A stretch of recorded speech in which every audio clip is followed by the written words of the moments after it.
Good morning and welcome to the Bowls New Zealand broadcast of the 2025 Midlands Funds Management Taranaki Open Men's Fours, broadcasting to you live from the Paratutu Bowling Club on what is, I must admit, quite a rainy morning. I'm not sure if we're going to spend the entire day outside, but we'll see. My name is Alex Reid. I'm joined in commentary today by Keith Setter. Keith, what can you tell us about the weather today? Well, it's pretty average at the moment. One of the things that outdoor bowls struggles with a wee bit is a lot of rain. Right now it's raining reasonably heavily, and the guys have started up.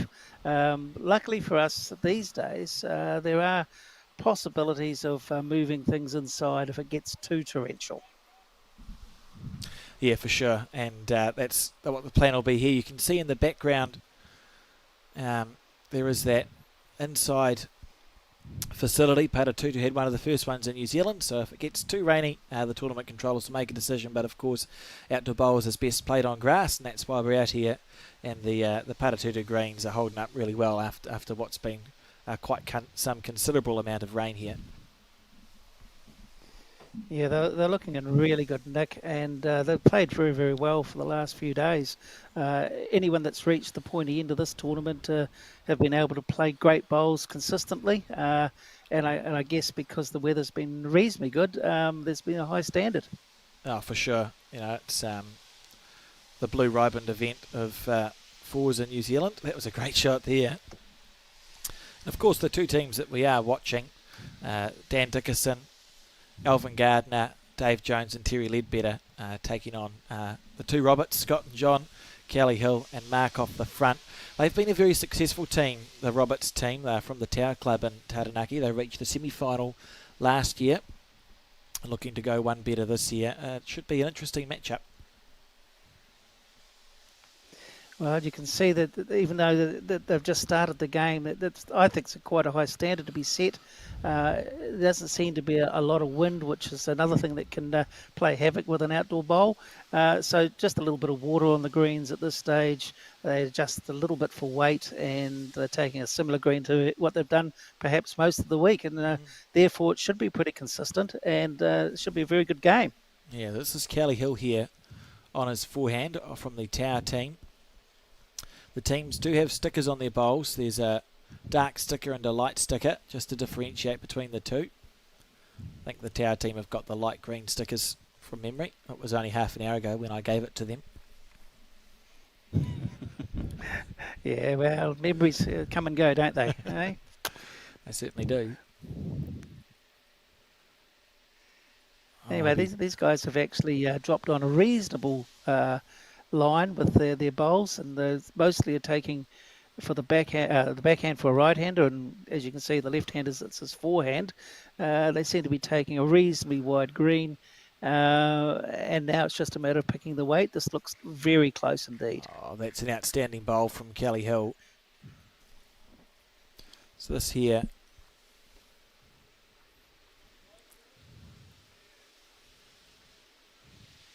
taking his time.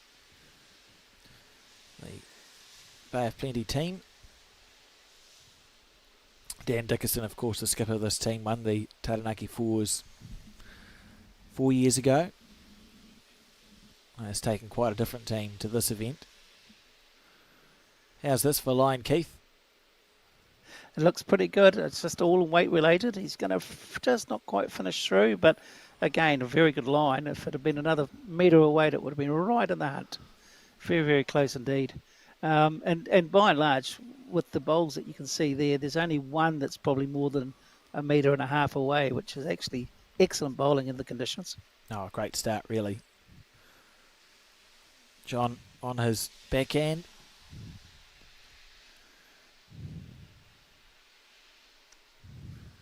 Just as a matter of interest, Alex, these two teams you've been watching, I'm sure, pretty closely most of the week. Are either of the teams overly aggressive, or do they tend to stick to their draw and back themselves? Both the skips, Scott and Dan, have a deadly drive shot, but they don't overuse it. Has been my observation. It's when it's on, they play for it. As we see, oh, this is a good effort. He's just had perfect weight there, didn't he? He needed to be slightly on the inside of that orange bowl at 1 o'clock on the screen. Looking to replace the bowl or grab the jack. Absolutely, yes. That would have been the plan.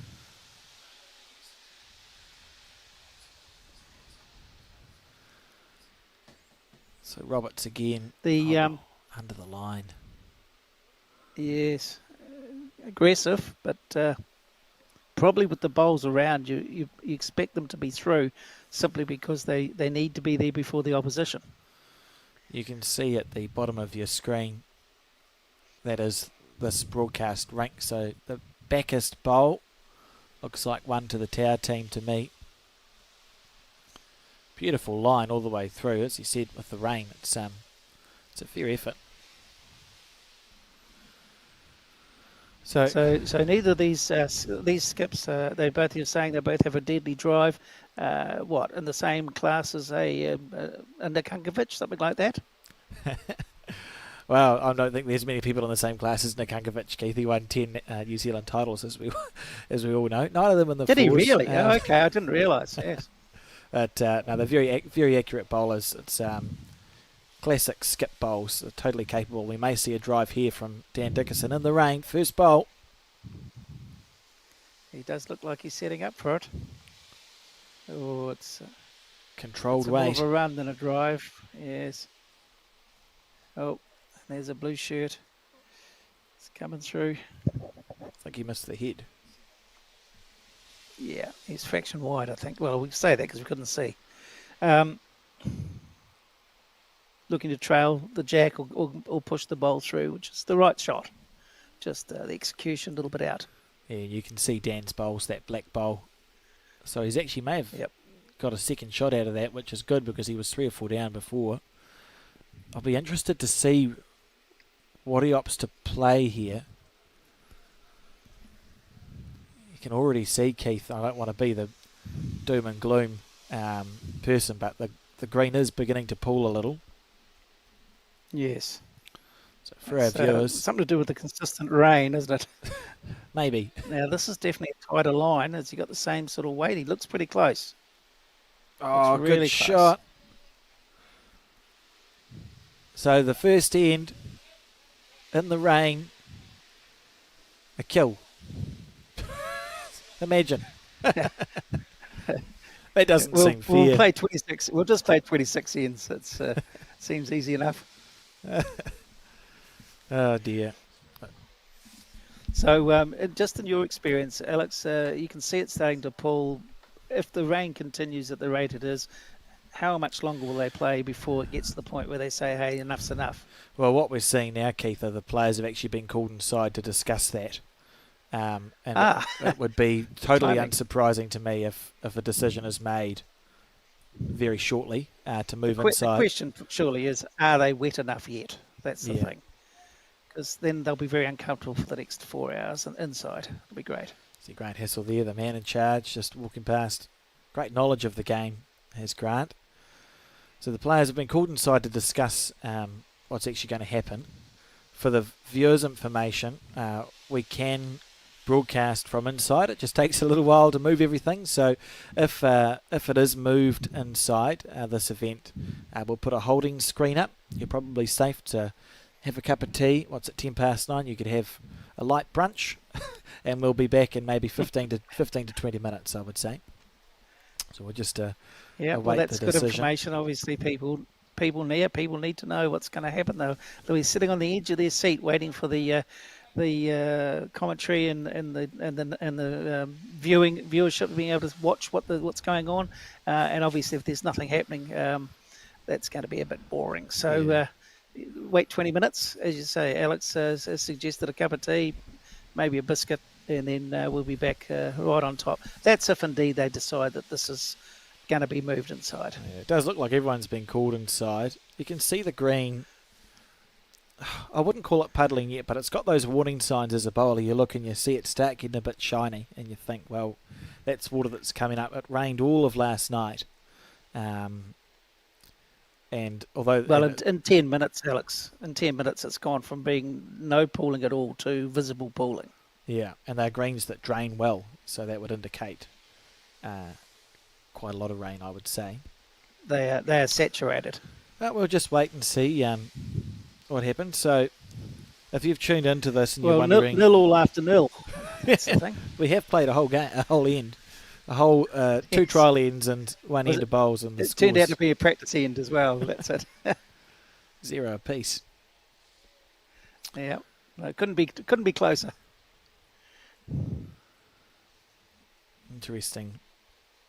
The other semi-final, And it, I can tell you, when I get up the people in the semi-final. The other semi-final, Logan Amer, Brady Amer, Marshall Kenny and Simon Kenny from Johnsonville are playing Dave Walker, Graham Grocott, Mike Dickey and Chris Aldred from Tahuanui and Nelson. So that's the other semi-final. There's been a lot of good stories this week, Keith, and one of them has been the Amers, Logan and Brady brothers playing with Marshall and Simon, who are father and son and both junior bowlers, have had some really good wins on their way through. I think in their first game they got to 40 in their first game, which is a sign that you're in form, and they seem to have just continued their march through. They won their quarterfinal 29 shots to 12 over Frankie Lim, Sean Pennell, Mike Wass and Mike Kavanagh, and I think a team to watch. Good to see. well, if your scores or your differential is anything to go by, that sounds quite incredible. Is it their first tournament here? I think the Amers have played before, but Simon Kenny, he must be about, 16 or 17, and his dad have just taken up the game. And they've been taken out to this by Logan and Brady, who have a centre title each. I think Logan's won the Wellington singles and the Wellington pairs, and Brady's won the pairs with his brother. So they're sort of taken here as, my understanding is, like an experience, because you want to go and play the Taranaki fours, and have crushed everything in their path and have found themselves in the semi-final. It's reading like a pretty good story so far. Oh, look, that's one of the best things about bowls and the stories within bowls, in as much as there are family teams that bring their children in, and in this case, friends that have been formed. Again, it's just about experiencing such a massive tournament, and for them to do well, it's just the cherry on top, I'm sure. The reality is that, great friendships, lifelong friendships are forged through doing something together that in the end could be quite special. Yeah, for sure. For sure. Oh, we see more people walking in. That's an umpire walking in. We can see gesticulation going on with the hands. I suspect... If there's any more room, you could perhaps pop in there. why would I go there? I was seeing Colin to go have a look. It's a bit disappointing from a broadcast point of view, because you can see that tripod there, and slightly to the right of your screen, has been so well put up this morning. Colin hammered in like tent pegs so it wouldn't blow away, then used 3/4 of a roll of electrical tape, sticking the umbrella to it. We put on the rain jackets to make sure that it could cope with the weather, and the players have gone inside, Keith. There's no limit to DIY anywhere, is there? Certainly not. Oh, Well, Collins to be congratulated. That's a magnificent effort. It's a shame it's all potentially come to naught. almost, yeah, it's essentially effort for nothing is what we've achieved here. With and the question will be, has he got the tools to be able to take the tent pegs out again? Because he may be struggling. You might be one camera down. So there's actually a world in which we've made it more difficult for ourselves. Oh dear. We've got a hammer. There's a hammer in the... There's a hammer. It'll be fine. The hammer has... Do you understand the fundamentals of using a hammer? What do you call... to hammer things in, not to hammer things out. What do you call the thing on the back of the hammer? Like... Yeah. you know what I'm saying? It's it's something to do with a beer, isn't it? A claw, that's right. A claw, yeah, that'll do. That'll be fine. So, yeah, to our viewers, I'm aware that we're rambling a bit, but we haven't been told what's actually happening yet. So we'll just stay talking until we know, maybe. Yep, we'll just see. To jump in there, thank you. I noticed that it's pooling even worse now. Yeah. It's got progressively worse in the last 10 minutes or quarter of an hour. Yeah, it certainly has. and the rain radar doesn't indicate that it's going to get any better, which is unfortunate. It's always disappointing because the players have played. What are we now? We started 1, 2, 3, it must be 6 or 7 days of bowls to get here, and it's been beautiful weather all over Taranaki for this entire time, and we get to a finals day and it rains, which is just frustrating. Yes. I'm sure it's disappointing, having been involved in bowls administration for a little while. Well, it's frustrating for everyone involved, isn't it? Yes. Oh, there's Colin there, putting on the, adding yet another thing to the tripod. Oh dear. If viewers are interested in the results up until this point, they are all available on the Bowls Taranaki website. So if you Google Bowls Taranaki, you can see all the results there. It's on a Google Doc sheet. Over 180 teams started the tournament, which is unbelievable. Like, that's a huge number of teams. I was trying to work it out, Keith. If you've got 184 teams come here for a week, what sort of injection that is into the local economy? It'll be in the vicinity, and I'm only guessing, probably $600,000, something like that. Yeah. And that would be, well, we could work it out just about. So if it's, what's 4 times 180, Keith? 760. So 760 people. Oh, it's not that. It's 180, 360, 720. 720 people participating in this event for a week. You'd be surprised if they spend less than $1,000 each. Yeah, that's what I was going with. If it was just under that, it's about 600, maybe anything up to $1 million. Yeah, I reckon I'll make that bold statement. I think it probably injects 7 figures into the local economy. And if it's been going for 120 years, which it has been, and we've had well over 100 teams for the last 40 or 50 years, what sort of impact has this event had on the Taranaki region in that time? Oh, it's quite incredible when you contextualise it like that, isn't it? Massive. Yeah. So you've just taken into consideration the players. You've also got administrators. You've got TV teams. There's so many. There's crews that are going. People there, even supporters that don't play, wives and other people that just come along for a holiday. And Colin's been and talked to the rain people, and he has news for us. We're just going to wait a while and see if it passes. So on that note, we will put up a graphic, a rain delay graphic, which takes us to maybe 20 minutes from now. I'll tell you in a second. Stand by. Colin's been working on this. It could be quite impressive. Oh, brilliant. So we're going to come back in about 25 minutes. Thanks, viewers, for your patience. This is your opportunity to go have a nice quick brunch somewhere, probably a McDonald's run, I would say. It would be quicker than a cafe, or a cup of coffee, or a cup of tea, some milk, arrowroot biscuits, whatever tickles your fancy. We hope to be back with more of the Taranaki Fours, or all of it even, from 9:45 a.m. Thanks for talking with me, Keith, and we'll talk later. That's all right. We'll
Good morning, I think. Yeah, it is. Good morning and welcome back to the Bowls New Zealand broadcast of this, the 2025 Midlands Funds Management Open Men's Taranaki Fours Finals Day.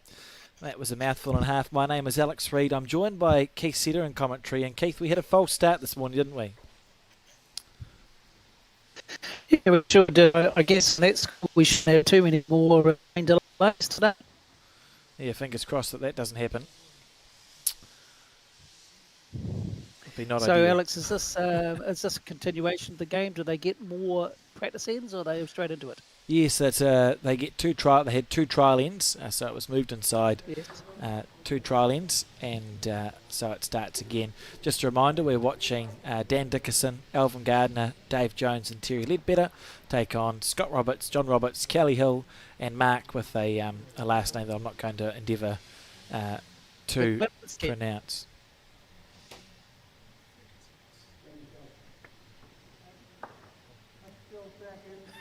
Kuklinski. I think that's how we're going to go. What I'd go with anyway. Well done. That sounds about right. Yeah. So here we go on the. Earlier, Alex, the fault of the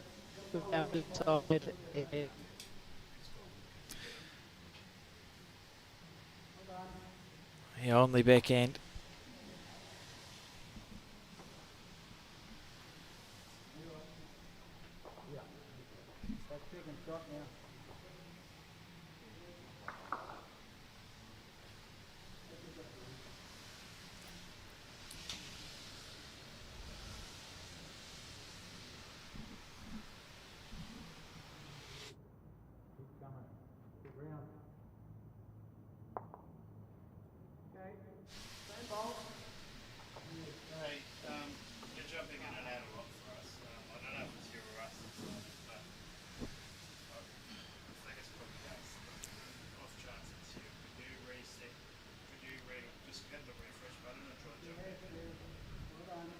Oh, this ball on the back end falling short. This carpet green here at Paratutu is one of the oldest undercover facilities in New Zealand. Hosted the National Fours final in the late 90s when Gary Lawson won here undercover. It's been a real boon for this region for the last 2.5 decades. It's when you get days like today when it rains outside.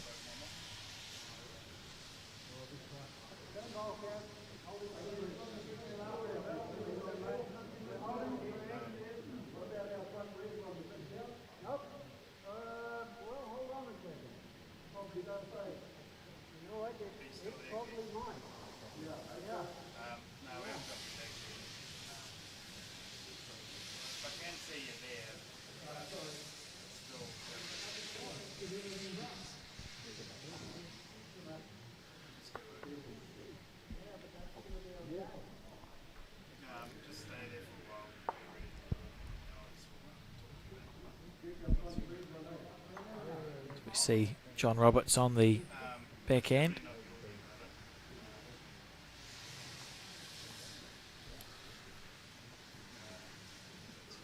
Just try and find out what the score was on the first end. They have played one end of bowls and a 3 was scored, so this is the second end. And if John had the last bowl, that must mean it was a 3 to Dan Dickerson and co.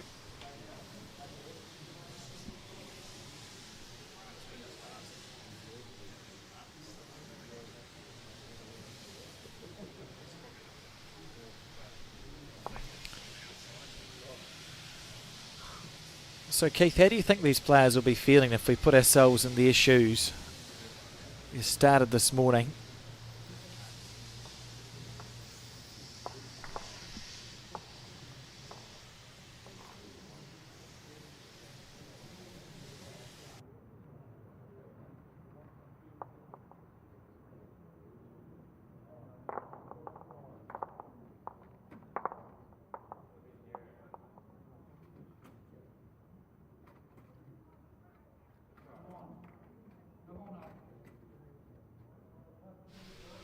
Yeah, for sure. It's interesting. Look at this bowl here from Dan Dickerson on the back end. Holding wide.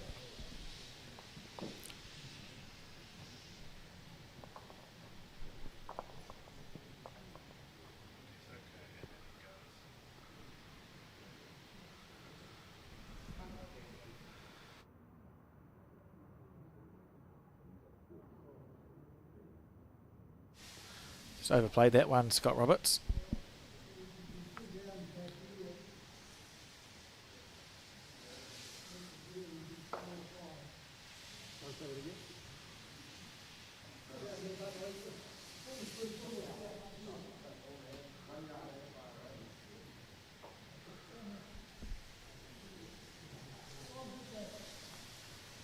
Yeah, I think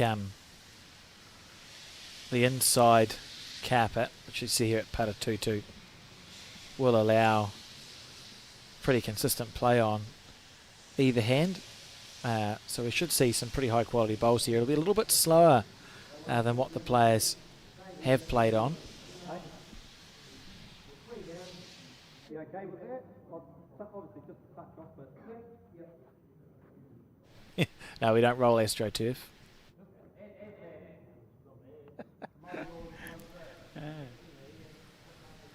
So on that first end it was 3 to Dan Dickerson. See here Scott Roberts. Again, slightly overplayed.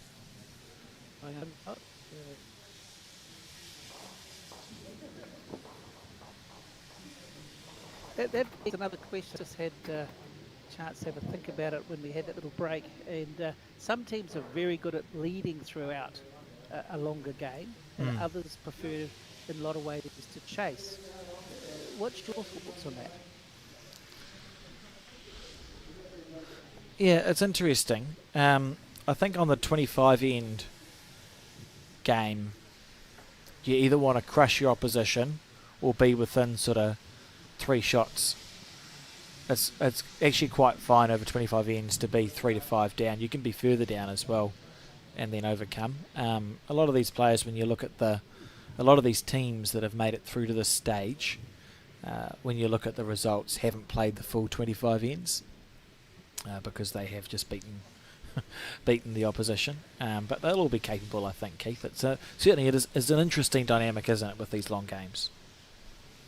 Yeah, well, again, that begs a further question around the same area. Is there any advantage in maybe approaching the game as set to 5, but breaking it down in some way? Yeah, I think they do. I think there is. I think it makes it easier to grasp, and it works for any game, even the shorter ones, which are maybe only 80 ends. If you go, I'm playing 3 lots of 6, because how else are you supposed to concentrate for 25 ends of bowls? You can look at the 12 head. Just to refresh.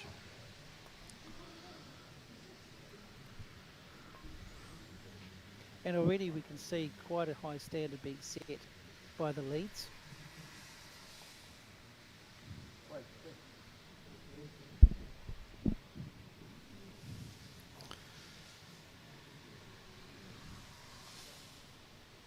So this on the go with a little bit of a bounce on the forehand.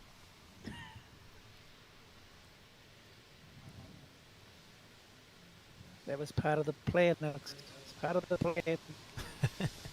Oh. Position. Yeah, well, it's not the end of the world there, is it? Past the head. Dave Jones now on the back end. A little bit. Seems quite pleasant where they're playing now. Well, look, there's no wind and there's no rain, so the players will be pleased. A couple of pluses, isn't it? Yeah.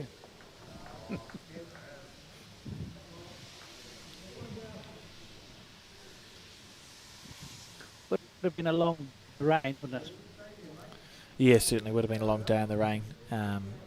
Although, ironically, the sun's just come out outside. But, I mean, the green's so puddled and the rain radar and weather forecast are suggesting that it's here to stay. So I think the right decision to move inside. Yeah, and effectively, it's because the first end was killed, it's start again. essentially it's exactly the same game. No one's got a disadvantage. Essentially, everyone, anyone that handles this inside situation better, as I said earlier, will probably kick on and win it. But it's such a long game that it's still very much open to anybody. Yeah, that was a lovely bowl there That was from the Dickerson 2. Kelly on the forehand. Just watch from this angle. It'll come from our left, the left of our screen. Here it comes. Got 2 claps. Ah.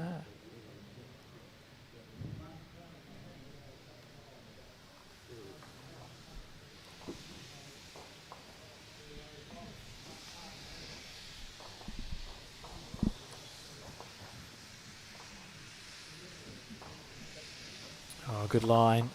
Can be quite nice. Yeah. No, neither, I guess that would have hurt.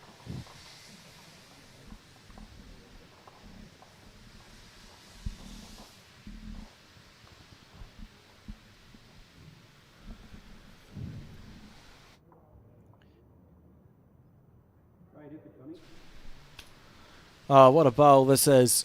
That's a lovely shot. Really good second shot there, isn't it? Perfect. I mean, absolutely no cuts. There's nothing. So really down to who's the best draw bowler out of the rest of the 2 teams that are yet to play. That was absolutely perfect. Been brave This here. is pretty good too.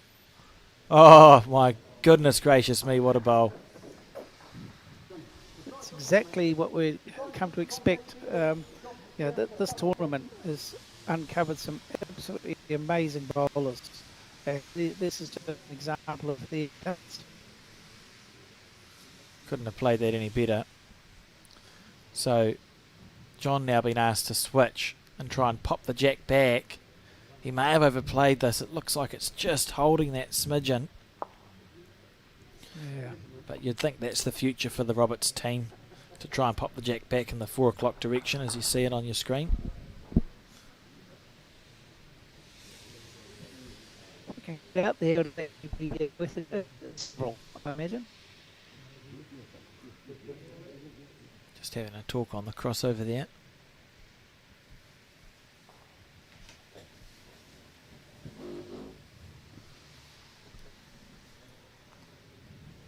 And once again, Alex, it hasn't taken long for the 2 teams to settle in, and you can just see the amount of pretty much every bowl is a reasonably close and useful bowl.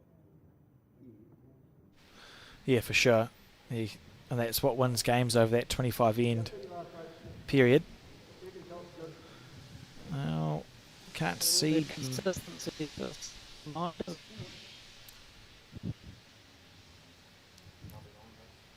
Just fallen short. So what does Scott do here, Keith? Well, the ultimate dilemma, isn't it? I mean, bowls is a thing where you can have 3 or 4 reasonably good options. The best players pick one and play it confidently. I hope that he plays the forehand and just tries to sit the bowl, pushing the kitty through his bowls. Had good weight for it. Not sure he's right with that, mate. Yeah. I got one right, Alex. That was good. Always a good start as a commentator when you get one of them right. Yeah, I may have waited till he let the bowl go, but that's beside the point. And Dan knows where the danger is, so he'll just be trying to cover that. Covering the kitty going out the way for sure. With footers, be a good one. Yeah, plugged. Perfect. I don't think there's much range, but as I said earlier, there's usually 3 or 4 options.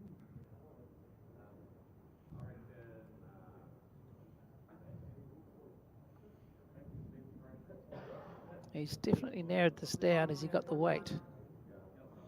Uh, That's a bit unlucky. Yeah. I think the idea is correct. It's just a fraction more than perhaps you'd expected.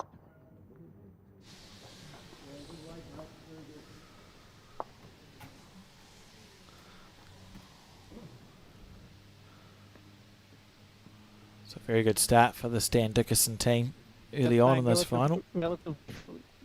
Yeah, playing relatively long ends. Yeah, on the longer end, and they'll be looking to continue that momentum if they can.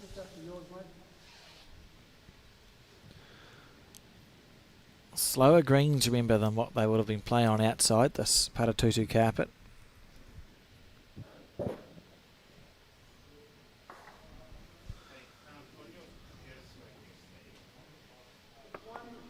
Oh, that's a good bowl.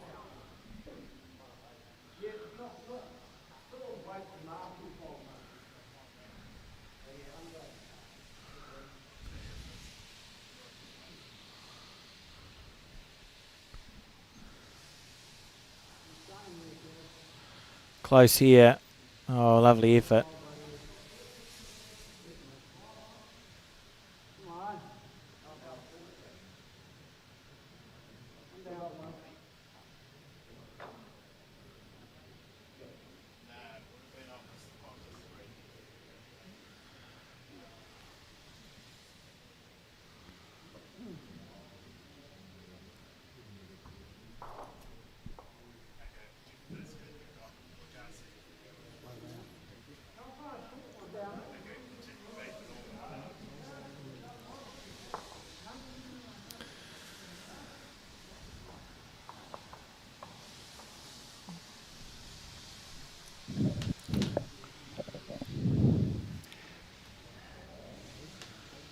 And is that going to stop? No, it's not.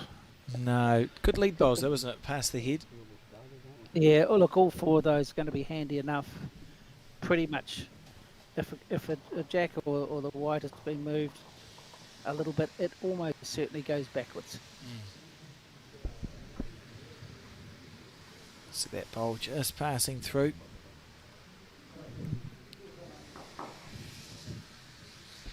So what's the Can't complain. the Roberts team who now find themselves 8 down after 3? How do you think they'll be feeling at this stage, Keith, on end 4 of 25? Well, if they're to change things up, mentally they could be a little bit fried, but this is when you've really got to get stuck in. I think formulate a plan, forget about the score, and just start getting closer to the head consistently. Start putting ones and twos on the board, and confidence can just score. That was a good start there, wasn't it, from Kelly, just drawing the shot. And looking to make it 2.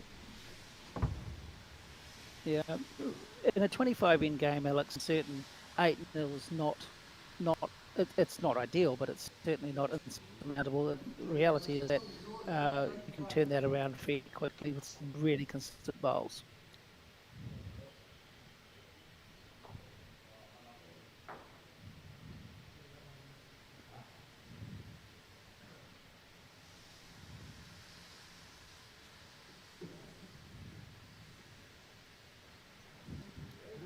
Needs it to hold.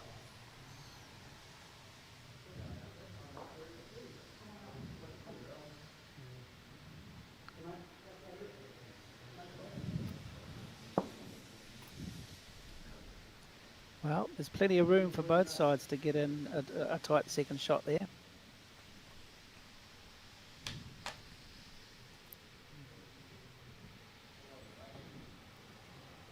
Oh. Yeah, that's handy, isn't it? Oh, yeah, that's nice.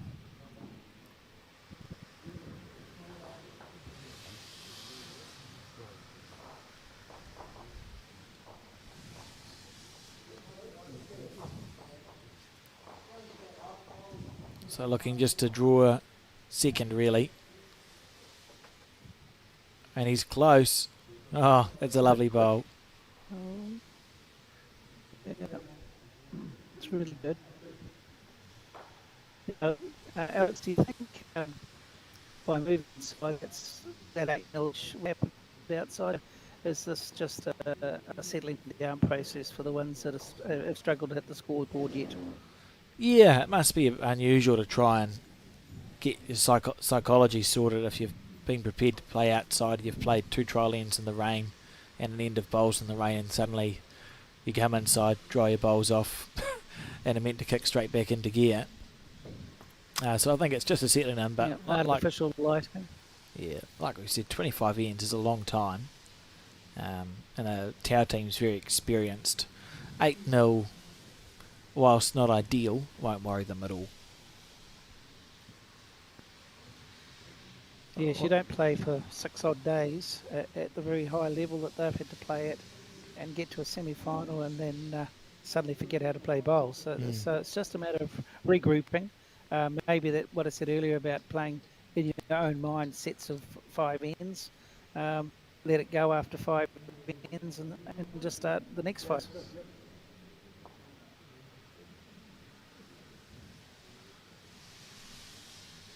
Looking like it's just a drop of 1 plan here for Team Dickerson.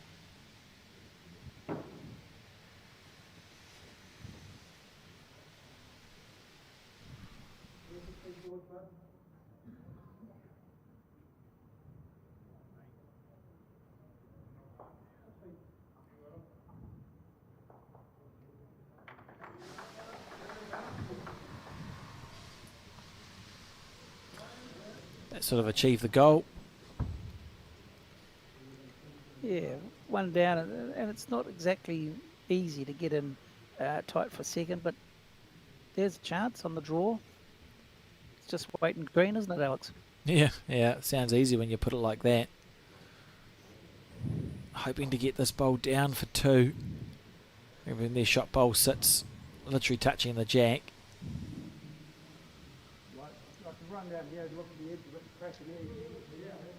Just heard Dan say he could try and look for the edge of the shot bowl on the backhand, Keith. That'd be an exciting shot. If you get to the very edge, it'll go clean. If it gets fairly square, there's definitely some back movement. So either way, it's worth trying.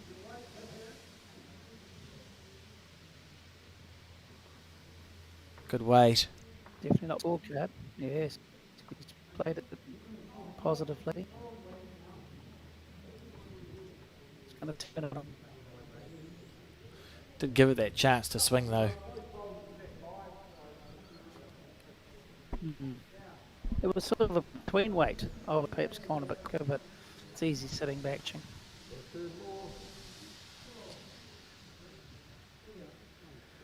And on the scoreboard, the Roberts team. The score now 1-8, and we're on the 5th end. Yep. Well, that'll make them feel a little better. I mean, if there was any concern about the 8-0 situation, they're on the board now and they can relax and actually start playing well. Just chip away at ones. In 7 ends time, they'll be 8-all. Precisely, and we see a lot of games. I played the section play and failed miserably, but I saw a lot of games, Keith, go the 24, 25 end distance and there be less than 2 or 3 shots difference at the end of it.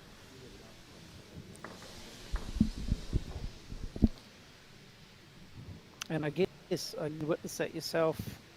It's quite helpful when you get down to the pointy end and you see the quality of these bowlers. I mean, throughout the 180 odd teams, it must be phenomenal to get the opportunity to be part of that. It's a really special event here in Taranaki that's been going for literally 120 years, and the clubs do a great job in supporting it. So if you are an outdoor bowler and you haven't yet played in this Taranaki Men's Open Fours, I'd put it on your bucket list. Next week, of course, the Women's Open Fours as well.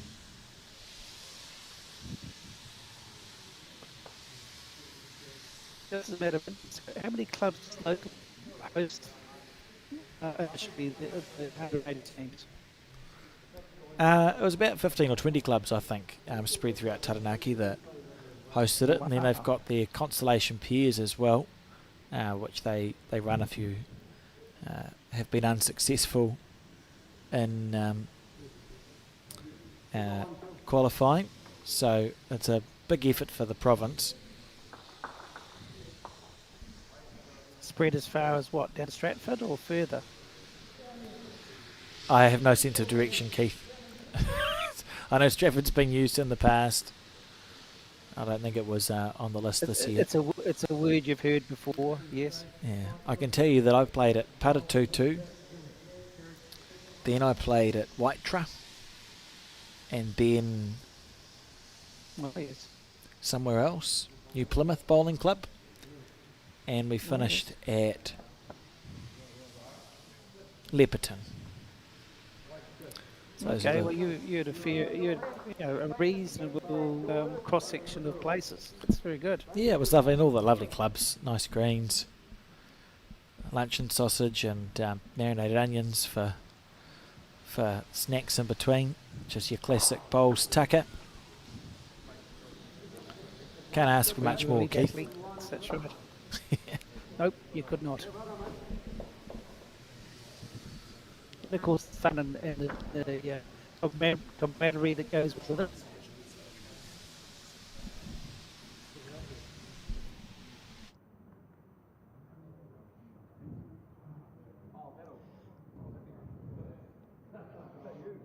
Just for our viewers' information, we are experiencing some technical challenges with the internet here. I'm going to blame God or the rain, but stay on this link. You may note that your broadcast stream jumps or stops. We're going to try and give the internet a bit of a jump start, sort of metaphorical, what do you call them, the pedals that you rub together. Defibrillator. Try give that a go for the internet and see if we can fix these technical issues. So try and stay with us, and we should get it right soon.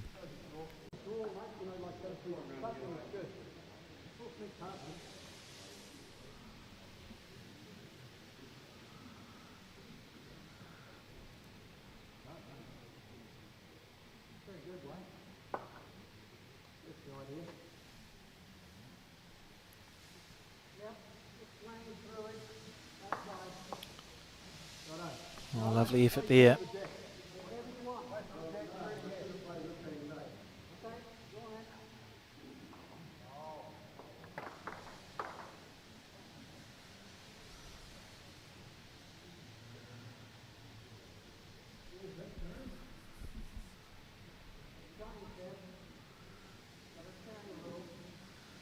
Interesting head building. Come on to screen soon. Oh, literally rocked the orange bowl. What a great effort that was from Scott Roberts.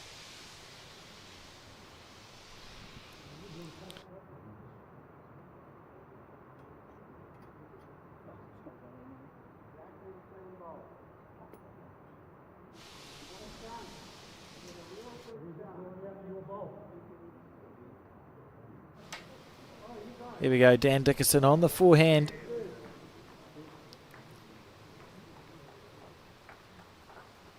Can't be far. Oh, that was beautiful. Smooth as silk.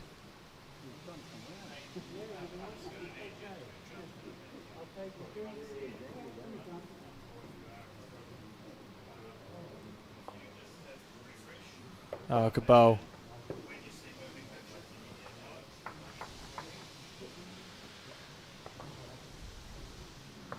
And I'm glad to be back. Sorry to our viewers for technical issues. The good thing is it's 25 ends of fours, so it's not like we're missing much here. as we try and figure out the internet challenges.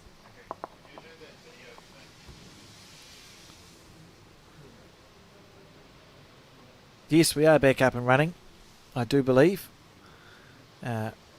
which is good news. It's been a challenging morning, Keith, with the rain and the wind and the internet not playing ball. Well, look, these things are sent to try us, but I'm sure we'll battle through.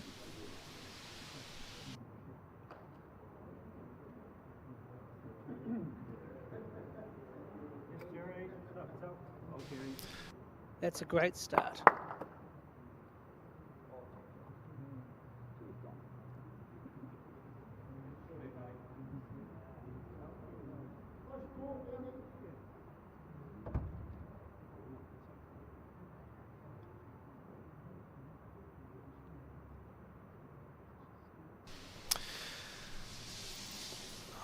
And we did see 2 more shots while we were waiting for the internet to come right, Keith, go in Dan Dickerson's direction. So the score now 10-1 after 5. They are flying.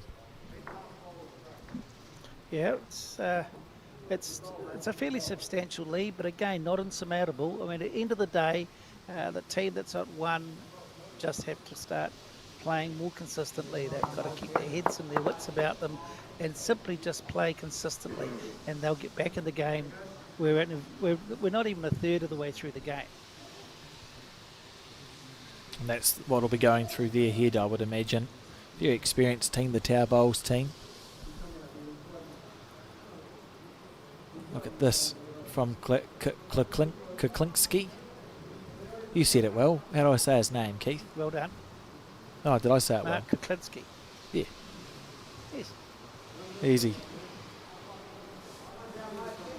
Surprising, I think. But anyway, we won't dwell on that. The head again is looking, well, I say that second too early, but the first 4 bowls have been excellent.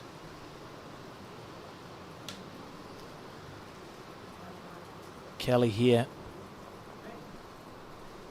Played really well. I was impressed with his bowls. We shared a section, Keith, with the Scott Roberts team. As I take a moment to thank the Paratutu kitchen staff who've just made their way through torrential rain. It's torrential rain outside, look at that. And they've brought us a bit of fudge cake. Sorry, Keith, what was I saying? Oh, yes, we saw them in the section. I was very impressed with the Scott Roberts team, and in particular, Kelly Hill was very effective in the 2 position.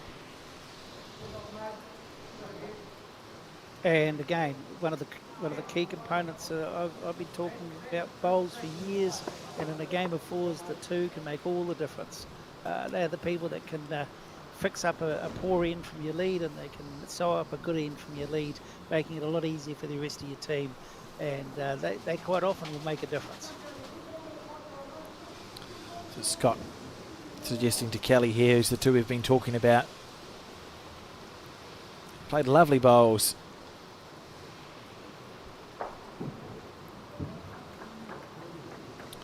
And commentators curse actioned. Yeah. Batting 1,000. That was really harsh. How dare you say that about his bowls? It's how very dare you? Just put him right off, didn't you? I blame myself. I blame you too. The rain. Fudge. It was delicious, thank you. You got me just as I was taking a bite. I mean, look at that outside at the Paratutu green. It's the right decision, isn't it, to have moved in. Absolutely persisting down here. Yeah, they did exactly what the whole idea of having rules around this sort of thing, and they've had a chat about it, and they've made a decision, and the decision's proven to be 100% correct. Yeah, for sure.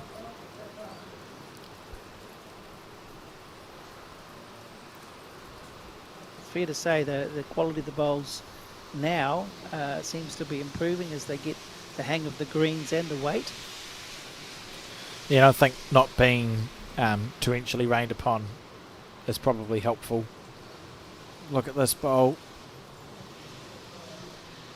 It's quite a tight head there, isn't it? Absolutely. Apart from the one where you mentioned he'll be playing really well, the rest are really close. Scott's just asked John to hit the bejesus out of this one. I think that's the technical term. Let's set. Oh, yes, does look like it's firmer than a draw. What a shot! Oh, very good bowl. He's left one behind, so I think they must be one down now. Remember, they're the light stickers. Colin's trying to Yes. sign language something to me, and I'm not understanding it. And now he's walked off in a huff. Oh, it's more food. God, I don't know, Keith. Anyway, they're one down.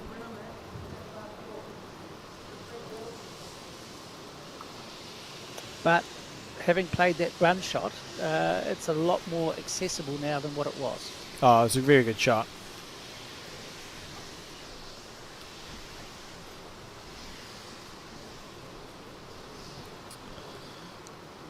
Can report Body for language those. tells me he thinks he's heavy. He thinks he's heavy. Yeah, and you can see it just zipping past. Hanging out too, yes. For those viewers who are hopelessly confused by my unprofessional ramblings about Colin trying to sign language something to me in the torrential rain, it was a pie. We've now got 2 pies, and we can link that back to bowls with a chat about the Anderson's pies. Have you had an Anderson's pies, Keith? Don't think so, no. Oh. Am I missing something? Well, they're delightful. They're all over Taranaki, and the brothers who own the Anderson's Pies place play bowls and are great supporters of bowls in the Taranaki region, so I'd be pretty sure we've got Anderson's Pies in front of us. As we see Scott now able to draw because John destroyed the head. That's good green, isn't it? Yeah, that's perfect. It's just, you'd like to think he could have got a second shot there, but maybe if he's going to miss, that was the right miss.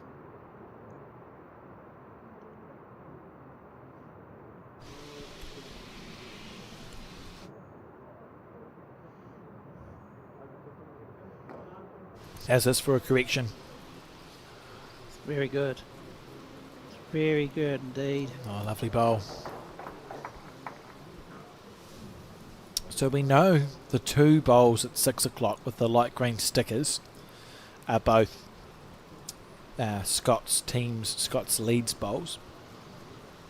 I would say he's 2 down here. Looking to move the jack, do you think? Or do you just go both the bowls?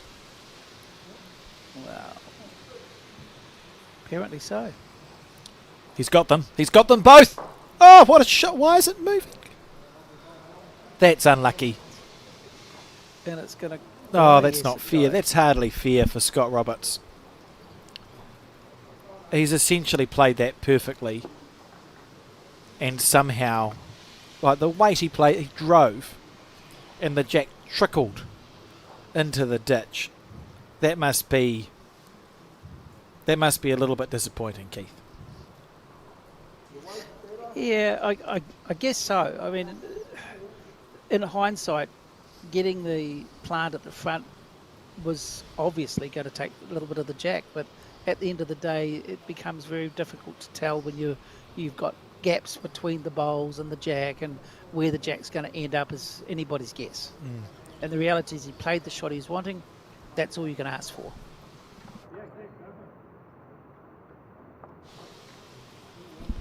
So 11 to a 9-shot lead now. It'll be interesting as we approach morning tea. So one of the things about the Taranaki fours is that there's a break, usually, depending on how quick the green is, usually on about N12 you pause for either morning tea or afternoon tea, depending. And it's, for the last 100 years, usually been quite beneficial to the team that is trailing to go to the break, Keith. And I wonder if the Roberts team will just be thinking, well, we're only trailing by 9, we've got 5 ends to go.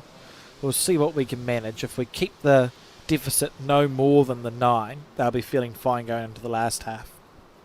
But I don't think you'd want it to get away on you too much more than this. What are your thoughts?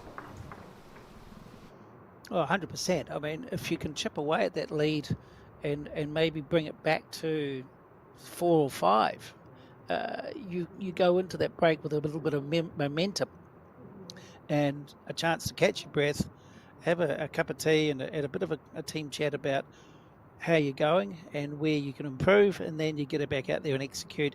You've got every chance of making up that 5 deficit fairly quickly. However, the other team will be thinking we're 5 in front. Let's build on that. So there's two types of psychology going on.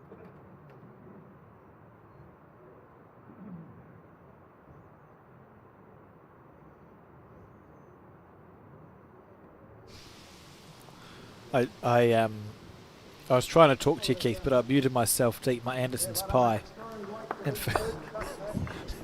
forgot to unmute it. That mute button's it's amazing. We are a professional outfit at Bowls New Zealand.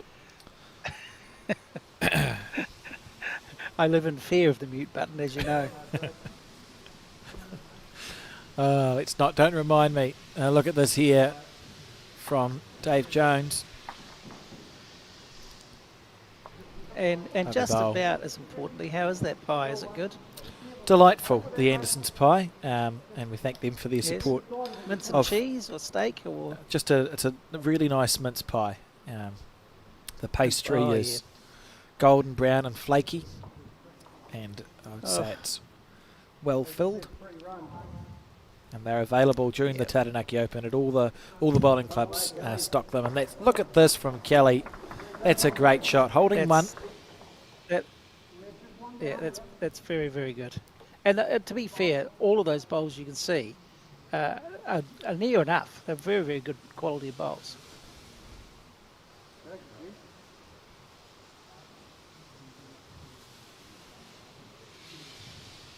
We will try and give updates on the other semi-final too, Keith. That's going on to your right as the event goes on. Although I do believe that there are live updates on the Google Sheet. The Taranaki event 24-25 Google Sheet has live updates, and I can tell you that the score at the moment in the other semi-final is 8 apiece after 8 ends. Very good. Well, that's quite close, isn't it? Yeah, well, they've wasted the first 8 ends. Yes, could have started at the 9th end. It's been asked to reach through this because they've got all the position. And again, on a slightly slower rink, which we talked about earlier, it makes sense to make sure you're through, because you've got plenty of options at the back. Yeah, weight was pretty good. Yeah, a lovely effort. Would almost be tempted if you are Dan Dickerson's team to go a bit quicker. It's a traditional game they play here at the Taranaki Fours, so if the jack is killed, the end is replayed, as we've already seen. And that means that when you look at that head from Dan Dickerson's point of view and think, well, I've got 2, maybe 3 seconds, and if I miss by half a bowl, I'm killing it. The percentages are almost there, aren't they? Well, at this stage, but maybe he backs himself to do that if he gets if it starts to build any worse for him. At this stage, he's getting his player to just try to get a little bit of movement or get another second shot, just to make the down the track when it comes to his bowl that little bit more juicy. What a great bowl that is! Yeah. Oh, it set out unluckily. Would have desperately wanted it to be second shot, and this is what Dan's looking at now. How much weight do we play? Draw here. When you turn that, you miss, you finish there. Why is he doing that, Keith? Yeah, we're 1 down. So we're about... Literally, he doesn't want to be leaving it where it is, and he wants position at the same time. So he's giving his player a couple of chances to be in and around that area, and he's got some options there. Rather than just a dead draw, which he may miss, he's got a couple of chances to get a bowl that becomes effective. Unfortunately, it's poorly executed. Good But, weight. that's the way it goes in bowls. Weight was okay, but you can see he needed to be just, considerably wider, let's just say that. I have to admit too, Keith, that when I said I had a mince pie, I hadn't got to the cheese bit. It's a delightful mince and cheese pie that was delivered up here by Alan Batley. How good's this from... Good old Alan. Needs a feather. Oh, that could There it be... is. That's a calamity, isn't it? Very unlucky. What are the chances of that? Apparently quite high because he's just done it. To their one orange But you bowl. wouldn't have set out to. You wouldn't have. Yeah, you wouldn't have set out to do that, of course. Well, there's a bit of conversation going on about what next, of course. So for Dan, is it just about cover still, do we think? There's it looks a little bit dangerous.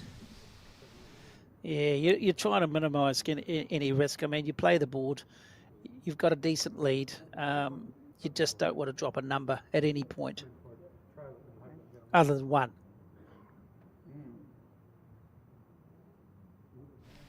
So made the decision. He wanders back.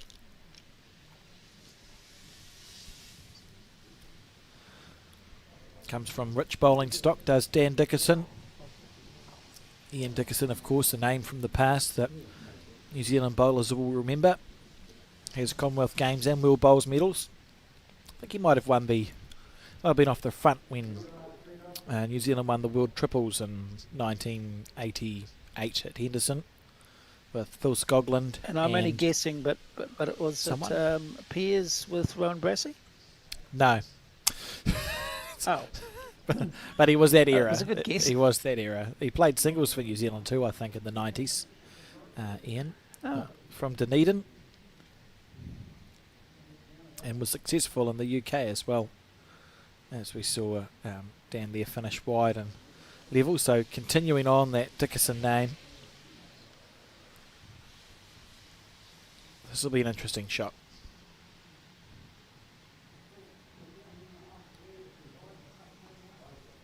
Beautiful camera angle here as we watch this ball make its way into the head. Under the line, Keith. Easy to do. That forehand going that way seems to either swing straight away or just hold a fraction, which makes it just a little bit difficult to get the perfect line.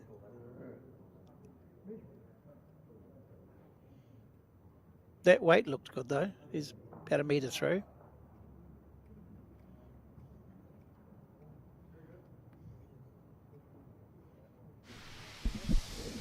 So,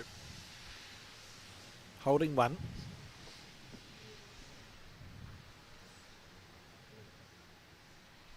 Round the back, perhaps.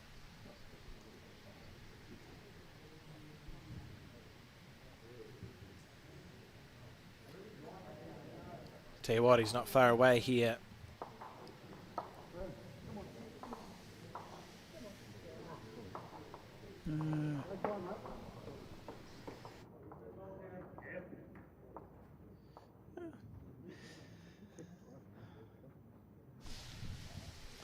So I think this is it's got to be forehand again. He's just going to try to hold the bowl up so it doesn't swing across. Try to get some movement, I think.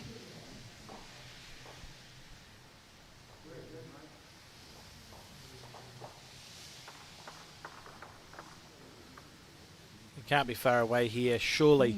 No, he likes this, I think. Oh, no, it's turned dives again. across. You know, that weight's perfect just to trail the jack back. But Dickerson scores again. Previous winner of this event. And the score now 12-2 after 7.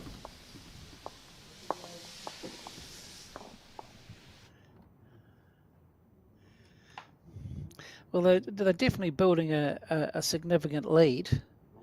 And if I was the Roberts 4, I'd be hoping to get to that mid-game break and have a chance to regroup.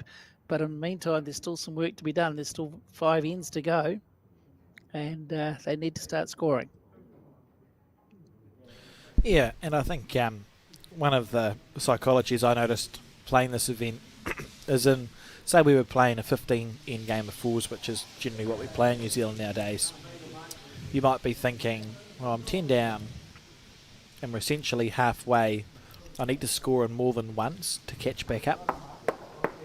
But because it's 25 ends, it's a lovely shot.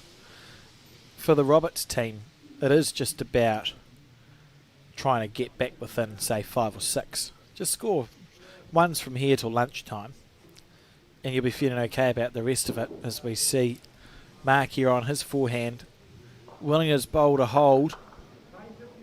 Oh, that's great leading from both of these leads, isn't it? Yep, absolutely brilliant. The anything within a foot and a half of the jack is gold at any level of bowls, and to have the position at the back if you haven't got the shot is just about as valuable. Nice smooth delivery. Of course, there is a lot to be said for the first bowl effectiveness as well, and as much as you can put the pressure right on from the first bowl, if you can put them, your first bowler on the jack or toucher, it's again very helpful to your team. It'll be interesting to do some stats for outdoor bowls and have a look at teams, fours teams that have really effective leads. As we watch this bowl here from Mark, he's close. I reckon he's made it too. Robbed. Gave himself every chance. Because I think, Keith, we'd find probably all you need. If you could have a lead that is holding the shot, that has good position after their two bowls for 70% of the game, you've probably won your game of fours. If you put a bowl within a foot with your first one and a bowl past on 3/4 of the ends that you play off the front for your team, that would take quite some beating. I can't back it up. Look, but I just no, it just occurs to me. You could talk to Colin about coming up with a program for that. It would be. It is actually difficult. There are people that score games like that and have got evidence of how it would go, and I'm pretty sure you would be hard pressed to beat a team that had a lead that did that, but then equally you'd need a two that does something similar. Because your two, as I said earlier, could actually come along and just each time the opposition lead gets within a foot, they've got something to land on. So there's lots of different ways of looking at that as well. And if your two's good enough, they can get inside the shot bowl of the leads, and suddenly they become a little bit just defunct. Really, they sure still helpful, but not the shot. So we're actually now saying to win games, you just need to play well. I think so. Yeah, right through. If you lead and your two let you down, your three and your skip have to help out, and vice versa. And when your whole team combines consistently well, that's when you get, like I think you said earlier, there was a 40-something to whatever score line. That just proves over a consistent amount of ends that entire team was playing very consistently. Oh, lovely bowl there from Kelly Hill. Look, these ends are getting tighter and tighter. It's absolutely brilliant to watch.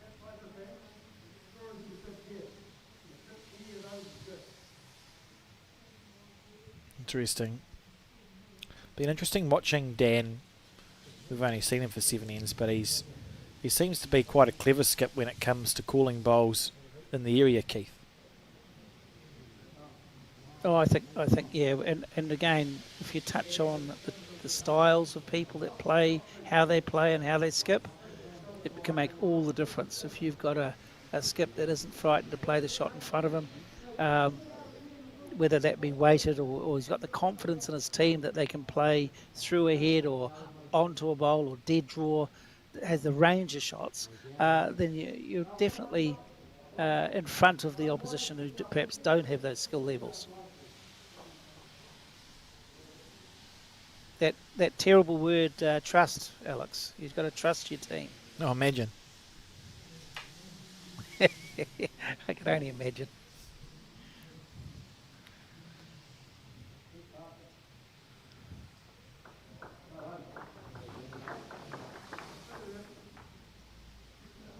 So he's asked them to play the same weight. So obviously that shot is the right shot to play in his mind. Ooh. What does that tell us? He's narrow? No, he's played it well. No, he's close here. Square. Where's the jack going? Close, yeah.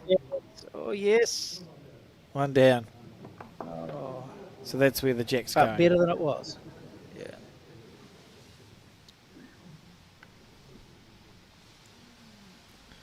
He just added a touch of weight. He didn't want it to turn away again.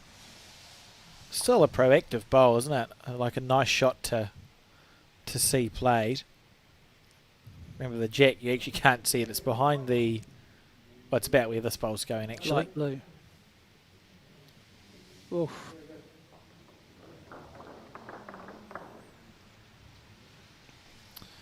So Dan's only one down, 12-2 up on the scoreboard. What's the call here for Dan Dickerson, Keith? Well, the psychology is with this bowl. Are you playing the board, or are you still looking to score on this end? And that would change the entire way that he's going to play the shot. If he's trying to score, he'll be trying to land the jack onto the bowl and squeeze it out. If he's just trying to get a close second to only drop one, then he's trying to dead draw right in the line, even just to the side of the bowl to create something. Oh no, he lets it go. He's trying to give himself Looks that fantastic. chance. Always come across the head, which is an interesting decision, but again, he might be looking to push his own bowl up half a roll. Just a fraction heavy, eh? Lovely effort. And hard to see a way for Scott to score more than two. The danger for Scott is if he draws for two shots, he'll be... he makes the target bigger for Dan. And I feel like when you're 12-2 down, you're actually better to be trying to go up in ones here. So maybe the second shot comes with his last bowl, and this first bowl, you don't try too hard. Well, either hand just short of the jack and try not to set anything up is exactly what he should be trying to do. Human error creeps in. I mean, he could actually end up dead drawing another shot, which, as you just said, might create something really bad for him. Oh, I played... look at this. Yeah, handy. That's a good one to work from. Yeah. I played the Taranaki fours this year, Keith, and my three was Mark Cameron. He's the CEO of Bowls New Zealand. He played quite well. He played some good bowls. We had at New Plymouth, which was quite a slow green. There was a head. It was building up horrifically, and I said, on your back end, jack in the ditch, please. Like, just run the jack into the ditch. And he hit the ground when he was trying to let it go, and it bounced, which made him take green, and it also meant that all the weight came off, and he drew a side toucher. Which was one of the most ridiculous bowls I think I've ever witnessed. But was pleased. I was very pleased with the outcome. Yes, see, I would have probably said something like, well, you just play your own shot, Mark. That's the way. I think I might have. Good try there from Dan. He was trying to chip the bowl out. Yep. So it's just a dead draw for two here, isn't it, for Scott Roberts? Yeah. So his mindset is still keep scoring, which is good, and that's correct because he's not, even though he's got a significant lead, scoring again means the opposition obviously are not scoring. Whereas Close now here. he's left it fairly open for two, yeah. I think he's done it. That's outstanding. That's just class A. What a bowl. That is absolutely brilliant, yep. And let's face it, when you're 12, what is it, 12-2 down, that's gold, scoring a 2. Oh, and now it's afternoon tea. So that's actually, I mean, it's brilliant. And we'll put the afternoon tea graphic up soon, Keith. We just want to talk about Excellent. the psychology of that. That's when you actually wouldn't be thrilled, right? Because you finally scored for the first time in 5 ends. I think it's the third time they've scored in 9 ends. So it's like, yay, we've scored. And now you have to go inside and have lunch and sausage and cheese and marinated onions. Like, the last thing they want to do, Scott Roberts and co, is now actually go inside. You'd rather be out there playing. So unfortunate, but I suppose scoring is scoring, isn't it? The score now, 4-12. So it's a shameful plug, but they might even get a Anderson's pie. Well, I could go a second one. The first one I had was absolutely delightful with a little bit of cheese. But yes, it is. Well, it is down to the tea break now, so they'll be away for maybe 15 minutes. What's the time? 11:05. So for our viewers, sorry, Alex. Just very quickly, you're right. Scoring is scoring, and scoring a 2 on that end is far more valuable than not scoring on that end. Oh, 100%. They'll be happy regardless, I think. Yep. Uh, Chance to regroup and talk about the fact they just scored a 2 and how to continue to do that. Yeah, for sure, and that'll be the conversation at the tea break. So thanks for joining me, Keith, for that first part of the Fours. I'll see you back, and I'll see the viewers back at 11:45. Talk then. Good as gold, bye.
Hello, good morning or good afternoon or whatever it is. Good morning and welcome back to the Bowls New Zealand broadcast of this, the Midlands Funds Management Taranaki Open Men's Fours.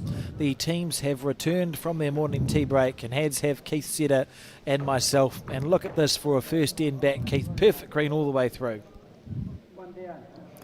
What a great start. They must have had a very encouraging morning tea or lunch. They've come back firing in both teams. Yeah, I always just want to stay sitting down, but it's a great start back here. We saw before the break Roberts score the shot, and look at this from Kelly Hill. You can see the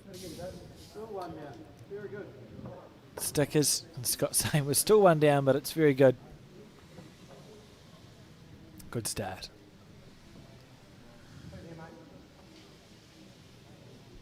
Yep, it looks like they're all favouring this hand coming this way, which might just be that they've all sort of dropped onto the right. I was going to say the right weight, but that one's a little bit errant. But generally speaking, people like to stay on the same hand if they can, simply as they get accustomed to it. This is a little bit more aggression being shown, which is a good idea. On the forehand. So it's that dark blue bowl that sits at 8 o'clock to the jack that is the shot bowl. Oh.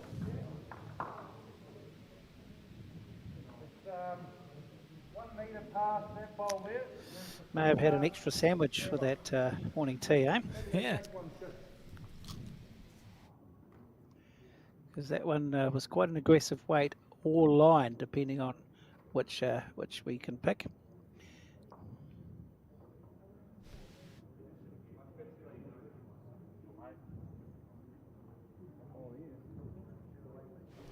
Waiting this ball to come back in. Now he may have given the shot away there. Sold the farm potentially. Oh. See what Scott says.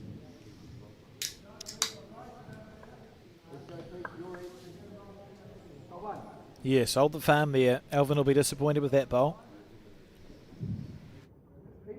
Maybe, but again, such a tight head. You know, the smallest of movements, and they can get the shot back again.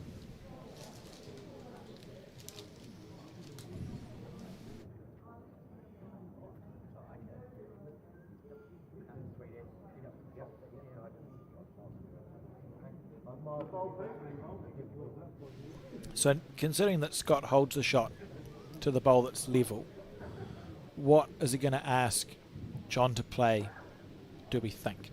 Do you try and draw it on the backhand with the danger of giving the shot away, or is it, I don't know. It's it's a very tight head, which makes it challenging. Yeah, I think, again, we touched on it earlier. It's about the trust you have in your three. I believe he should be trying to get a second shot close. You can draw a toucher without moving the jack, so there's no risk attached as long as you don't move the jack. So he's playing through on the forehand. And just like the previous one on that hand, just a little bit wide for the weight. Still a good effort, yep.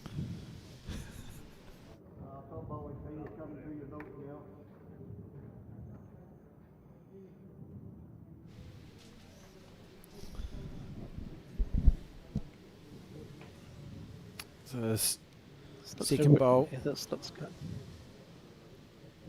Firm. Alvin's been a very good bowler. Still is a very good bowler. Lost the New Zealand singles final in 2015 at the Browns Bay Bowling Club to Mike Kernahan, and around that time was part of a number of winning teams with Blake Signal.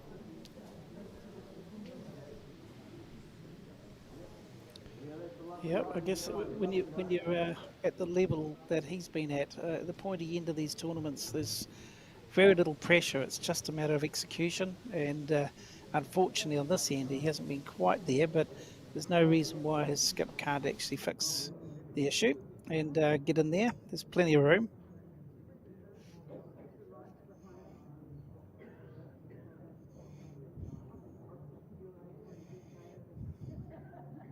Feels like there's It's an easier shot for Dan than it is for Scott, doesn't it? Because you could draw there and get a 2. Even Yeah, if Dan's got a little bit more to work to. Plus, he's 1 down, so he's got nothing to lose. Even onto the orange bowl at 12 o'clock is fine. He just needs to clear the front with good weight, Yes. which he's done. This is exceptional. Great bowl, Dan. Wow, what a... Wow. Great bowl, mate. Absolutely perfect. Yep. Literally perfect. That's as good as it gets, Keith. Yep. And again, it's confidence and execution. Keep going on about. It's just waiting to green. It doesn't matter what the situation is. And he's obviously very focused, very clear, and he's played the perfect bomb. Absolutely brilliant. And it's at a very good time to do it as well. You're looking to not let your opposition get any sort of momentum at all.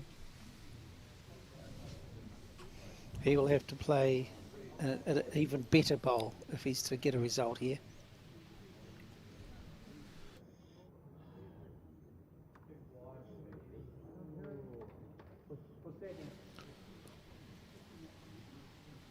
Not to be. Just out of fraction wide. Had to be there. He's 2 down. And Dan's got another bowl to dead draw for 3 potentially. How hard will he be trying here, given that there's a bit of danger because you've got Kelly's bowl at 6 o'clock. So you need a miss. You're drawing on the wide side, which is probably why Elvin's giving Dan that foot to the side of the head. Yep. Well, that's exactly right. There is no danger as long as you're not narrow. So just be on the wide side, try to get the perfect weight. And if you make a mistake and draw a toucher, well, that's all happy days, isn't it?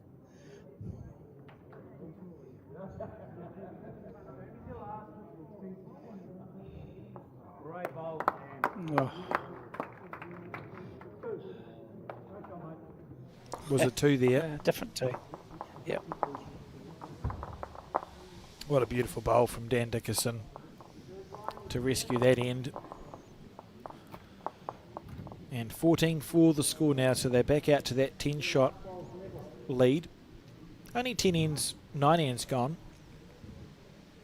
So we've barely begun this game, really.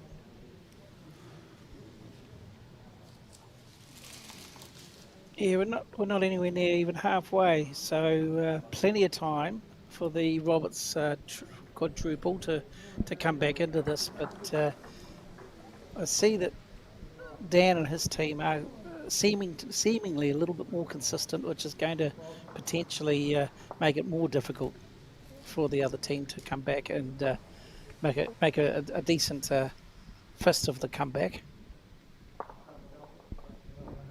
And interesting too, I think. You could argue, although a carpet, it's a Great beautiful start bowl from Terry Ledbetter. I think you could argue that one of the things that we find in the outdoor game with the grass greens is that they are quite changeable. Now I know that carpet greens change also, but I would be very surprised if they change as much. And when we talk about the 25 end game allowing comebacks to happen, it's often, excuse me, too much lunch, it's often in the context of the conditions themselves changing and then the two teams adapting to the new conditions. I'm not sure how much the conditions are going to change in the next 15 ends here. I'd say, if anything, very little, and it will come back to the people that have adapted first, the best, that will probably kick on and win this game. And it looks to me like it's going to be the Dickerson group. Having said that, bowls is a weird and wonderful thing where essentially anything can happen at any point. So far we've seen a number of really tight ends, 1s and 2s being scored, or 3 in the first end, but there's a chance out of nowhere a 6 could be scored, and suddenly the team that was 12 behind is only 6 behind. So, and that's one of the absolutely brilliant things about bowls, and the little idiosyncrasies that we as players put up with. And a really good way to cover all your bases as a commentator too, Keith, after you've just broadly stated that Dan Dickerson's going to win this game in NZ, but anything could anything could happen. I respect that. It's fair enough. The fence that I was sitting on was a little bit pointy, so decided to get off the fence for a second and then realised where I was. Hop back. Hop back on. Yeah, that's it. See Kelly now on his backhand.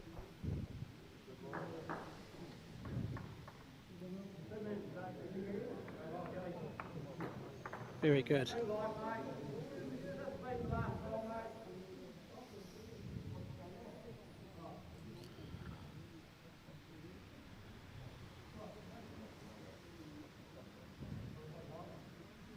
One thing we haven't seen just yet, Alex, is even with the heads being quite tight, only a very limited amount of run shots, not necessarily even a full-on drive as yet. Not the aggressive old-style games that we used to get.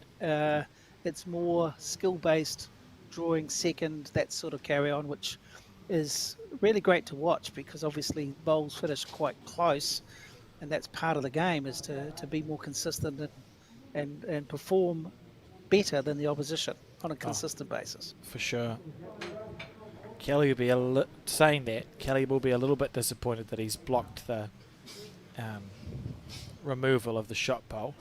Having drawn a good second with his first one, he probably was thinking, well, I'll draw another second and leave it to John to pluck it out. But he's probably made it safe, I suppose, if you don't want jack movement. Look at this from Alvin. Oh, that's outstanding, isn't it? This is going to make up for his last end for sure. What a bowl. There's a chance they'll both go, though, to be fair.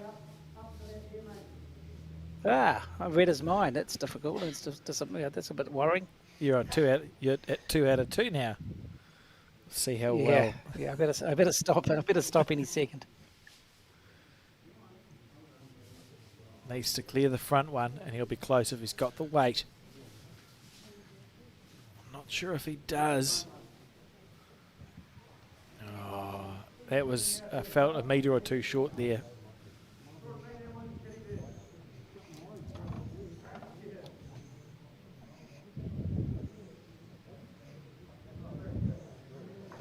Alvin being asked to switch immediately to the backhand.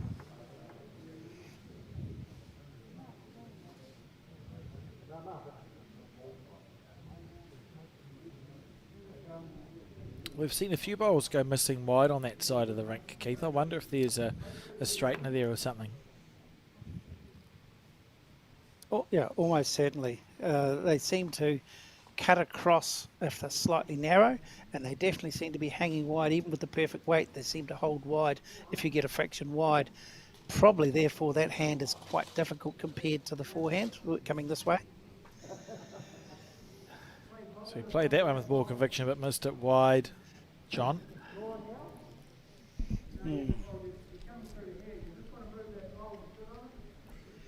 It's actually quite a difficult head for the Roberts group to get close to without running through, because they need weight to shift bowls or the jack, and that one at the front is actually sort of right in the eye. Yeah. So Scott staying down this end, I would say, to see what Dan's going to play. For my money, if Dan's holding 2, which he is, you probably just go past on one of the hands. The last thing you want to do is make a big target when you're 14-4 up holding 2. If it was me, I'd play the backhand.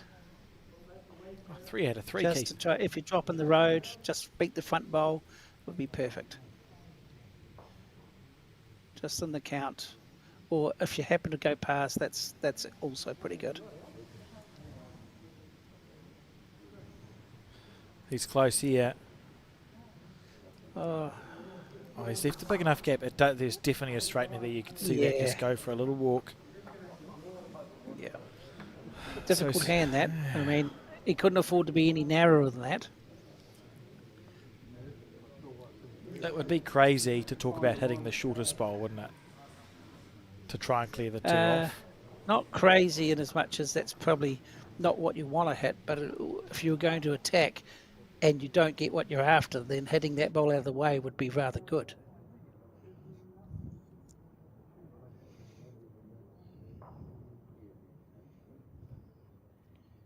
Yeah, see, they're persisting with just over the draw run shots, which is a difficult shot to play. Oh, that's interesting. He's changed the complexion of the head now. There's a bowl at 6 o'clock, so perhaps Scott will consider playing his backhand to trail the jack back to his last bowl. That's definitely opened up that option for sure. He's got a position which he didn't have up until that bowl.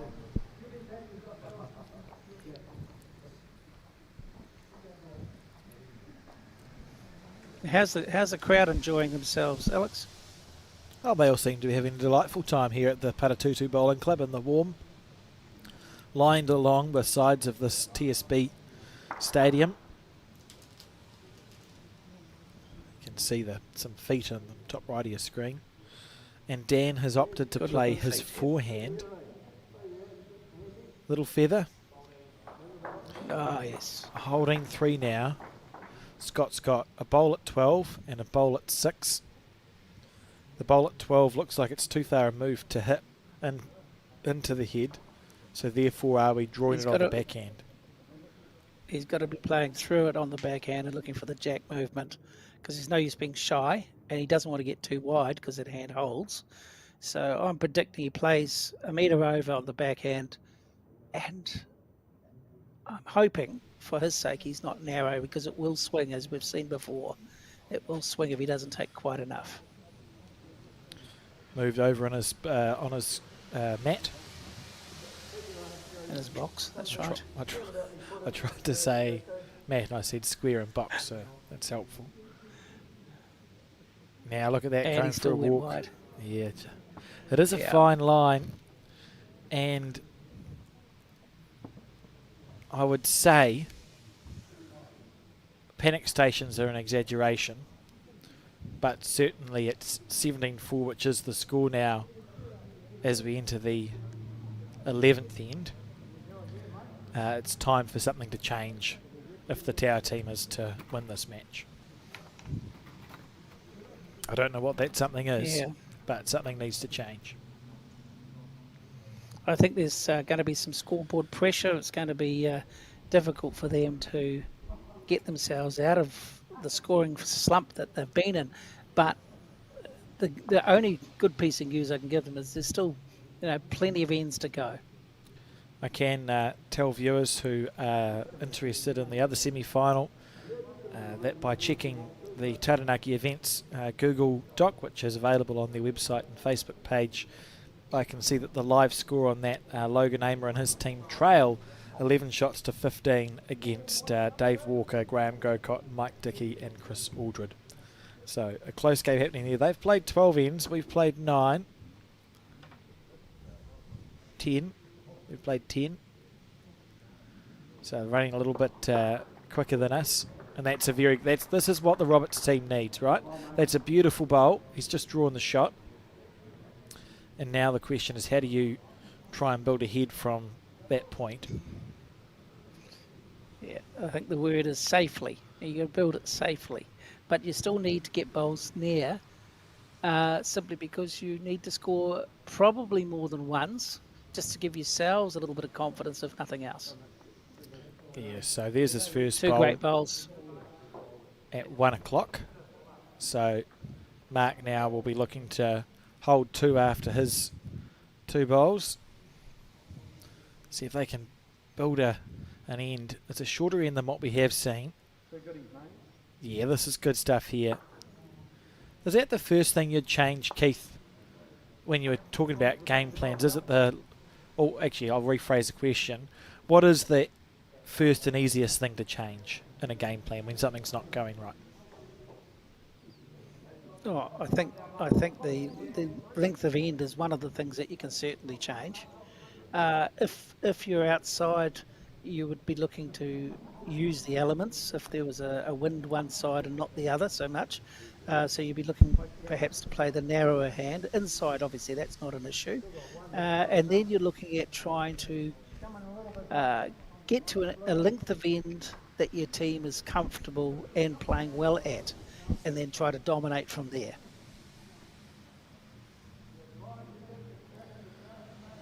So the Roberts team still just holding the one. That bowl of Kelly's at 6 o'clock, slightly overplayed, but in danger of looking like one of their better ends here, Keith. Yep, started very, very well. We just need John Roberts to add a little bit of cream to it, and they'll be looking at perhaps getting a multiple. Even at this early stage, there's plenty of gaps, so nothing really to hit. So it's a matter of just drawing close, trying not to set anything up. Yeah, just got that feeling to it, doesn't it? That it could be a good recovery end. Like this is going to require a good bowl from Dan Dickerson's team to salvage. Kelly's now put another bowl on the head, so they're holding 2.5. Intriguing one to watch. And this again, one. Yes, and again, this is the psychology of the sport. You've got now what looks like a really encouraging end, but because the team you're playing is 13 in front, they can play fairly, not recklessly but aggressively and change things. Right, so holding 2. Yeah, and Scott going. A one bowl target's good, so looking to half cover. Don't create anything, please. Pretty much. If you could read minds, that's what you would have heard, I think. Yeah. Careful, John. Be careful, John. Okay, now he needs to keep running. Oh, he's only made it half a bowl bigger. And he's certainly putting pressure on in terms of numbers. Yeah, it'd be interesting to see. That makes it clearer for the opposition to go at it, which is exactly what's going to happen. Quite like the way Dan is directing the head weight control wise. Being very clear with the weight that he's expecting his players to use. Alvin's close here. I would argue that he perhaps overplayed that a little. Yeah.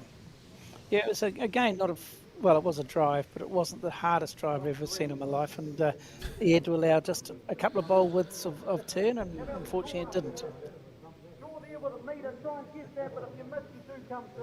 Yeah, good there from Scott. Yeah. So this is 100%. essentially what he's thinking. Is 3's a good score at this stage, puts us back to 10 down. And if he puts this in the count, that's 4, and they're creating nothing else, yes. And they're not making My question to you, Alex, is there a reality or an opportunity here to perhaps have looked at a short one? I don't mind that Because on the line. Dan's actually got the same shot for Alvin, hasn't he? Yeah, he I know, does. Alvin's played this too. But for himself, he's only got the drive. Yes, and he may go quicker. He's very accurate on the drive. And he's 3 down. As opposed to doing, to your point earlier, earlier. trying to go the back. Yeah. I think just hit. I think what's in the back, you've built a lead up with a bit of work. So they're 13 up, Dan's team. It allows you a little bit of freedom because worst case scenario, if you're Dan, you miss twice, you drop 5 if Scott's able to play 2 good bowls, you're still 17-9 up. Best case scenario, you kill literally the only end that's looked like it's a chance of a number for the Scott Roberts team and make them start again. So there's no reason to not hit this. Every reason to hit it. Absolutely right.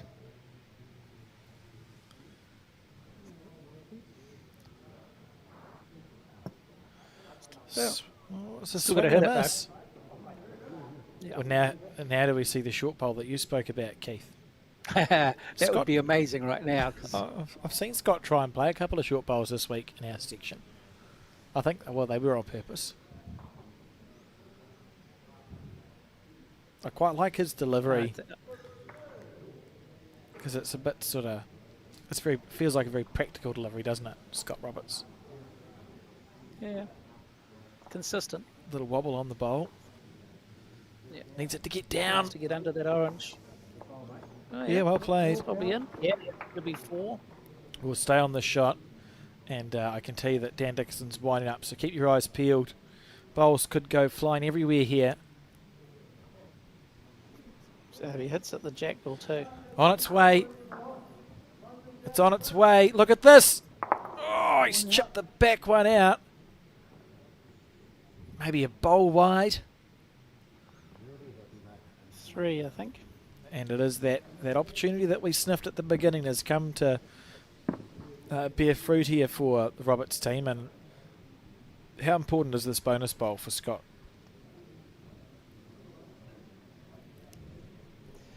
Well, the 3's is big. This will be huge. I'm intrigued that he switched to the backhand. I was just going to say exactly the same. Why would you change? But anyway, knowing that hand's the more difficult. Just out of... Oh well, 3's good Yeah. if you're a Roberts supporter. Good sign, and let's look to see where the jack is delivered. That felt like a shorter end to me, so I would expect to see a shorter end delivered again because you've just scored. So we'll just pay attention to that. Yeah, look at that. It's a short end thrown by Mark, or shorter, not short. And this first bowl, very important. This End could on be, end. Alex, this could be a trend if they score again here. Because up until now, they have scored, but not in a row. So they've cottoned on to the fact that it's the shorter end is their length. Oh, that's beautiful. This could change the game. Yeah, that's beautiful It is stuff. This is beautiful. great. That's a sort of information that a skip will keep in their mind, isn't it, Keith? Like, are we scoring on X length?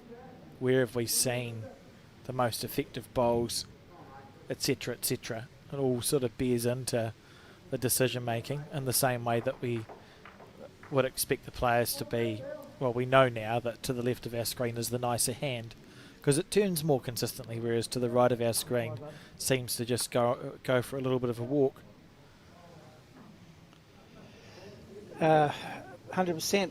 That word that you just used again, it's the consistency of being able to put bowls in the same place. And this length end, albeit only 2 or 3 metres shorter than what they had been playing, seems to suit their lead a lot better. Yeah, that's outstanding leading, That's right? sort of, yep, that's perfect. You got one on and one behind in a good spot.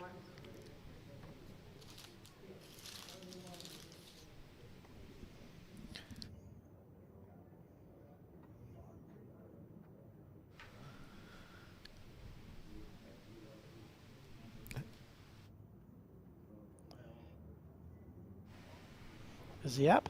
Maybe. No. Very consistent. He's played the same bowl twice. Oh, yeah, another foot of weight would have been perfect, wouldn't it?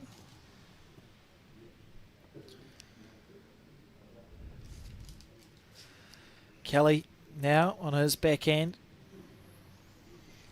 See, now, normally I would say, why aren't you just changing to the other hand? But we both know, Alex, that the other hand is actually trickier Yes, and not as consistent. your percentage chance. So they're even going to the point where they're pushing bowls through rather than try to play the backhand. It's also The hand coming from the right.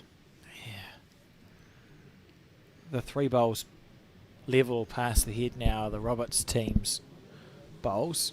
So again, it just starts to feel like the percentages are shifting. Dave with a great effort here. Yeah, that's good enough. If it had got bogged, not so helpful. But he's sort of levelish with the jack. We'll see It would Kelly be better now. if he got the gap. Would have been fantastic. But Oh, I like this to hear, Keith. is it going to turn enough? No, clean run. Yeah. Look, Perfect.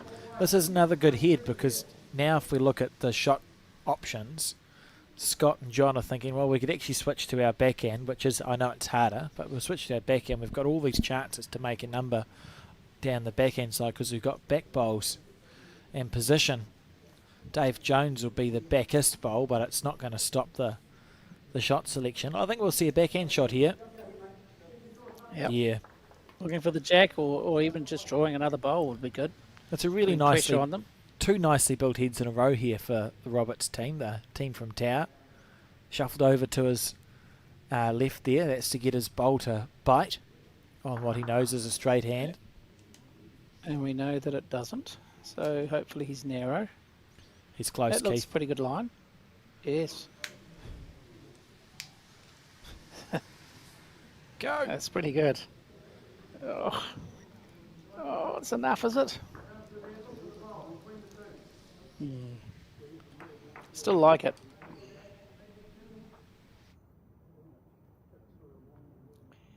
Elvin needing to be quite aggressive.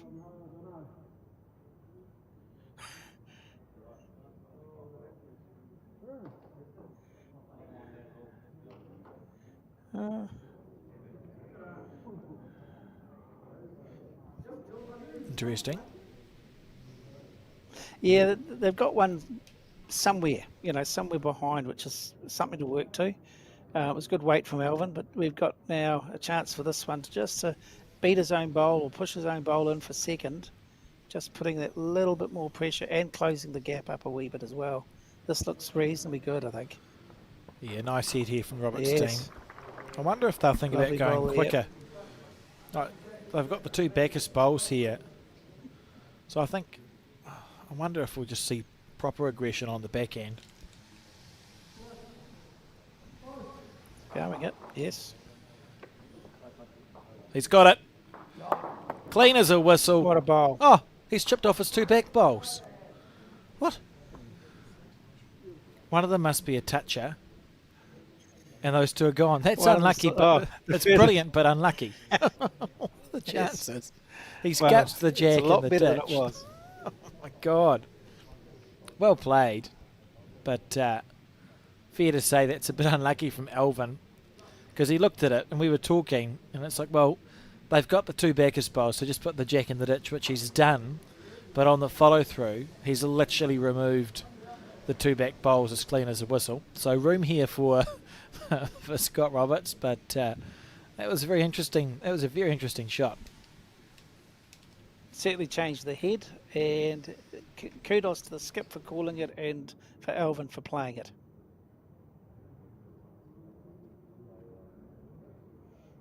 Is he going to stay on? Not quite. And now the pressure swoops around.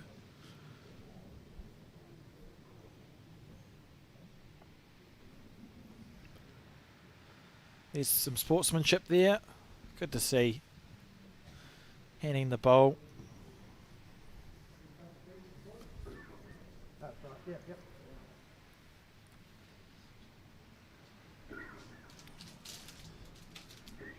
The Paratutu Bowling Club have been more than generous with the supply of food to the commentary booth that has two entire people in it.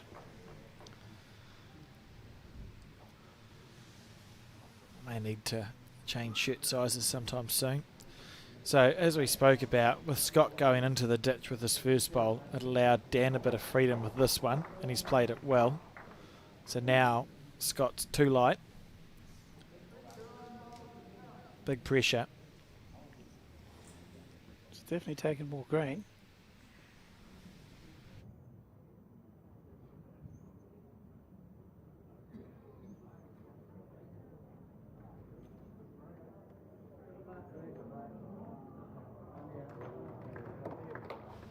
Just about. Second shot, I think.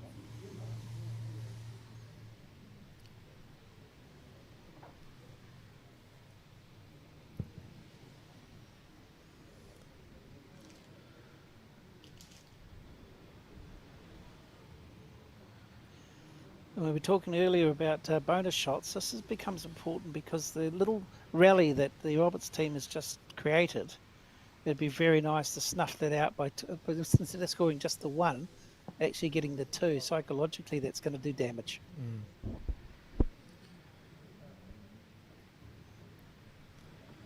Welling it on. Oh, it was played with the confidence to do that. I don't mind that being overplayed. As it's exactly what you were talking about, Keith. Dan would have been thinking, here's an opportunity to rub a little bit of salt into the wound. So we're on the 13th end now, lucky for some. And the score must be 18 shots to 7 in favour of Dan Dickerson and co. Dan, a previous winner of this event. Very experienced bowler. It's been down the pointy end of national events often in the last 5 years. He took a break from the game, Keith, and came back in about... When did I leave Tauranga? About 2015 or 2016. He took up the sport, and in his first year back, he won the Bay of Plenty Open Singles, which I think is an indication of just how classy he is. Defeated Taylor Duncan in that final, if my memory serves me correctly, and it was played at the Tauranga Domain. Did we notice where the length of Jack's gone? Well, it looked short, but I would say that's an accident, as I'm not sure why you would. It just seems to be shortening up as the game goes on, but we know that favours this mark here, who's had 3 exceptional ends now. Look at that. That's another toucher. It's really warming up.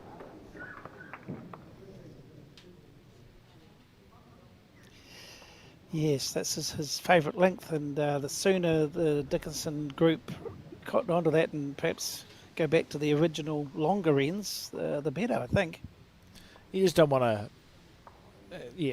if you're Dickerson, you don't want to give your opposition that opportunity when you know how classy they are.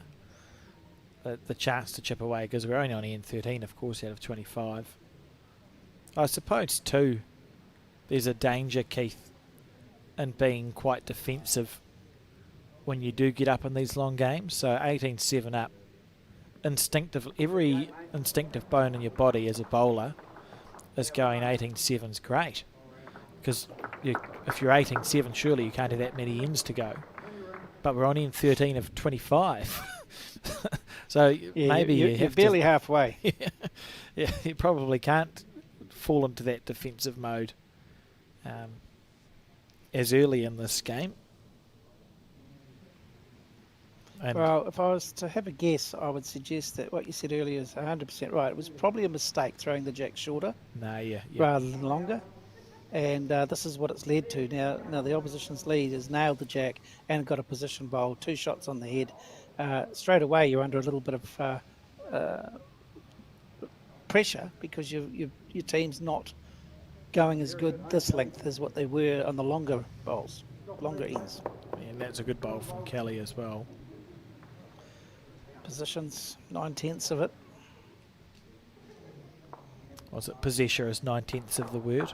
Is that how it No, goes? 9/10 of the law. No, but possessor, because it doesn't have... True. Yeah, sorry. So That's one of my better jokes, and nothing. it's Nothing. no. I almost had to correct you, and then I realised it was a joke. Sorry. If you have I to just thought you got it wrong, which is also likely. Yeah, Mike. So if you get corrected on a one-liner joke, you probably delivered the joke poorly. So I'll wear that one on you the probably chin. you haven't got a future as a stand-up comedian. No, well. What Oh, a look bowl at this. This is what the Tower team is capable of, right? They've put 3 bowls within a foot, and the challenge for Dan is there's now 2 short bowls, which stop the backhand really being a good option, I think, although Alvin's playing it. Interesting. They very quickly could get themselves in a little bit of trouble here. It is probably... Yeah, this is the hand that they know will come back to the centre line, right?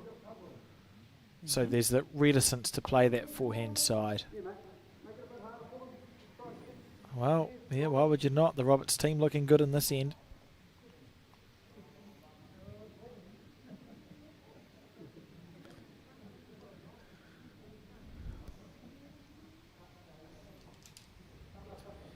See there, Scott standing, watching on.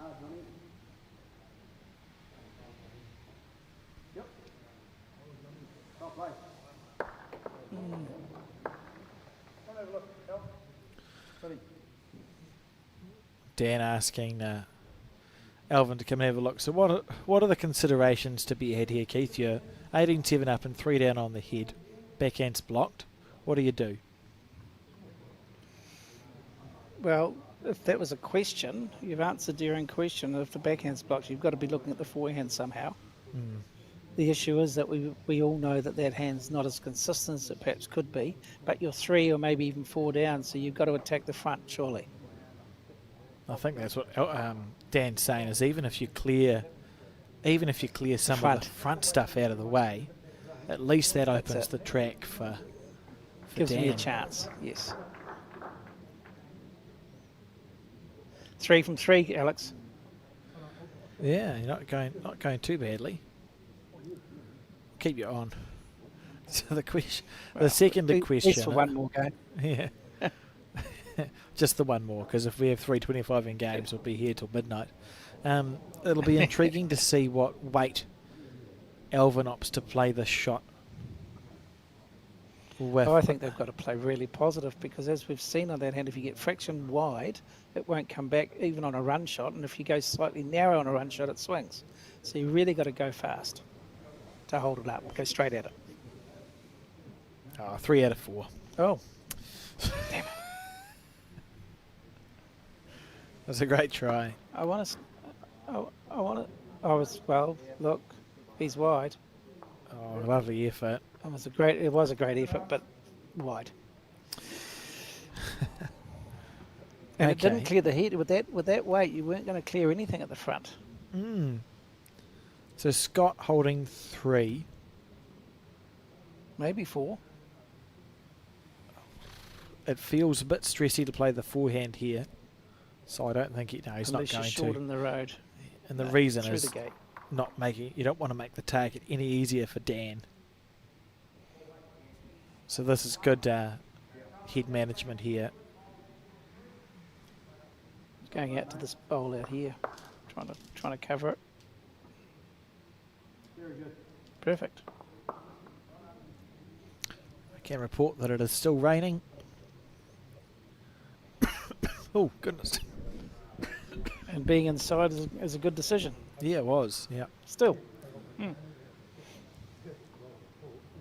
quite a nice camera shot there, Colin, that you've got lined up. Should we go We're back missing ducks. That's all we're missing.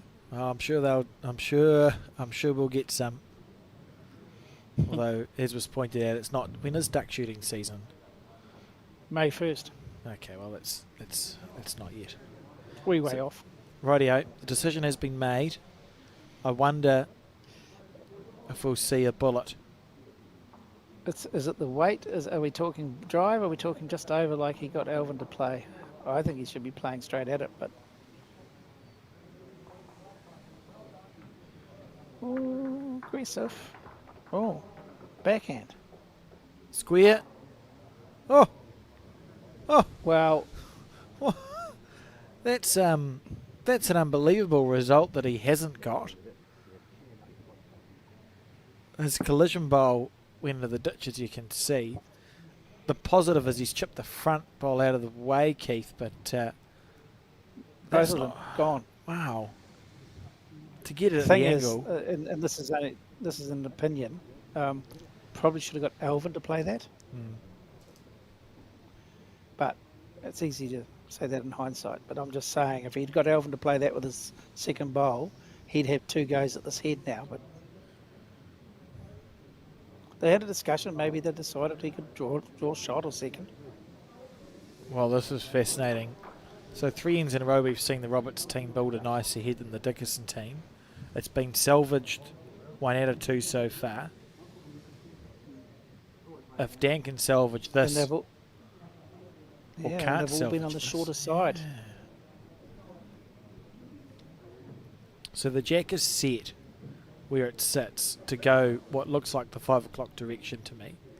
If it goes clean through the gap and stops, it's probably good for Dan. if it gets bogged by the blue bowl at 6 o'clock, that's not good for Dan. Just trying to decide what weight is appropriate here, Keith, because you could almost just try and look for a kill. Oh, that's exactly what I think. You've read my mind. It's exactly, if he's going to have a go at it, it's a kill weight. Because he can't afford for it to stay where it is at all. So he may as well go kill weight and try to knock it clean out. But that has its risk too, because you've still got to hit something.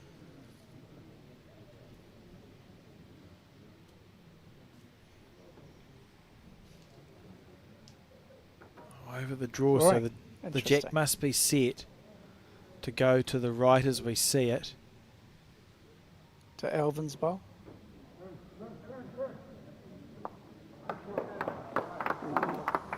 Has he done Cut enough? it down.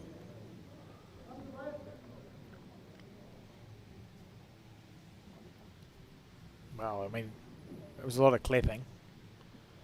We might have cut it down from 3 to 2. If Scott plays on his backhand, draws on his backhand, Keith, underneath the Dan Dickerson bowl, is that your biggest chance of scoring a 4, not a 3? Because if the jack moves a little bit. Oh, Yeah, as long as it's not going clean past the back bowl and it's going Yeah. to come off the back bowl, yeah, you could play that. Or just dead draw. Take the 2 or 3 and run. Oh, forehand draw. Take the 2.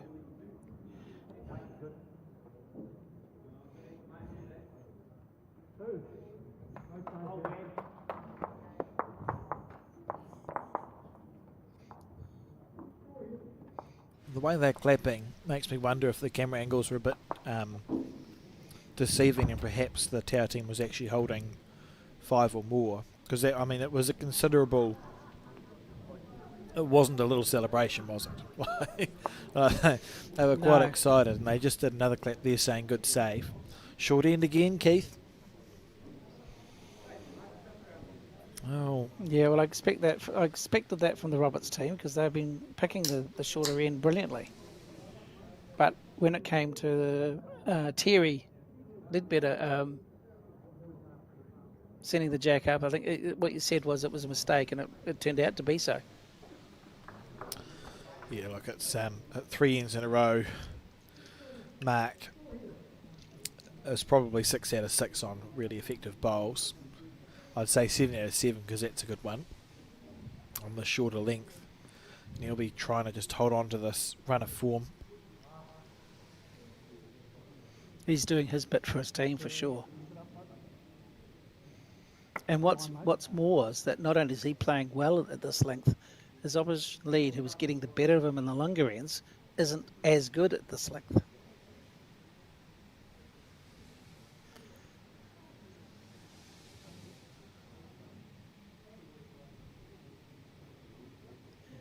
Yeah, we'll say 8 out of 8 now. Yep. Really good bowls.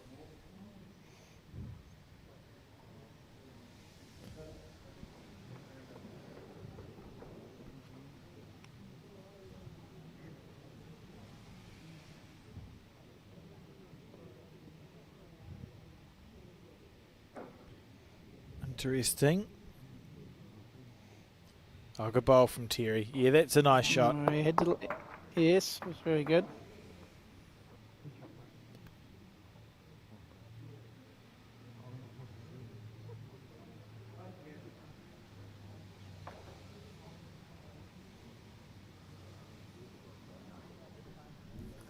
This looks pretty good too, doesn't it? Oh. Just perfect line.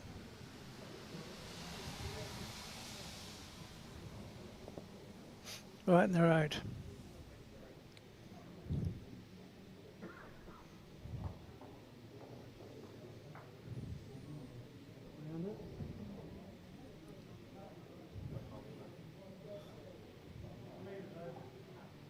Oh, Clean run.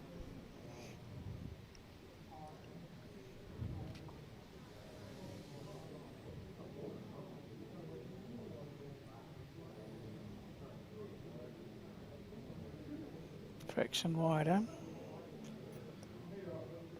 Interesting. Just feels like, just as we were talking about the players zeroing in, this might be one of the ones where you don't get those perfect bowls. I mean, they're all good bowls, right? But we're just seeing. Yeah, what's happened is the light blue bowl at what you'd call 11 o'clock is just in the eye, just in the road of a perfect green, and therefore people are overreacting to it and either going wider and just a fraction heavier to get round it, and it's just not coming back. This looks better. Now it's going to die in the hole, I think. Oh yes, yeah.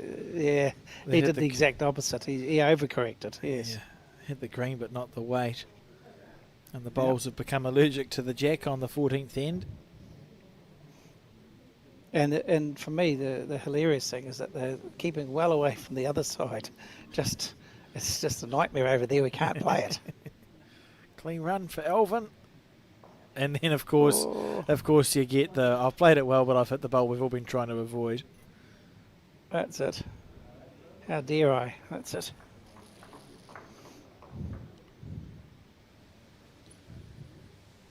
So the correction now from John Roberts.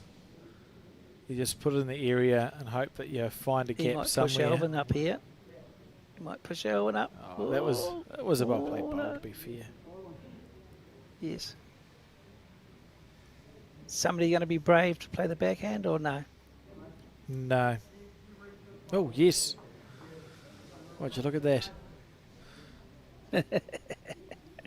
Elvin opting. We've seen players try to move to their left on the mat.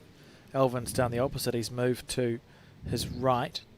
You can go underneath the line sometimes. And he's in the area if he's got the weight right. Handy. Yeah, that wasn't terrible, was it?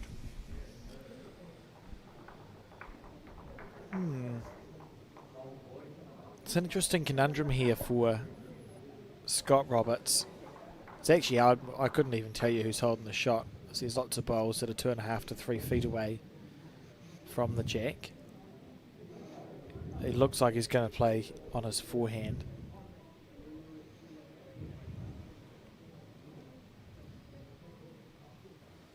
He reckons it's drawable. I think it's Elvin. probably not. Let's push something in. Well, people are Got the clapping. shot out of it. But we nearly saw it as well. It's okay, we get to see those lovely shirts from Tower We were Bowls. so close.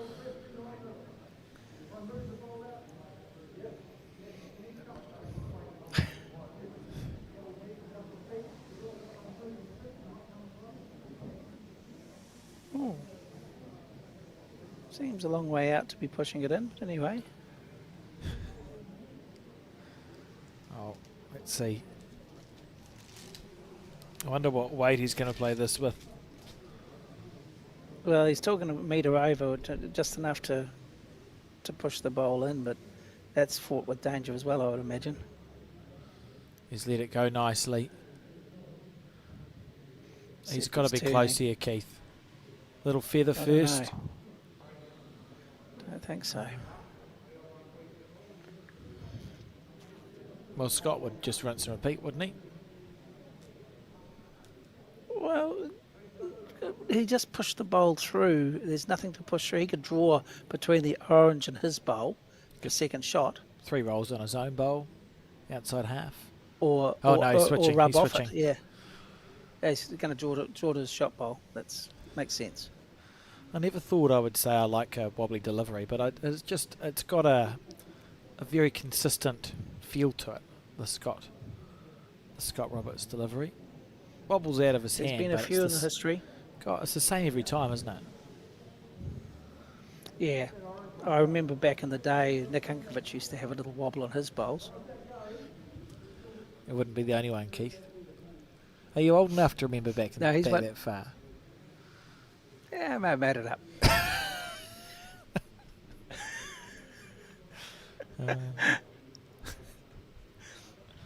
Fair enough. Just thought Nick deserved another mention. That's all. Oh, he was a great bowler.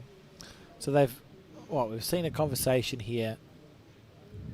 I'm sorry, viewers, I can't tell you how many Scott's team are holding, because the measure for second shot, it looks pretty even all round to me. So he may be a few down, he may be one down.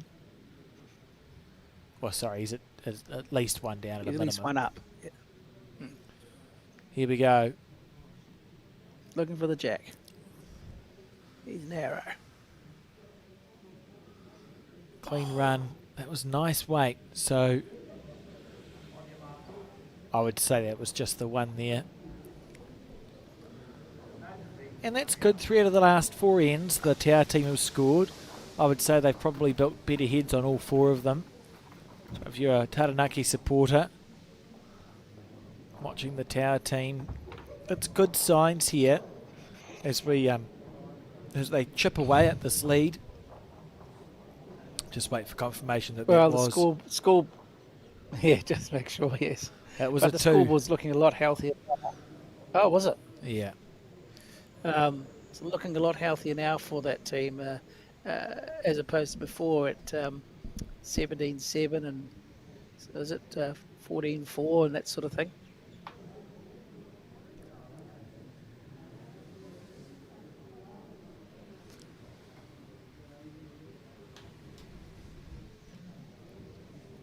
I can tell viewers who are interested that the score in the other semi-final is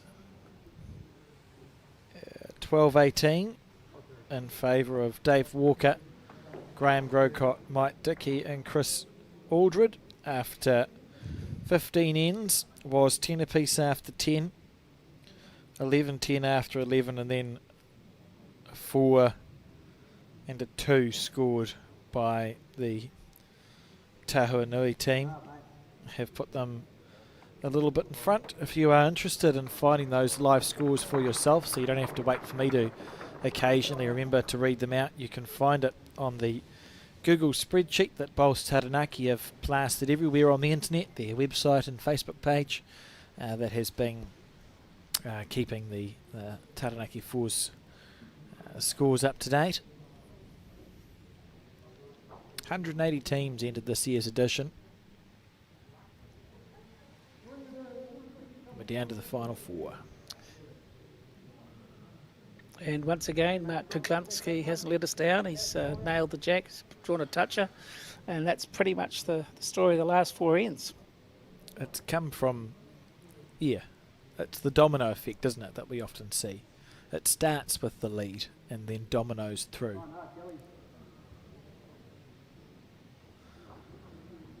Oh, good green. I just think that the last 4 ends, since they've stopped and had a pickled onion or whatever they had for morning tea or lunch, they've come right. They've definitely played more consistently, and that's definitely showing in the scorecard. It's got to give them confidence moving into this last half of the game.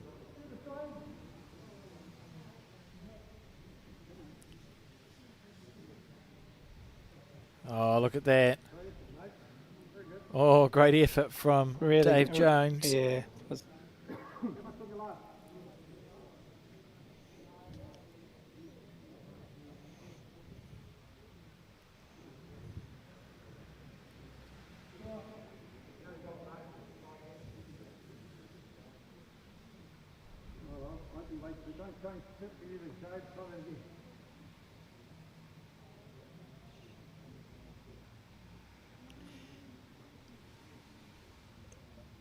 Standard of bowls, Alex, they're going really well now, aren't they? Yeah, it is impressive to watch. Finding that line. And a lot of effective bowls, and there's another one there. Often we see Dave Jones bowls, those dark blue ones. He's been pretty consistent at 2, hasn't he, Keith? They often end up, and this is an example of it, pretty much in the same place, bang, bang. Yep. And I think, as an aside, Kelly Hill's bowls have been more spectacular. They've played, he's played a lot more telling bowls, but a few looser ones. as well. So, he's not as consistent, but he often plays quite a telling bowl. He draws the shot cold or, gets tight on the jack. Whereas Dave just tends to be there or thereabouts, pretty consistent.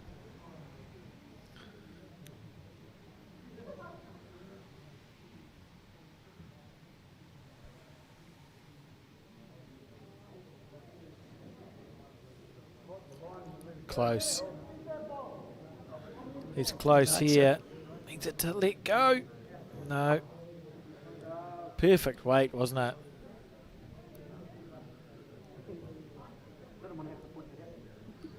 Definitely would have got some movement if he'd managed to come down onto it, but he's done no harm. He's still got another one near.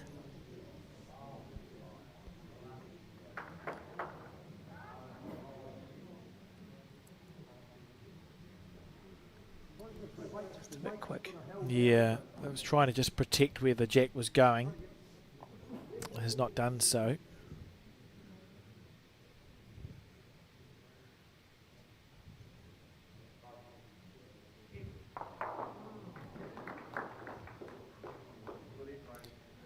Look at this. This looks better. Oh, just. Oh.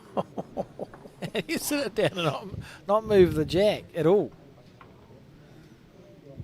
So that one lonely bowl.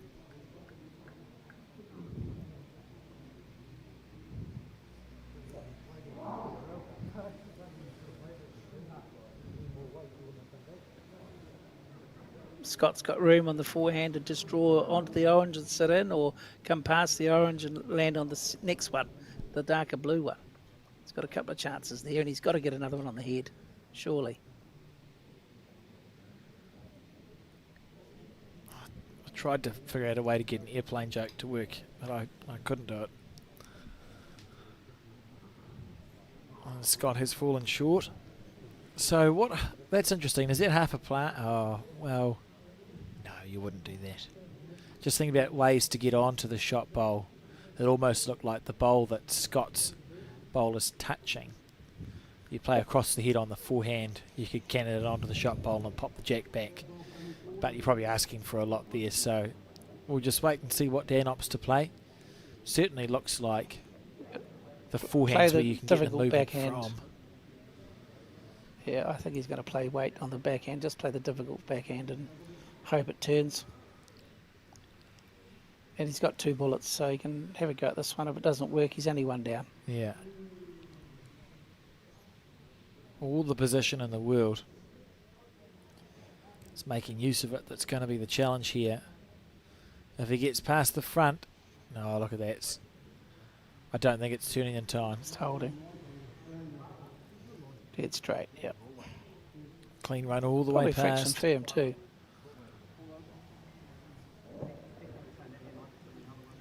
I still quite like across the head onto Scott's last bowl. Yeah. But maybe not. Probably not on. At this stage, you might be hoping that Scott can draw one close but set something up that you can use.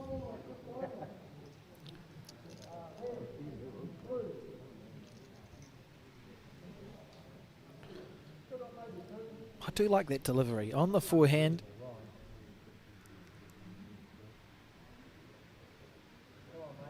How's the weight?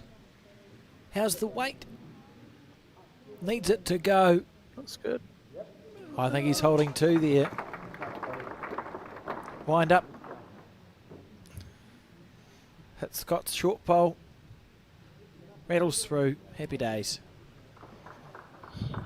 On the backhand even, Keith, you could play the split on the backhand with big weight. Yeah, that one. That's the bowl I've been pointing at for the last 3 bowls. No one's listened to you, Alex. That's the problem. Well, he's pointed at it. I mainly want to see if it's going to work, but you just feel like there's so many of your bowls coming through the head. If you can get onto that, you can see that's a good angle. The split, the Scott's bowl that you see there and the blue bowl to the right, you're just hitting that pretty hard on either hand. Anything there is good, isn't it? The Yes, stuff is that's it. moving through. Quite excited to see this, actually. If that's the case, you certainly don't want to see it go wide because there's not much future wide. Anywhere in there, somewhere is good. I'd love to see it connect.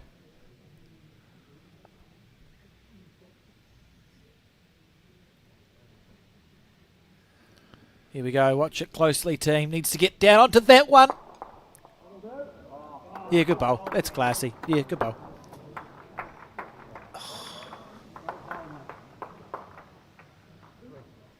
That's percentage-y stuff there. I mean, it's the perfect result, but well played in the area.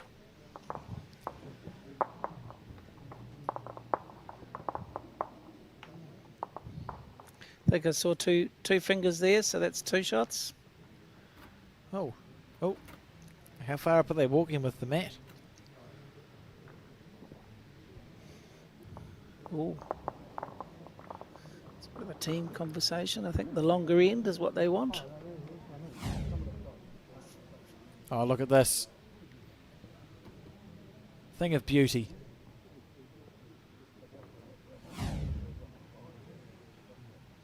Yeah, I'm pretty sure he couldn't have played that much better, actually.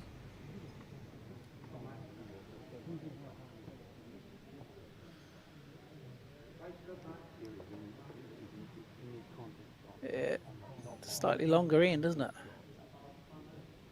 Yeah, that's a good decision.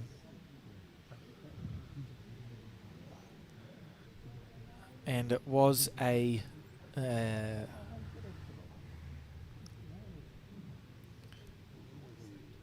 number scored. 2, did you say, Keith? I think so. I think that's what they said. Cool, we'll go with it. So 2011. Till proven otherwise. And we're on the 16th end. And that's a good bowl. Changing the length and putting the bowl right on top. It certainly proves a point, doesn't it? That the Dickerson team prefer longer ends, and based on the performance of the Roberts team, they prefer the slightly shorter ends. And whether Mark gets close, you see, Mark was nailing the shorter end. It's possibly the worst bowl he's played in, 5 ends? Exactly.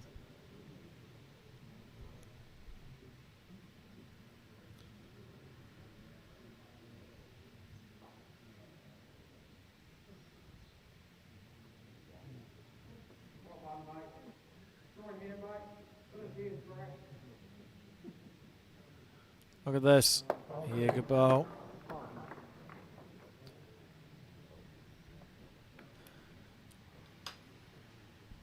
Amazing how one bowl can make such a difference to how the teams are feeling in the momentum. Just when the Roberts team was settling into a rhythm, they'd outplayed Dickerson and co on 4 out of 4 ends, holding a 2 or 3. Dickerson plays a bomb, and now we find ourselves on this head with Terry Ledbetter holding 2, and Dave Jones able just to draw past the head for position.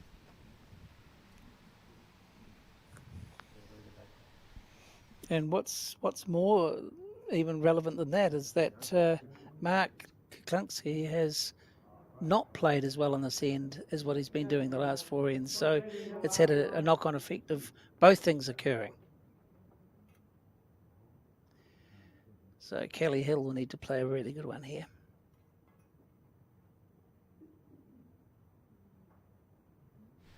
This is what good 2s are very helpful for.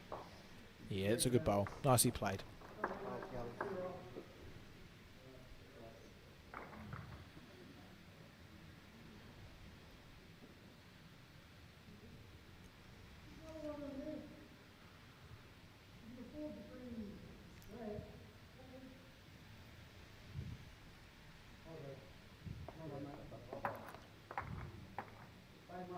So do you see any reason to change, or Kelly plays a similar sort of shot again? Similar shot underneath the bowl at 11 is brilliant. Let's cut the green a wee bit.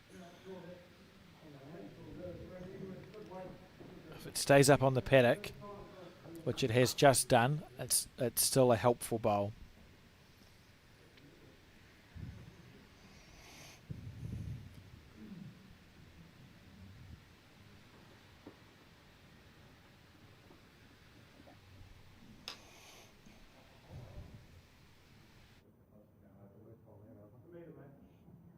Oh, for a short bad bowl, it's in a great spot. Accidentally, literally right in the way. Yes. You couldn't have asked for a better block if you tried. So for this one, if you are John, you're almost thinking to yourself, it's fine if I move the orange bowl. Don't be forced wide because there's a bowl in your way. If I move the orange bowl, I've improved the situation. If I clear it, I've played a perfect one. And he may have played a perfect one. Good shot. That's well played. Good shot. Yeah, it's still a good bowl. Done nothing wrong there with the head building.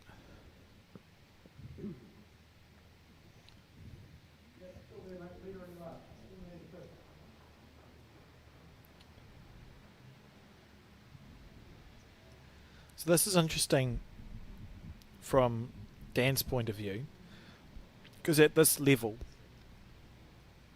as a skip, Dan is essentially making the assumption that Scott's team is going to play an effective bowl here, because it looks so inviting. The head's going to change, so you have to try and build to defend a shot that is going to happen. It's not they might successfully play a bowl. The head is 100% going to change here. There's a huge target. Yeah. So it's not a ifs and buts. That was a good sometimes. call from the skip. No, just rip them out. Clean as a whistle. Bye-bye. Oh, one hung around. He was a bowl wide. Clean as a dirty whistle. That's it. No, he was nearly there. My point stands in that the head changed. Yes. And the weight was good, just half a bowl wide, like you said. Only one down now, the Roberts team, after that shot. What would Dan and Elvin be discussing here, do we think? Yeah, I think that, from what I've seen, and this is just a guess at this stage, Elvin's saying play the hand that is consistent. We're playing better. We've got the bowls that we can promote. If you come past wide, it's still a good place past it. You've got all the chance in the world. Backhand is no future at all. So you're playing the percentages, and I think, was it 20-11 up? I think you've got to play percentages. And he's on the forehand. Here we go. Yeah. Sitting Elvin's bowl, one roll for second, or getting around it for the position.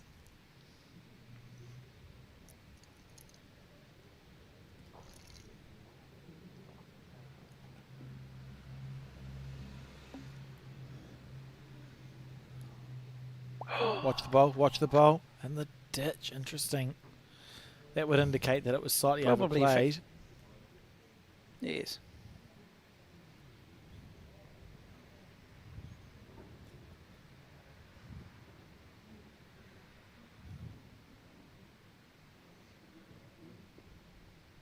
He's got to play backhand. Yes, he is.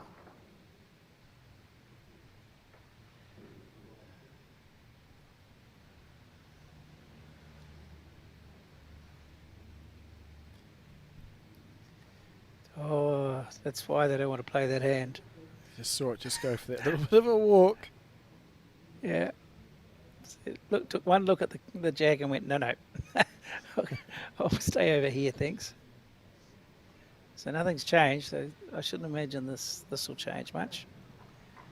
It's looking to turn it up. Round it's better, yep. Good there. Yeah, handy bowl.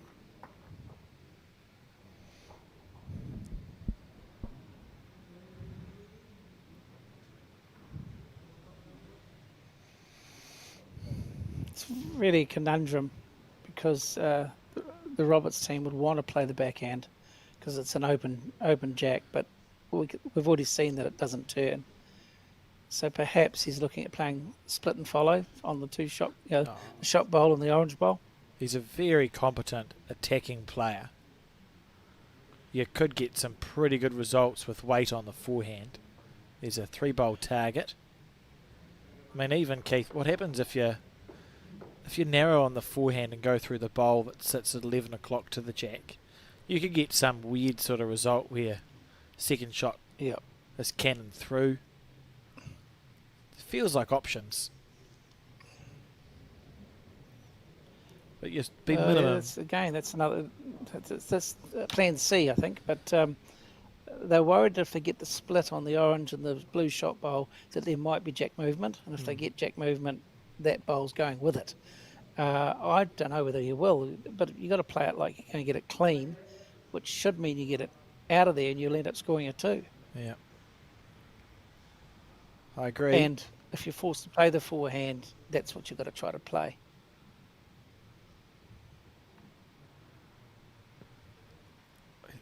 Interesting.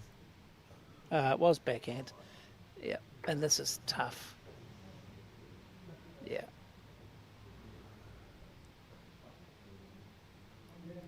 I'm a little surprised at that shot. Played it with nice weight. It was only a foot narrow, I suppose, but I did think the forehand was the way. And the score now will be 21-11. And we're on the 17th end of 25. So this is the final part of the game, and there's a 10-shot differential to make up for the Roberts team. Not insurmountable. And to be fair, they had a poor start. I think after 3 ends it was either 8-0 or 9-0. They've kept that gap. Like, it hasn't extended on as the game's continued. But certainly we're in this last segment, and if you're a fan of the Tower team, we want to see them. You'd be wanting to see them scoring at least half or just over half of the ends left. I think they need to get a wriggle on. I was having a look, Keith, at the history of this event. It has been going for a long time.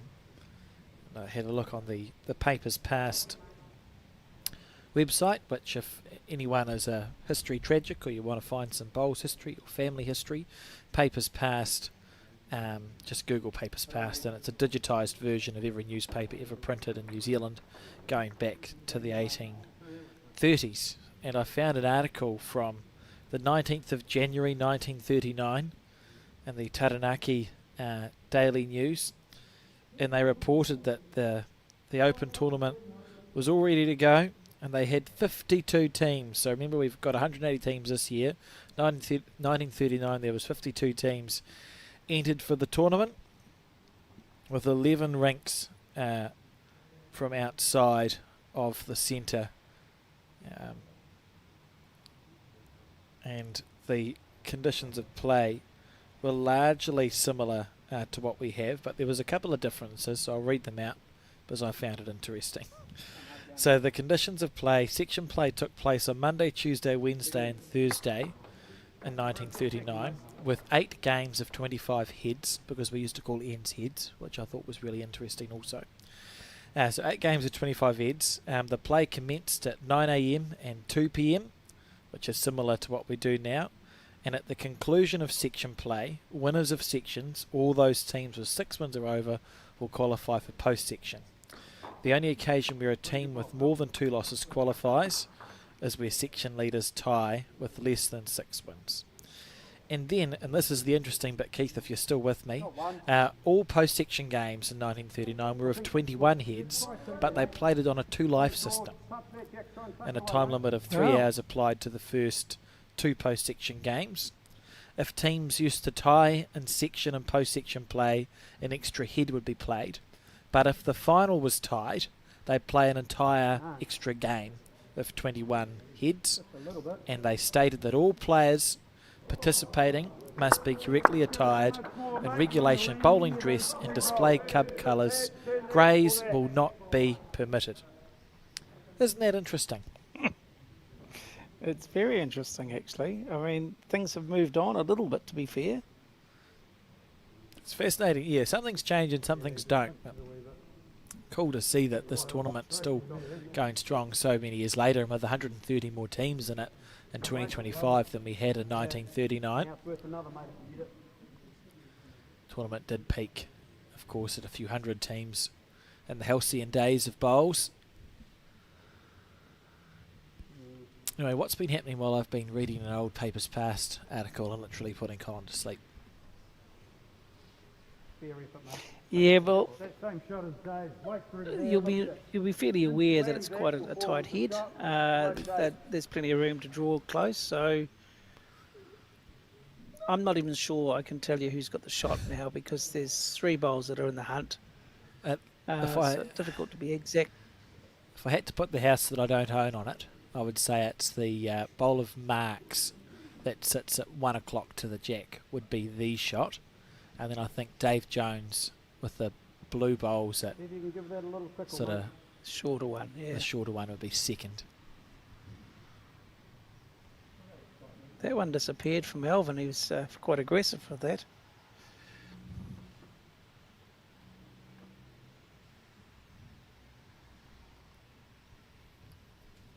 Come on, mate.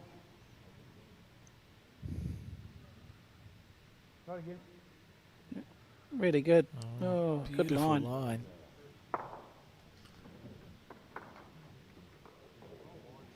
think much has changed. So Alvin can still draw through, be aggressive.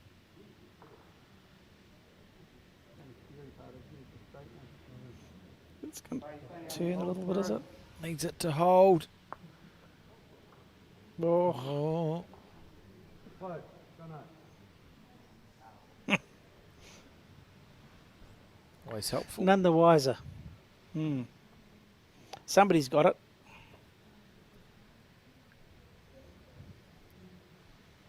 You take your speed through there. It is real close, mate.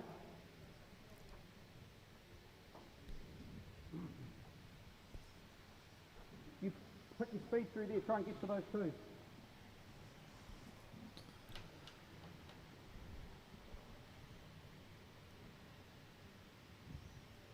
Stalking after it. Big chance. Oh. Yeah, I know. Oh, That's game.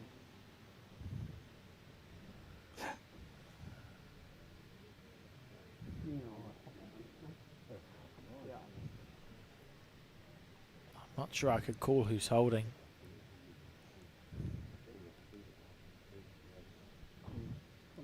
Dave Jones in the background there saying we've got one. he's looking pretty confident.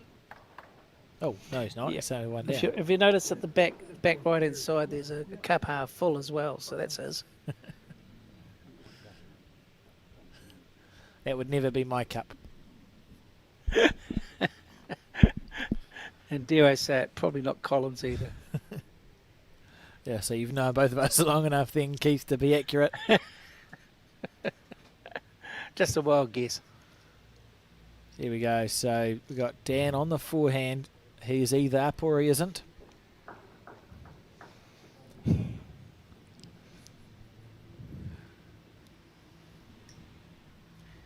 probably playing it like he is. He's got the shot. It's wide on that hand. I do like that we used to call ends heads. It makes sense then why we talk about the head, doesn't it? I wonder when we started calling them ends as a sport. I'm sure you'll be able to Google that at some point. Who knows? That's interesting. And we've moved on from saying rinks as well, haven't we? Because we used to say rink for rinks was fours. I think down south we still might call it rinks. Or it's still, I hear it's still called rinks in bits and pieces. Anyway, here's the bowl. How's the weight here? It's the perfect line.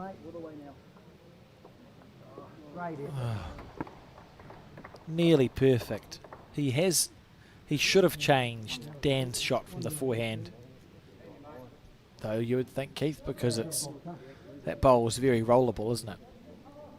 Well, again, if you play the weight he just played, it's not going to get back down to that last bowl, but you can't be sure you won't play that weight. So, you know, if you're slightly light, it could swing on and push it in for either shot or even 2 shots. We've just discovered some lamingtons in our room. That's a terrible discovery. Oh, I disagree by quite some margin.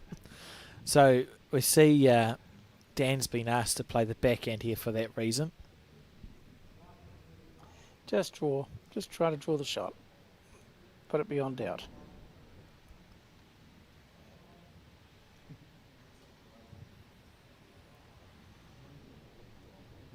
I think he likes it a bit. Just on a turn. Oh, Such good weight. It has rested that bowl of Kelly's up, so he's actually given the shot away, which is unlucky to do so. Nothing on for more than a 2 here is there, Keith, so we'd be thinking that Scott will play his forehand. try to get past his own bowl or onto his own bowl would be fine. But don't flick the other bowl in. Good weight, Keith, Scotty. Oh, yeah. Didn't try too hard, I don't think.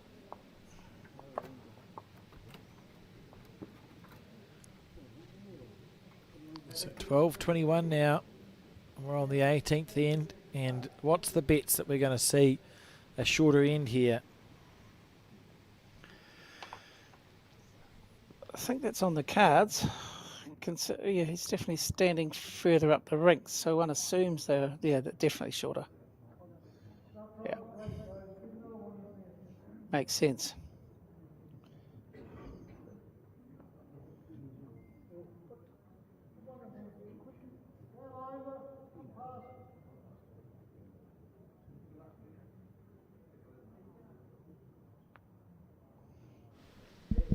I can tell viewers that the other semi-final is now drawn level again. 20 apiece, 20 all after 18 ends.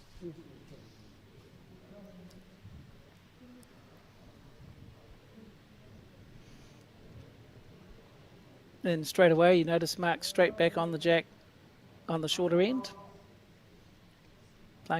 Bowling a toucher, which is a great start. Yeah, certainly is. It's been a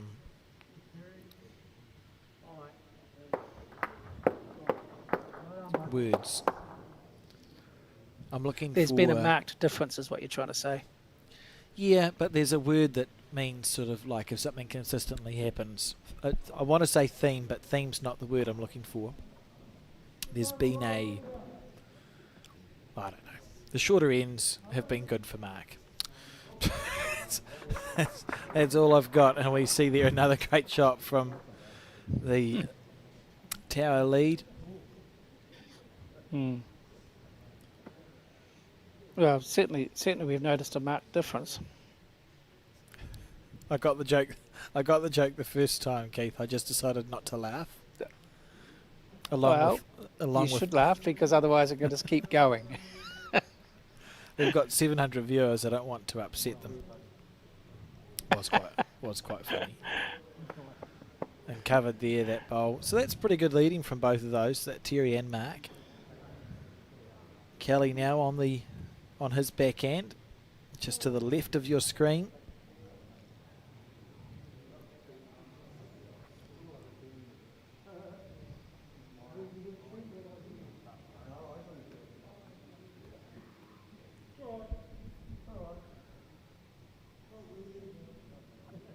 Yeah, I think what I've noticed with Kelly is that in the last 8 or so, in the first 6 or 8 ends, he was really quite dynamic, and he's just not quite as close to the jack consistently as he was to begin with, and that's a shame because he was playing extra well earlier on.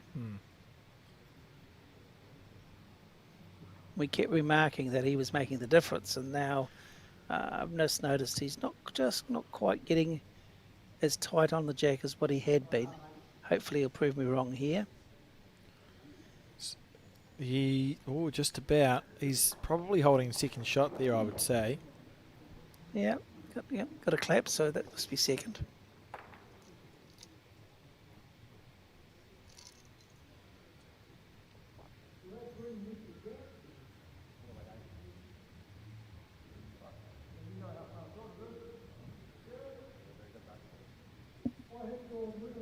Interesting.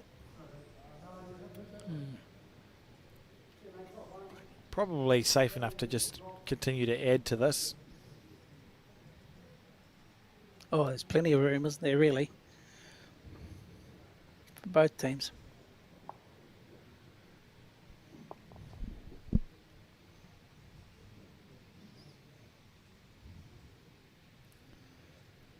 Down, up. Oh, just got caught, bogged in the middle.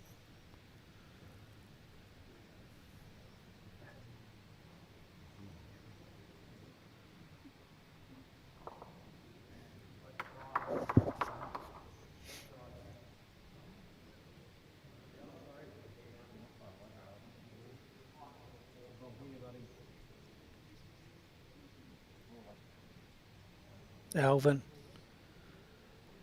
Yeah, half a chance. I would say that Mark is still holding the shot to that bowl that sits at 7 o'clock to the jack.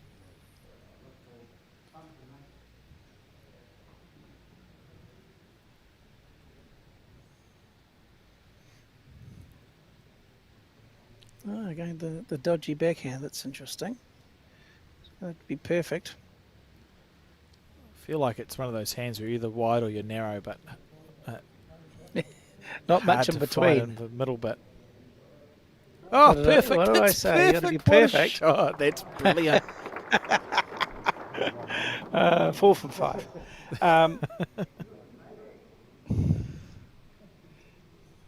No, I think it's time Alvin played a bomb now too. So let's just make the call early.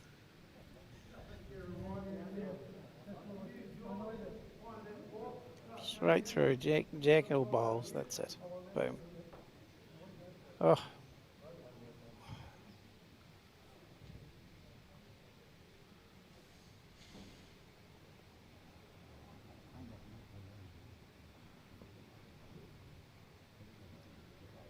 How's the weight here? Oh, just about. Oh. It's half a bomb. It's a bomb. Interesting. And we look at right at the back. It looks like Kelly's bowl. Wow. I don't know why I'm looking at the 2 metre mark, because it kills the kill at the Taranaki Open. So if you look at the angles, explain to me how the jack, it's almost impossible for the jack to stay in bounds if it's hit.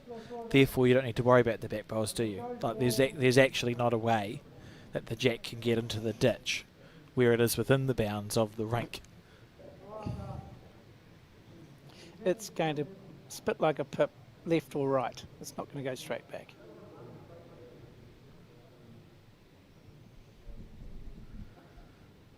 There it is.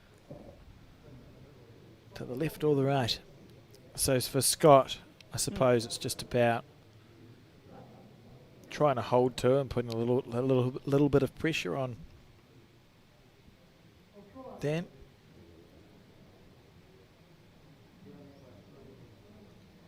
They like it. Good bowl. Just around that. Yeah, that's good. Oh, how did it sit out? Still going to be enough for 3, I suspect. Oh, maybe not. Alvin's bowl might still be third. Yes.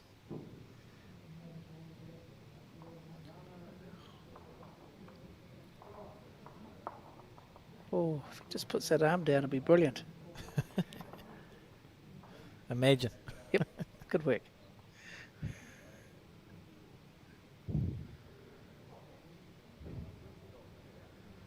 He's got to be going the jack, surely.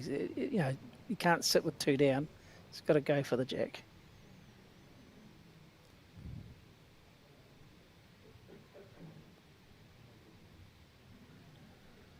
Swooping on the forehand.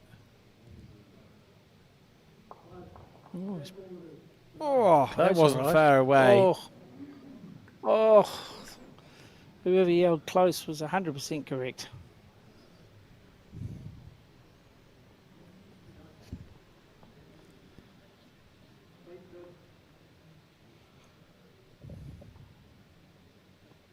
It would be great on the narrow hand just to plonk one in for third shot, just between the orange bowl at the front, just in front of the jack, so it just makes it that much harder to get to. Yeah, he's wide, I think. Feather of that up and over on that one. No. So how many do we think he's holding? It could be holding a 3 there. It's definitely 2. It could be a third. Again, the angles are quite difficult, but Certainly holding. it So doesn't we change the shot. Yeah. expect to see an endeavour at a kill here from Dan Dickerson.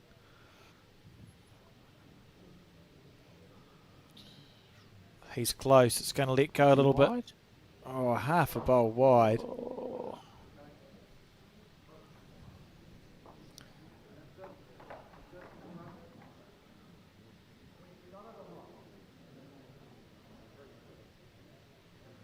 Oh. I think they're talking 3.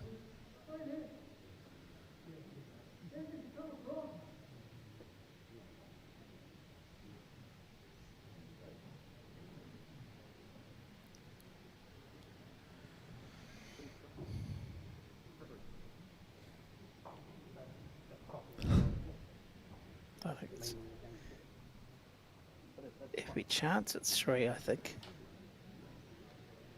Very particular umpiring happening here. Oh. So what's actually going on? We've got Chocks. He's removed one. Maybe he just asked. They perhaps just asked the umpire to chock the bowls, not to measure the bowls, Keith.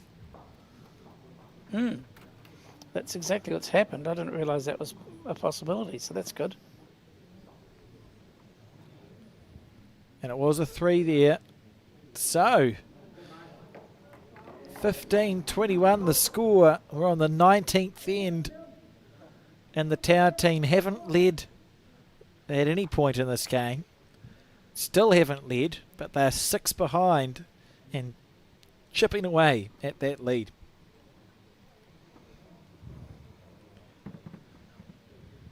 Of course, if it's drawn at the conclusion of the 25 ends column, we play another 25 end. No, we don't. We play one more end. They'll toss a coin. And that's a great start. He really has played some exceptional bowls in the last little while.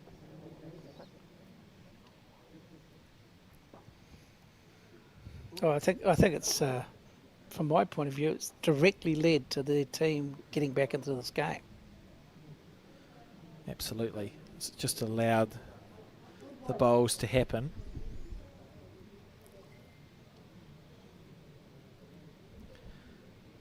And Terry Ledbetter he's still playing well, but just been perhaps a little bit on the short side sometimes in the last 5 ends. You see 2 bowls at a level with the jack and not passed, and then that means Dave has to get bowls passed instead of being able to look for the jack, etc., etc. Well done. I say as we don't see a back bowl, but he's holding 2.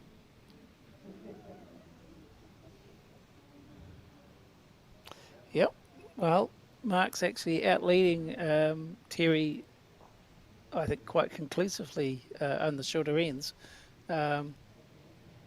What I'd like to see is that if Dan gets a score, he needs to go long ends and let his lead do his thing, which he was clearly out-leading Mark earlier in the game, and that's all swapped around now.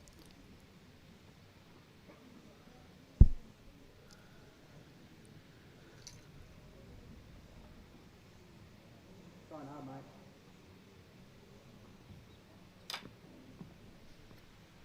Oh, look at this. Well done. Good bowl. And it's still protected by the front.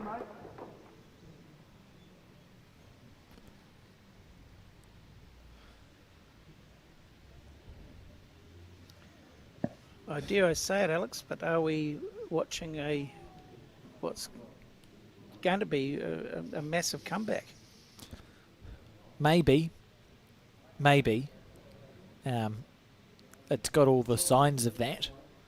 Keeping in mind that both Alvin and Dan are quite good enough just to squash the comeback, like you would a bug walking across something in front of you. But absolutely all the signs are there. The Tower team's doing what you need to do if you want to make a comeback happen, and that is be strong from the front. And we can see after the bowls are being played, the leading the two, holding 2 shots, a little bit clogged up the front, which will make it hard for the threes and the skips for Dan and for Alvin to recover. Is this the bowl here? No, it's not. Shy. It's got all the hallmarks of it, Keith. There's all the signs, absolutely, that a comeback could be on here from the Tower team. They've been here before. They were semi-finalists last year. Scott Roberts was in the winning team 2 or 3 years before, I think 2020-ish. It was actually the, and I digress here, but you see their shirts, Tower Bowls. It's a amalgamated club. They amalgamated 4 or 5 years ago, and Scott was the new club's first Bowls Taranaki Gold Star holder. He won the Christmas Pears shortly after the club was formed, and became the first member from that club to have been awarded a Gold Star, which I think is quite nice. New generation of bowlers coming through.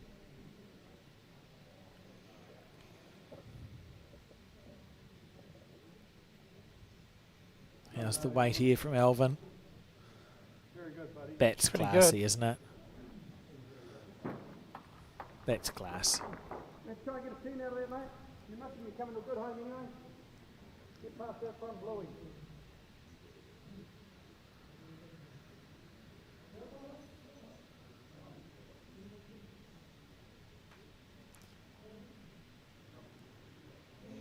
I like the line, just depends on the weight. If you can't.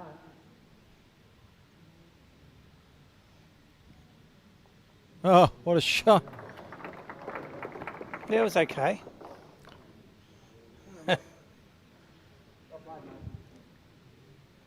Yeah, well played.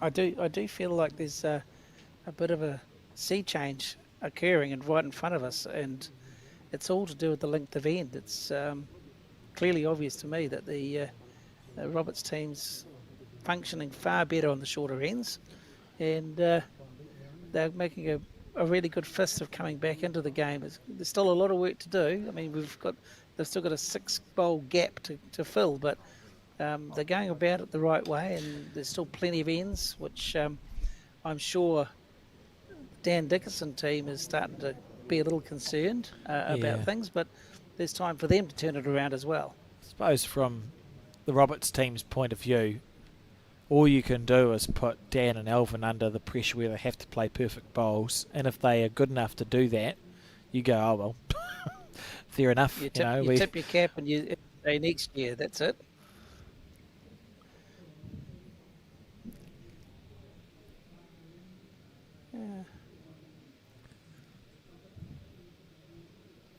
I say that's brave, trying to draw through there, but was doable if he did it perfectly. But no, unfortunately. Be intrigued to see what hand Scott opts to play. If he's holding 2, what you would be reticent to do is you wouldn't want to roll Alvin's orange bowl around the corner. So you just have to make sure that You back yourself to draw closer than the orange bowl. Oh, Scott played an If you happen outstanding to finish, shot yesterday against Peter Bellis. Just literally drew a toucher. That's fine. Neither here nor there. Hasn't made it better, hasn't made it worse. I think what he didn't want to do is play the forehand and then find that he's left something to work off. Yeah. So he's just played it safe.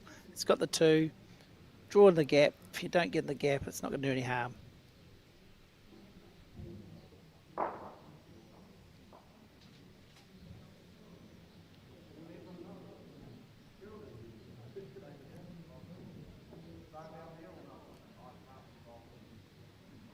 Forehand, probably looking for a bit of movement, maybe. He's in the vicinity. Pretty good. It's a pretty good bowl. It's a very good bowl, yep. Particularly if he's made second shot out of that. That's exceptional. I'd be frightened to play the backhand if I was In case Scotty. you get down onto the jack, yeah. Yes. Wouldn't you play the forehand to just get inside that last bowl? I think so. And if you get short, it's in the road, it's in the eye. And you've probably still got two. I don't know for sure, but it's definitely if you've got two, you don't want to be doing too much. But backhand it is.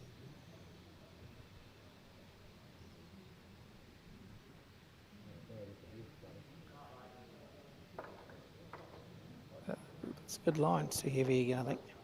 That's what I'll be frightened about. Yep. Oh, he's cleared it. Safe. Good bowl.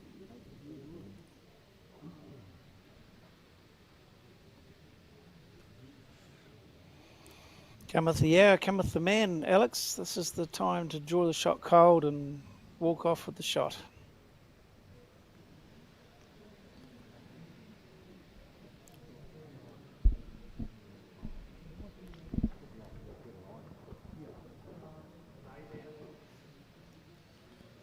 Here we go.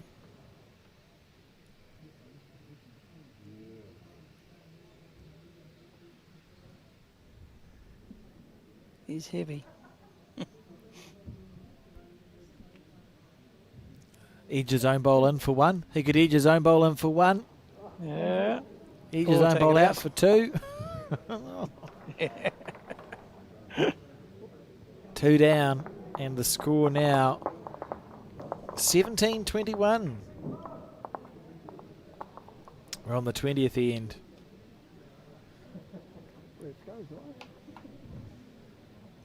It's definitely tighter than it was 5 or 6 ends ago, and things are starting to get a little bit dicey for the leading team. But they've got to remember, psychologically, 4 in front's still a great lead.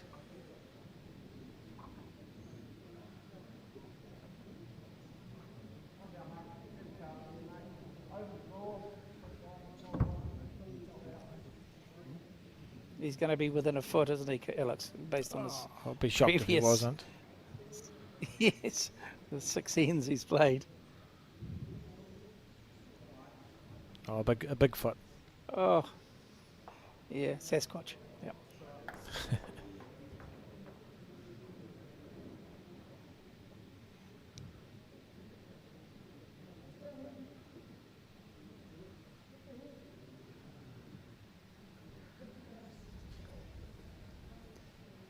It's definitely developing into quite a cliffhanger compared to earlier on when it was 8 or 9-0, as you said.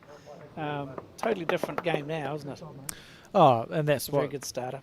Just absolutely the beauty of these 25-end games when you've got class acts, which we have in both of these teams, as it's just unlikely that you get a roll over the top sort of a situation.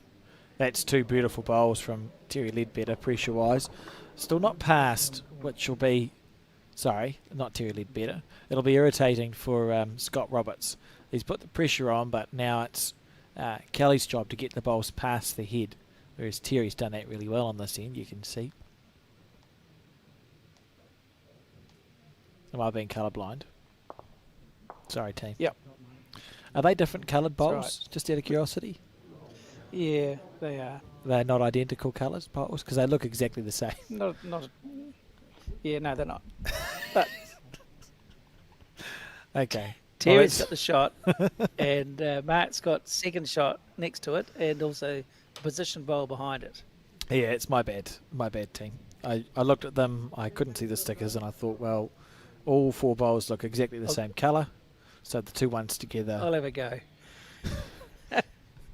And Well, at least you gave it a chance. Yeah, gave yourself a chance. I made my point well. My point that was totally incorrect. Okay, we'll move on. Yeah, colour blindness is an affliction. It doesn't make, I must admit, it doesn't make commentary as easy as it could otherwise be. They should all have different colours like Alvin's bowls. It would make it a lot easier. It would. Rightio, so Kelly here on his backhand. Same bowl twice, that's good.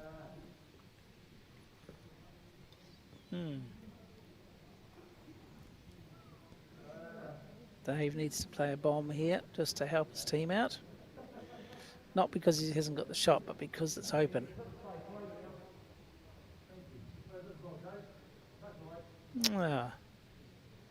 That's okay. Yeah, it's a lovely shot from Dave.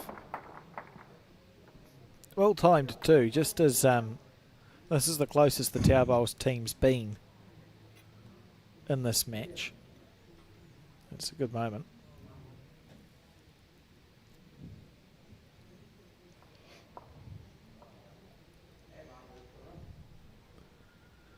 Yeah, it's definitely a chance to put a little bit of pressure back on Scott's team. Oh, look at this. How's the weight? He'll be disappointed with that bowl. And it's set down. That's doubly he unlucky. sort of blocked it off too. He's blocked both hands brilliantly. You almost need to wind up now if you are John. You know you've got sort of bowls past-ish. But it must be tempting to look at just winding up on the back end. You clear the front ball out, it's good. If you play the plant. Split in the front's the good. Splitty thing. There's just good stuff going on.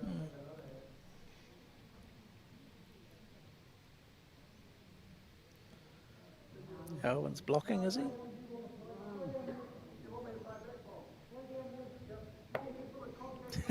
See, now that's excellent there.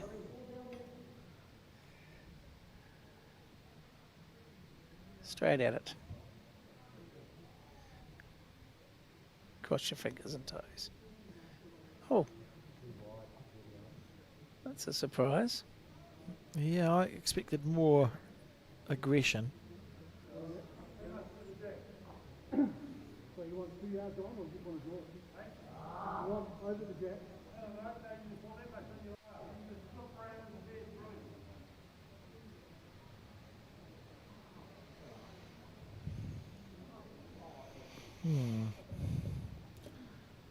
Interesting decision with the Roberts team not to attack when they're 2 down. I mean, I would be surprised if we don't see Scott just blast it into next week on the backhand. Anything, that front split looks pretty good. Through Alvin's bowl looks good. Narrow through the bowl of Dave's looks good. You'd be unlucky not to get a result if you are within that 3.5 bowl target on the back end. And even if the result was to clear them all out of the road, it wouldn't matter. Okay, fair enough, Scott. So he's backing himself to draw the shot bowl off. Yeah. It's very difficult. And you could almost argue now that the front isn't as good an option because if it doesn't go right. It was a first bowl, wasn't it? It was something that you would play with your last bowl as a 3 or your first bowl as a skip. Now probably it is the forehand for Scott. Draw to replace the shot bowl type thing, yes.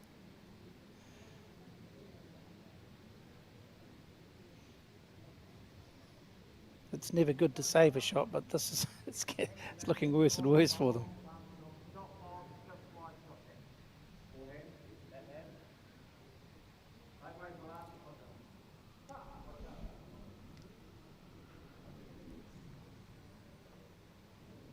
Right. Well, Alex, we don't know anything, remember, but I think he's forced to play that same type of shot again.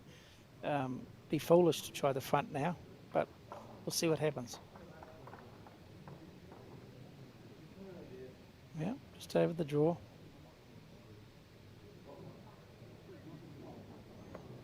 Got to say, I'm very surprised.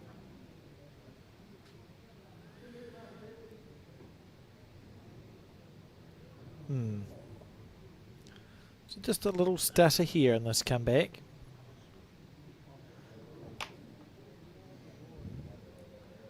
Dan Dickerson and co looking at this here just to understand. Maybe they're only holding the one, perhaps. Otherwise, yeah, I don't know. I don't know. It always looked like 2, and I suspect they're thinking we don't want to give it away. That's what they're talking about. Lots of pointing. So what a magnificent place for a bowls measure to pin it onto the back of your cap in the way that Alvin has so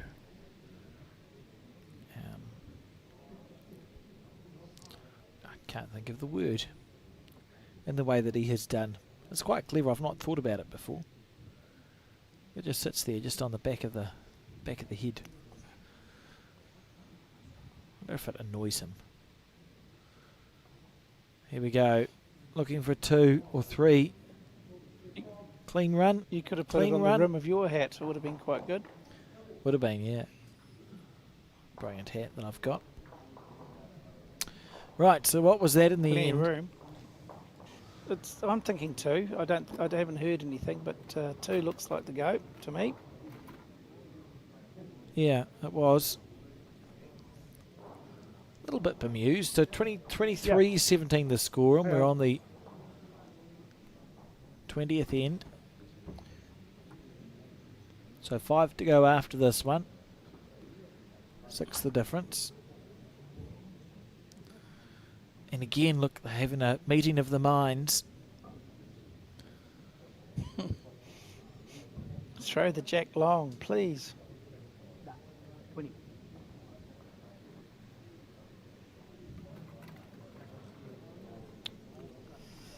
It does show you, though, Alex, how crucial it is that the team's on the same page and they're taking the time to discuss it. And I think that's actually really healthy.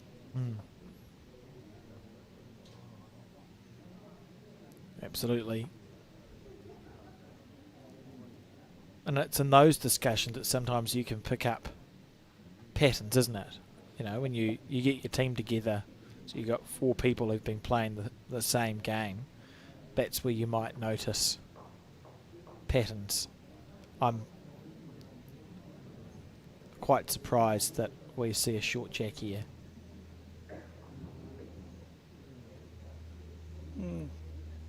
So am I, although they did score, just score on a shorter end, but it's interesting. It really is. I mean, at the end of the day, it's been quite a difference between the 2 teams and the 2 different lengths. Quite easy to see the difference. And the reality is that the other team have, by and large, played better on the shorter ends. Just been, but maybe they feel like they're getting them, get the feel of it, and they're playing better on that sort of end. Maybe.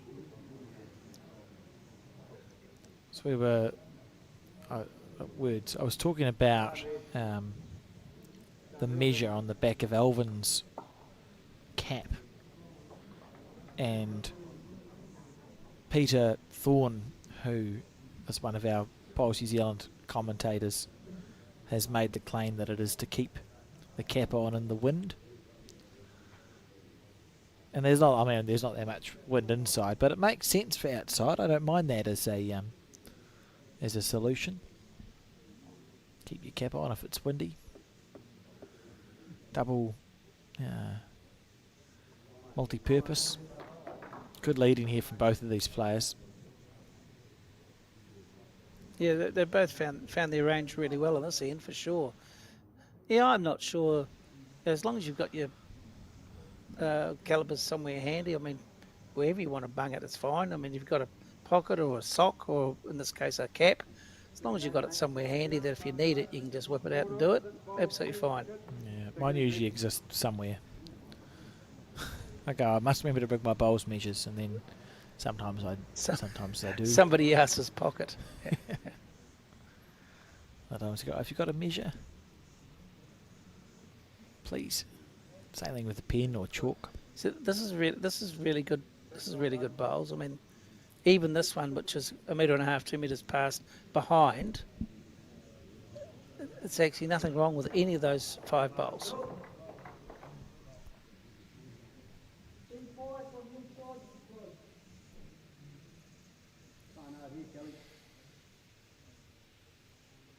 Yeah, pretty good.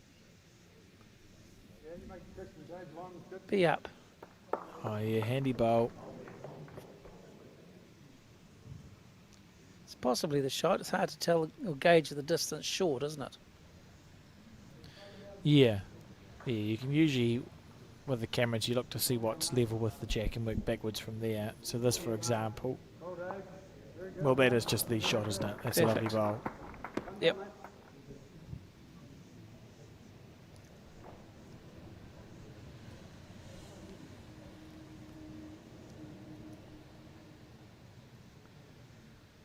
Kelly sticking to his forehand. If he's got a clean run. Oh, lovely effort. Oh,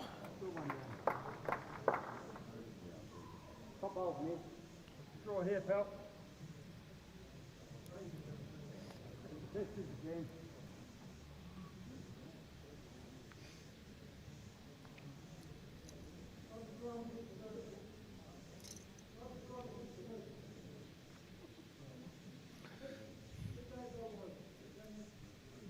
so remind me, Alex, is this hand the slightly more difficult hand? I think it is. Yes, it is. Yeah, it fishtails a little bit.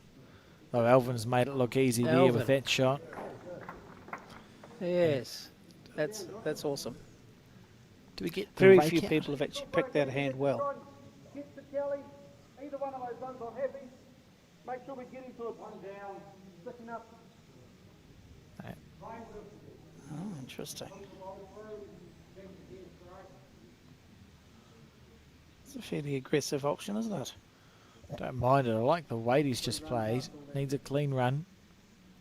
Yeah, happy with that. Yeah, mate, you're right back here now. Close you can without losing your bowl.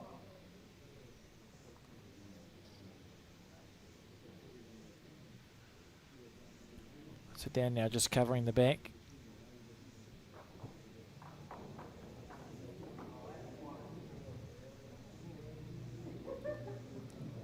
Yeah, good bowl, Hal. Very good, mate. Very good. Good bowl. And Yeah, Scott. it sort of discourages them from going straight at it, for sure.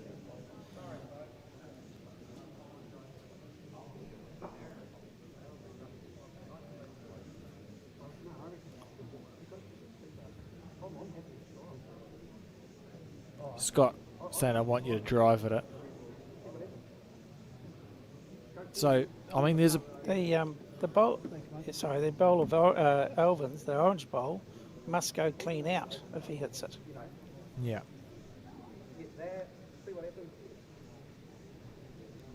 Oh, that's not as see what happens isn't as quite as clear as I was hoping. It feels like it could be a good result though, doesn't it? Well, we'll see what happens. But I would have thought hit it because it's definitely going clean out was the instructions. But anyway, hit it first, see what happens. Ooh, See on the forehand or the backhand there? I think he tried the backhand, but it was not well played. I think that's the way to term that. Just first drive and anger that I've seen. So just a sighter. Yeah, and if you don't get your timing perfectly with those shots, it doesn't work. Bowls is a cool mistress when it comes to if you play it slightly wrong, it looks like you played it like you've never played before. Whereas, you know, if you're drawing within a couple of feet, you can say, oh, it's a good try. But on a drive, if you get the line wrong, you're nowhere near it.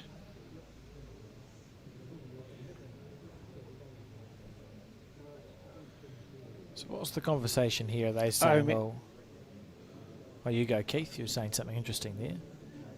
Oh, I wasn't going to say something. It just reminded me of a person at a bowls 3-5 who played a drive and got the bowl into the ditch. He got that right. I don't know who that was, but it was somebody. Some mug. It was pretty. Yeah. As far as this goes, I think they've decided that they're going to give another go, and that Alvin's bowl does go clean out, so they need another bowl on the head, is what they're talking about. Yep, all close. Sounds right to me anyway. What do you think, Alex? Yeah, I agree with you. See if you can almost change the shot. Yep. That Draw to is move, draw to touch, there. draw to be Yeah. close. Any of those options. Alvin just did it, no, so, follow him.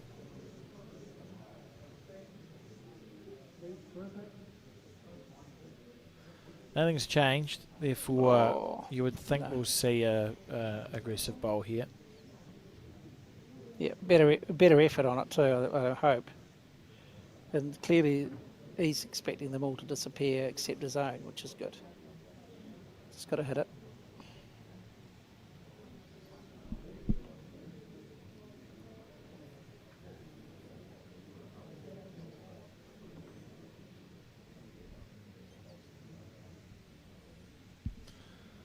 Just play more controlled weight on the forehand. Oh, Tell you what, well, that was the right he's option. diving across. They've done so much work to get themselves back in this team, and it just feels like the game may be slipping away again.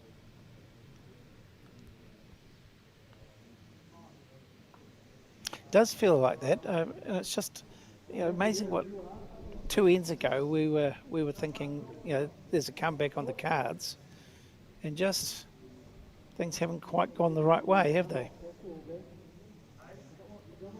Still, it's got another bullet. Nope. Can tell you that the score on the other semi-final currently 21 apiece after 20 ends. That game's slowed down. It has. They've played the same number of ends as we have now. Maybe there's been some kills potentially. There were 3 or 4 ends in front of us at one stage. And it's always been reasonably close compared to this game.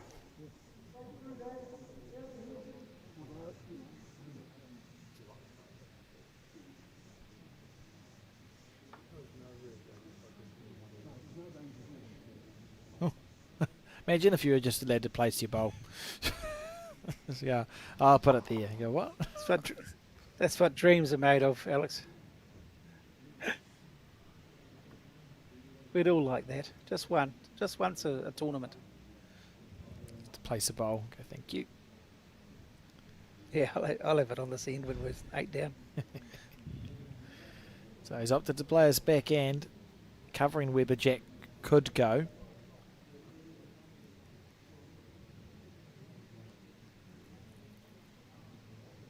Tell me, Alex, were you at all surprised that Scott, after getting his 3 to play a drive on the backhand, then decided to play a weighted shot on the forehand? Yeah, a little. Although the drive's now gone on the backhand because Dan's blocked it up. And the weighted shot on the forehand has there are some chances. Bear Jack somewhere else. Yeah, you've got some bowls that sit in the 4 o'clock direction of the lead that you could bring in to try and count. You could just count with your own bowl. But it sometimes feel easier. It feels easier to play with weight. At the end of the day, you'd rather be connecting with the head when you're down than not.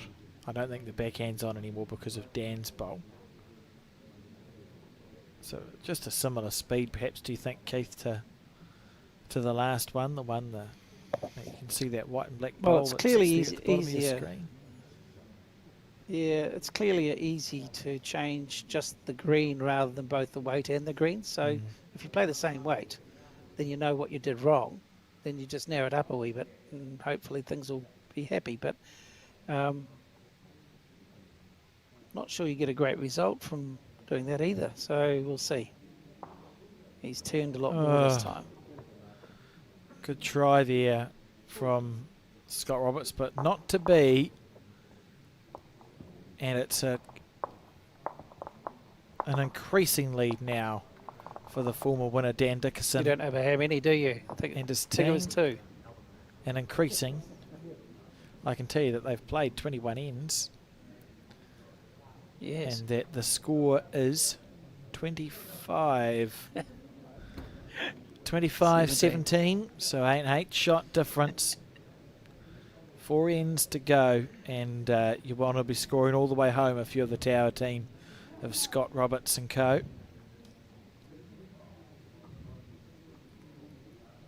You're scoring every end from now until the end, and you've won. I'm so the hands on the hips tell me that was a mistake.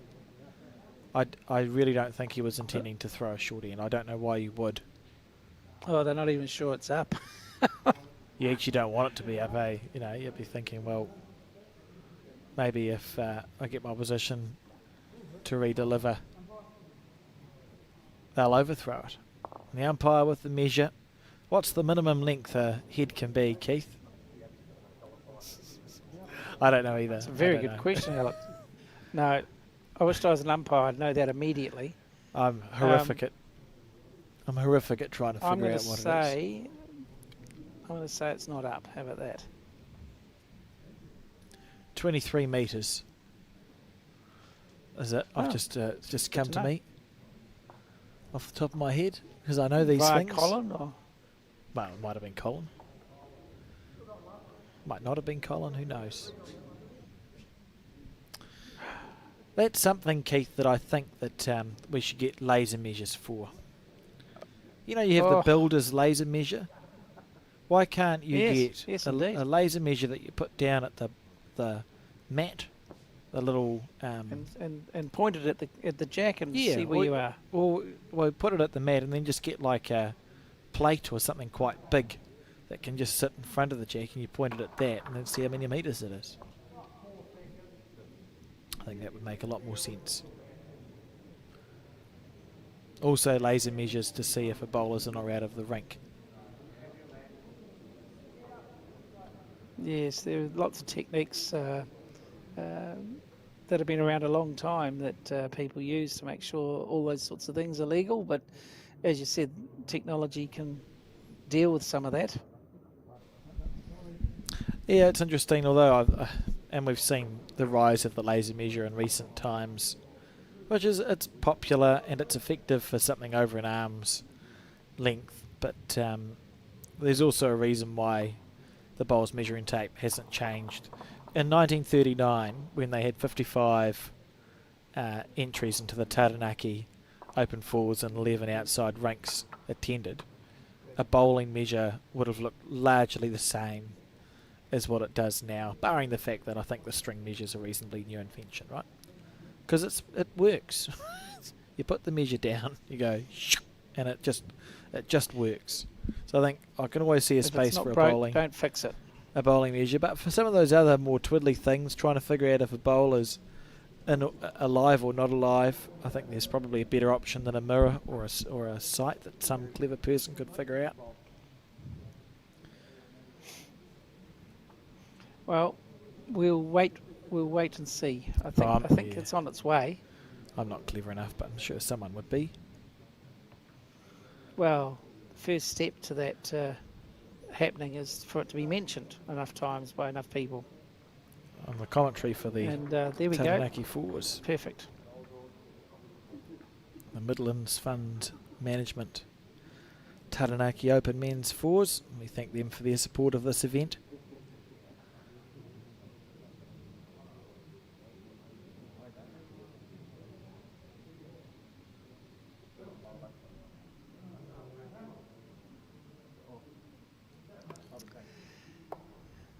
Yes, that's a really important part of today's game, is being able to get a sponsor that's prepared to stand by an event like this. Without that, the event doesn't go ahead. Mm-hmm.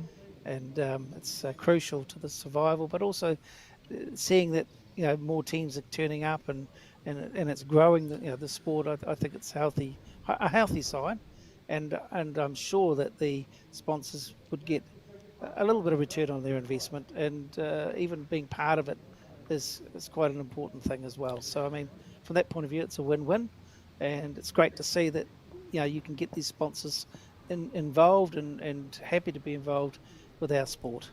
One of the things that struck me, Keith, when the event was opened by a Taranaki councillor, he essentially said that it was beholden on us as bowlers to go looking for ways in which we can support our sport via sponsorship, but also grant funding. As a councillor, he said there's never been a time where there is more money available for culture and whatever the other word was, but essentially sport and recreation via council funding, etc., etc. There's a focus on that all over the country.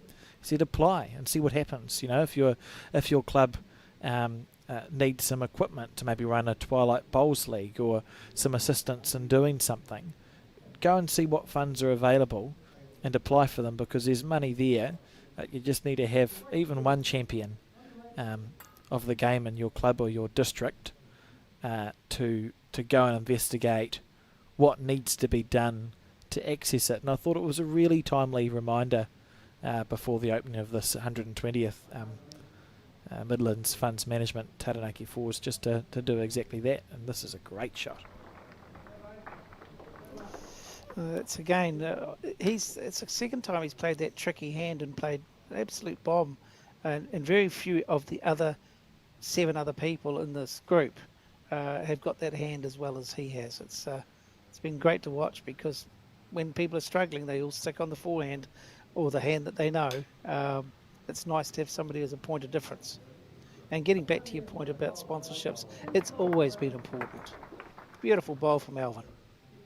Yeah, they can smell the blood in the water, I think, and the Roberts team are really trying to find a way to stay in this game.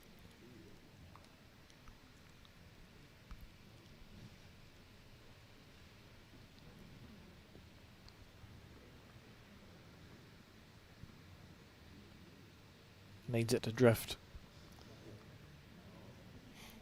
And hold. Weight was good.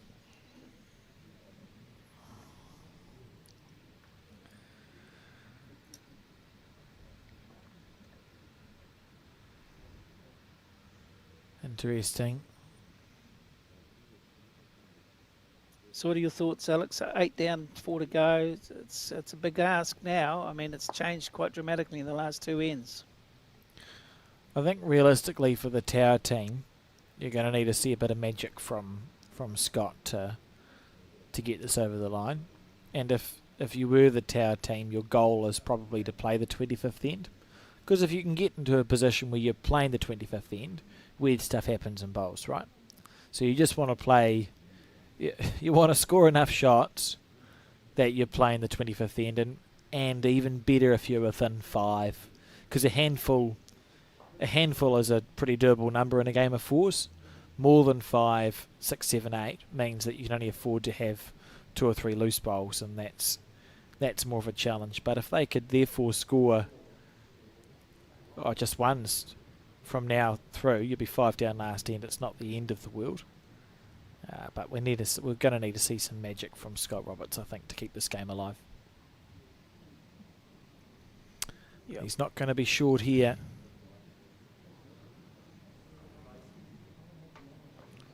It's definitely a change in attitude.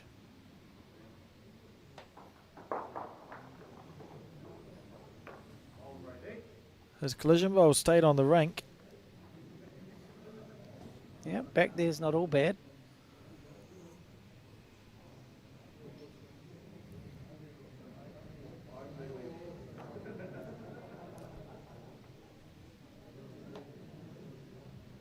Trying to see where their closest bowl is.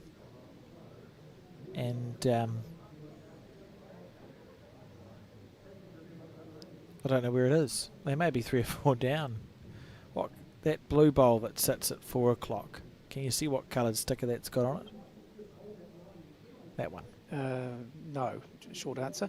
But I suspect, seeing he's looking to beat that bowl, that's against them. So they're only 1 down. Yeah, okay. Well, that's not the end of the wheel for Scott then.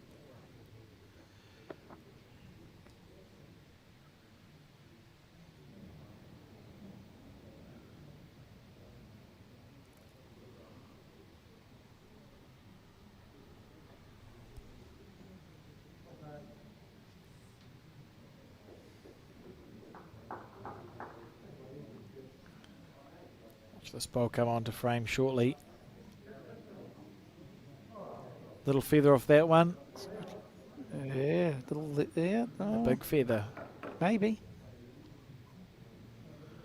No, he's not in. So Scott now probably bowl or jack on the forehand, you would think. He's got the backest bowl. Same as last time. Jack or bowl is the plan. Not sure what weight. He may try It's play got to be more ditch rate, controlled. doesn't it, to get it back there? Yeah. Oh, It's on the wide side. I say. Yeah, it's very wide. Yeah, hard to see. It's going to be a long road back now for the Tower team. The score ticks over again, 26 shots to 17. We're on the 23rd end, so 2 to go after this one. And Dan Dickerson and co are playing very well. It has had a few twists and turns in this game, but they've never been down. Just that little bit more.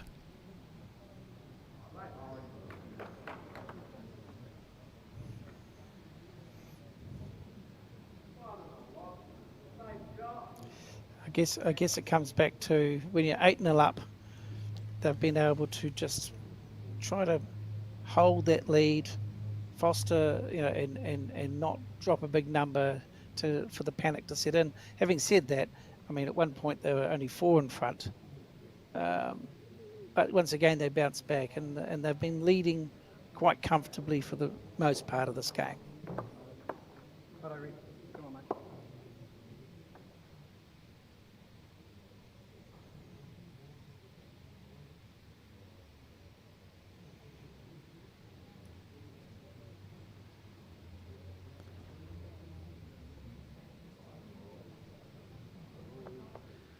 Tell viewers that the score on the semi-final going on to our right is 23-21 in favour of the Tahuanui team of Dave Walker, Graham Grocott, Mike Dickey and Chris Aldred.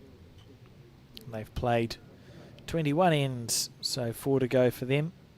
The score here, of course, you can see on your screen, 26 shots to 17.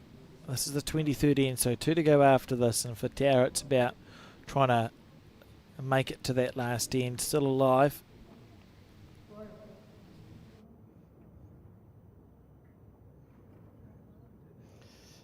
I'm guessing it's a shortish end because once again Mark's played exceptionally well. Yeah, I can't fault his bowls, particularly in the last half of this match. You know, the last 10 ends at least, he's played really well and set up some of those chances that the Tower team have had, Keith. It's 100% correct, and the reality is that it's just not quite gone their way since. I mean, they've had chances, but they just haven't converted, and it's a shame because his bowls, have really tried to get them back in the game, and at one point it looked like he was succeeding, and now the other team, Dan Dickerson's team, has just managed to right the ship a wee bit and got that little bit of an edge, which obviously the game is now starting to wind down, and the number of ends are a bit of an enemy now of the Scott Roberts team. Well, this end here, you feel like a minimum score is a 3 for Roberts, because that puts you 6 down, 2 to go. So you need another 3. and then you're winnable. So anything less than a 3 is going to make it almost... Oh, it's going to make it so hard. But they're doing a good job here of building that 3, the Roberts team. They've got 3 as it sits.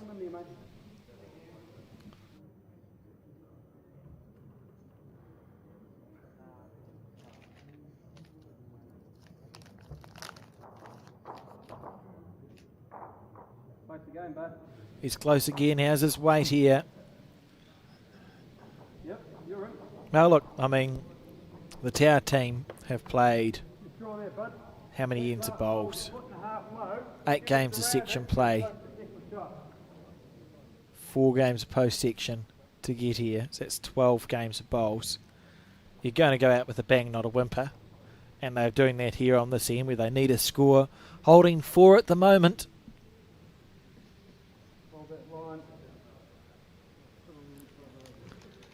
And there's 2 men standing in their way, and they are Alvin Gardner and Dan Dickerson, and those 2 have done a good job in this match of limiting the damage on these good ends that we've seen the Tower team build in the last third of this game.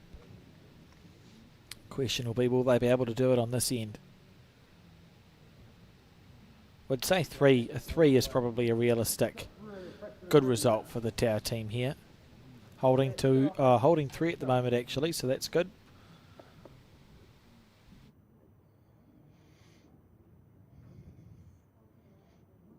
Could it be a little bit too little, too late, perhaps? Well, we'll know in about 20 minutes, Keith. Half an hour. Certainly feels. Wow, look at that! Look at that dive. Inside out though, yeah.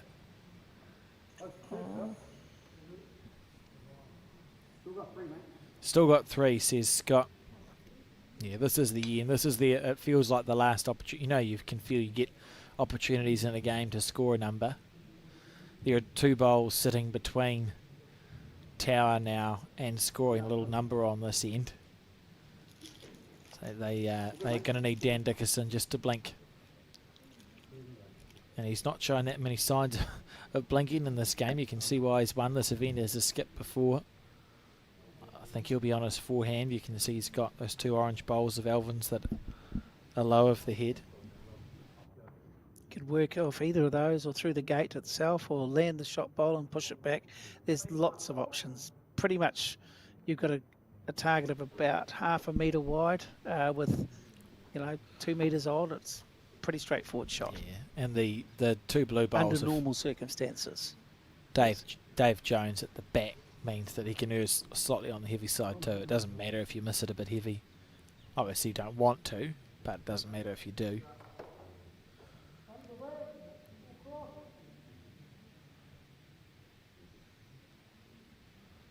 He's very close here.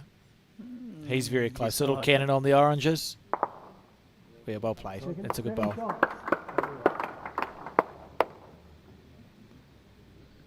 That's pretty classy. Limited the damage really well. How does Scott find a 3 here, Keith? It's a good question. I'd be tempted to play under the head and try to chip Alvin's bowl out. And if you happen to get the blue square, it's going to do the same thing. Give yourself a chance with your last bowl. But you've got to, and if you get the Alvin's bowl clean, the orange bowl square, you may get it past the jack without touching, which is again another good option. At least I've got the right, I'll pick the right hand, whether he plays it properly. He's very close. If he's got the weight, it's good. He's very close. If he got the weight. Oh, I like it. Well, he's actually set himself up for a 5. 4. No, 5. Beautiful weight that was he played it with. I mean, you could argue that it was a slightly fortuitous result. But had he been an 1/8 of a ball wider, that was an even better result. So it felt like he was a bit stiff with that bowl, but well played. Yeah, the weight was crucial, and that's the thing. If you give yourself chances, if you give yourself enough chances, something's going to turn up good for you. So Dan now on his forehand again. Might be an interesting. Yeah, drawing the gap or turning Alvin's bowl in. As long as you're not narrow, you're fine, right? There's very little Yeah, that can go yeah. wrong here. Looks good. Has he just drawn a toucher? No. Yeah, needed to be there. What happens if you cannon Oh. Scott's short bowl at 1 o'clock? Straight through. Absolutely. Just straight through on the Yep. backhand. You'd think it'd be worth at least a 3, maybe a 4 here. Should be pretty to watch.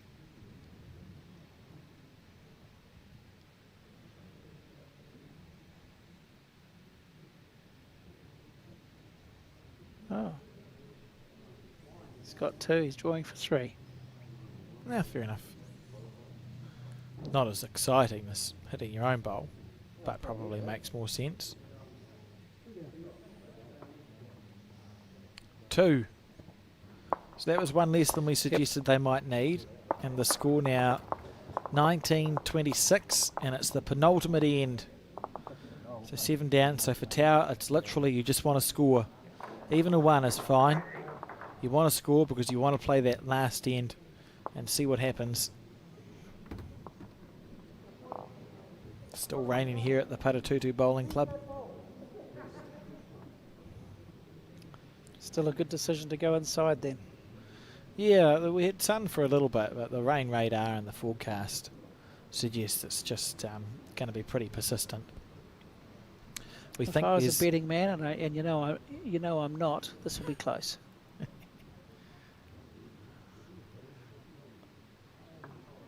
yeah, Close is a relative term. That's quite close. close enough. Good green. Close, yes.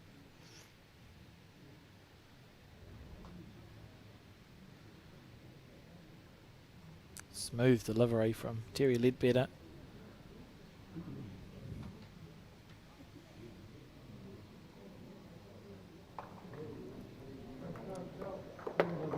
That's lovely classy. bowl.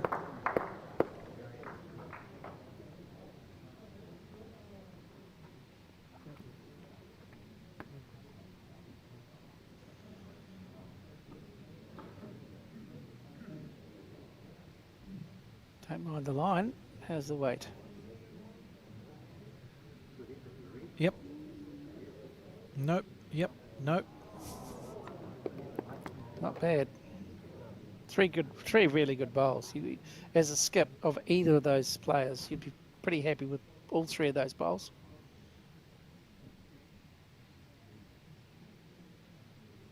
Probably slightly happier with Terry's than you are with Mark's, but hey, Mark's been playing pretty darn well the last 10 ends.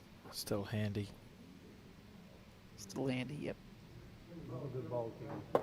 Oh, it's a bit of salt into the wound, isn't it? Yeah, that's a nice bowl. A good time for that sort of end. Yep.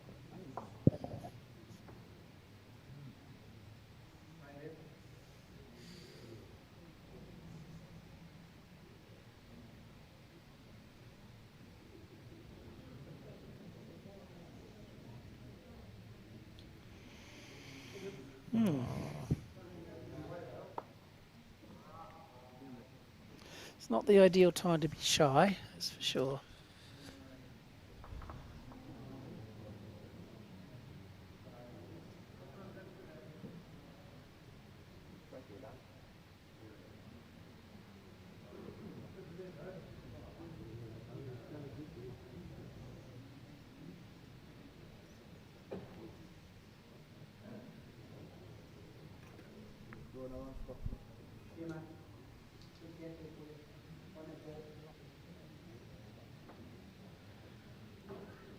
We may see aggression if the Tower team is still down by the time it gets to Scott's bowl. Try and kill the end and start again. Look at the score, you're 7 light. You probably want to score 3, or probably a 4 on this end.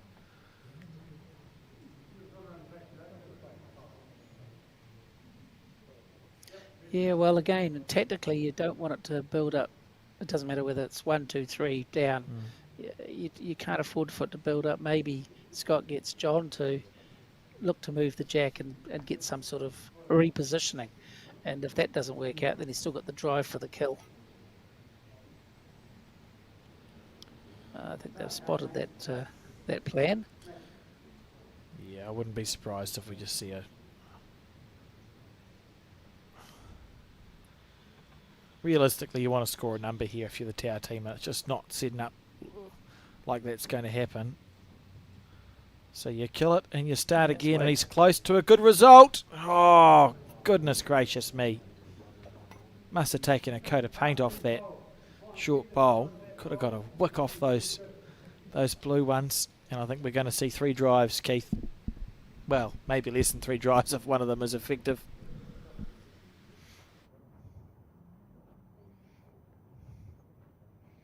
And given that that's the plan, you'd be thinking that shortening the road would be a good idea. Yeah, about there is a really good place, because now you probably have to chip the bowl off. I almost driving on the forehand. Kill. Were you listening to what they were saying? Maybe. He's close here. He's close. If that orange ball wasn't there, that was a kill.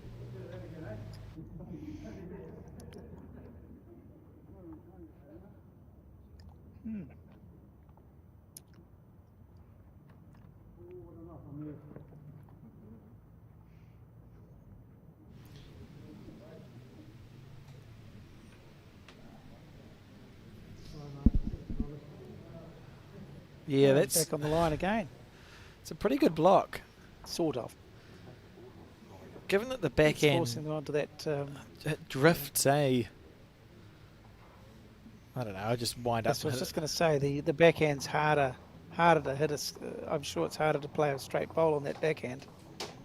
And he's now blocked the forehand drive. So 2 more bullets left. That will be a bullet.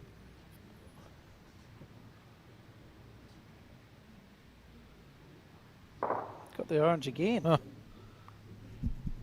Alvin will be thinking he's played some pretty effective... Legendary.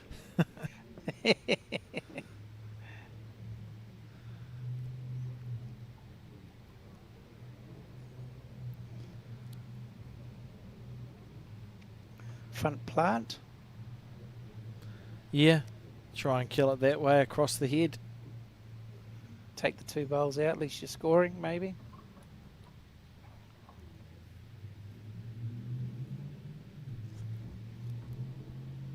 Just a bowl at literally anywhere for Dan.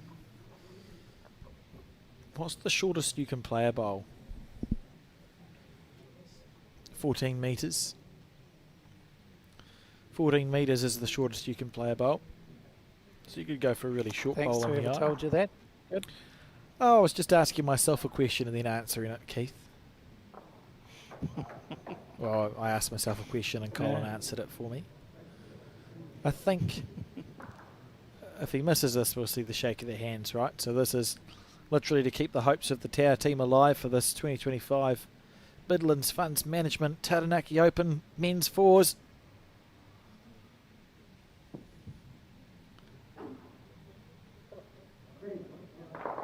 Shot. Oh, lovely bowl. Yeah, good bowl. Those are the sort of shots that after a day or after an event that you've won, against all odds, you look back on and go, it was only possible because of that. It's a lovely shot from Scott Roberts. Yep. And the all thing those is, bowls. you'd had all the opportunities in the world, and they'd kept hitting blocks. And now, with an open, as it turns out, with an open jack, with a bare jack, they managed to scone it out of play, which is amazing.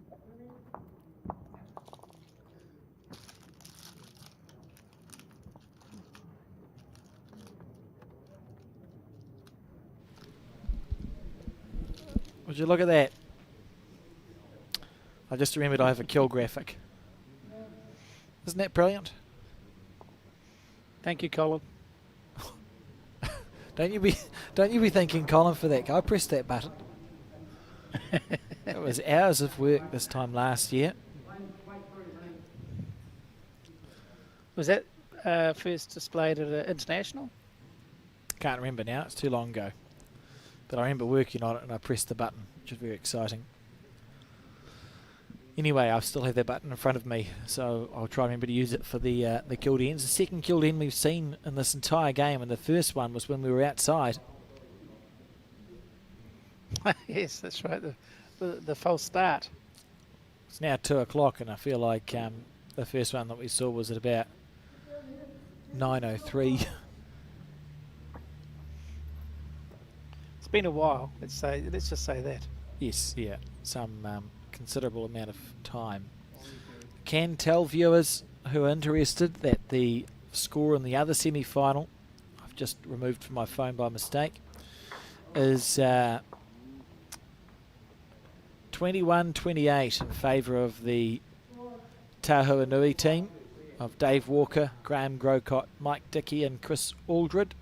They lead by 7 on the penultimate end. You can see them playing in that back left, and just a shout out to that Johnsonville team of the 2 aimers, Logan and Brady, and also the 2 Kennys, Marshall and Simon, as they've had a fantastic event so far. Marshall and Simon being third-year bowlers, and Logan and Brady, the brothers, experienced bowlers, taking them out for the experience of the Taranaki fours, and have defeated a number of teams along the way. I played them in section play, Keith. I didn't get off single figures. Should have just spent the time touring the Bowls Museum. It would have been more productive for me and my team. Played exceptional bowls. I was going to say, you don't mind losing to teams that play well. Oh, look, they play great. It was never great when you're 9-0 down after 3. So, no. So it would have been better to have a look at the museum, but they play great bowls all week in our section. Good to see them at this point here. And that's a good bowl there from Kelly. Yes. On this replayed end, remembering... Oh, well, you got the best of both worlds, didn't you? Did I? Yes, you got to see the museum and get beaten. Great. Oh, look at this. That's a really good bowl from Dave Jones. He's played some telling shots.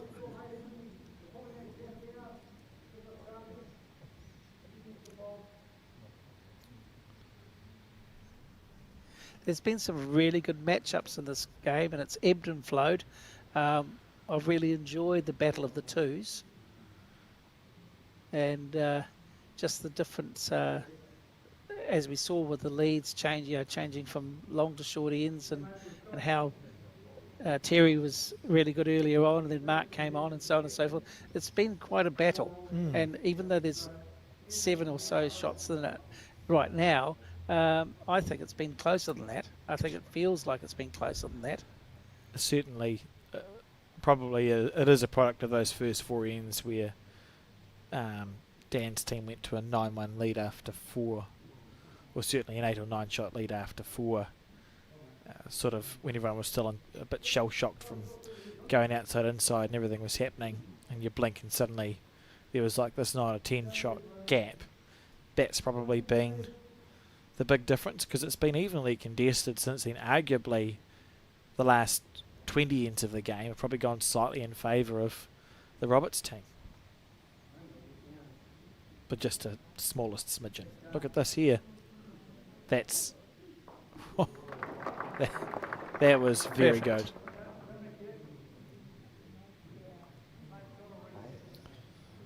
John just going, yeah, I do that all the time. I'll do it again if you watch me. Yeah.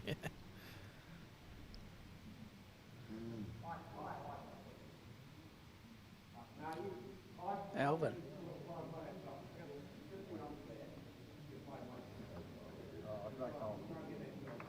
Alvin. Close.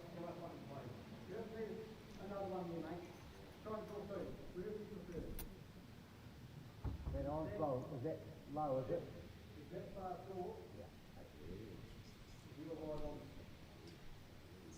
it's fair to say, Alex, that they need more than one on this end.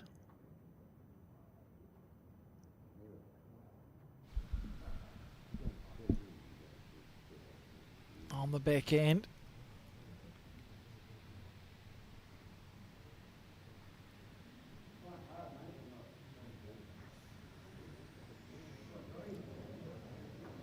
Oh, how good. How good is that?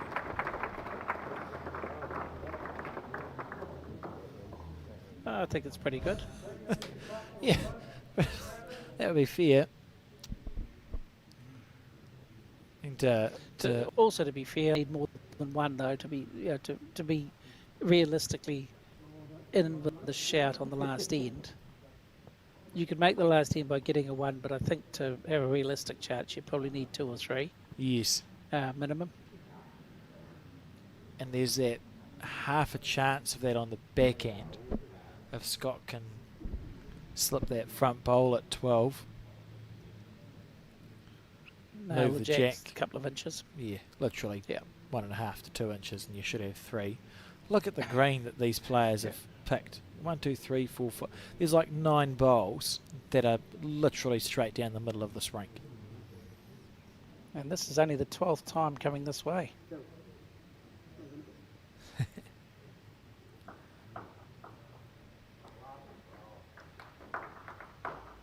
On the back end. You can see that angle there is quite a good one. It just shows you just how tight the head is. Scott's got the right weight. Look, that's pretty close. Oh. Handy. Feels like it's in.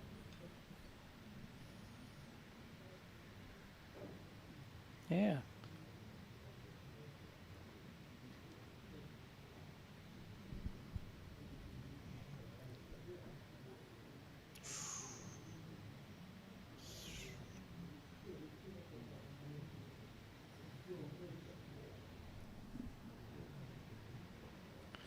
What do you play sure here? Playing this, Alex. So he's looking at promoting the front ones. I'm thinking, don't be doing that. But anyway, we'll see. I'd be playing the open hand to move the jack a foot rather than 2 inches.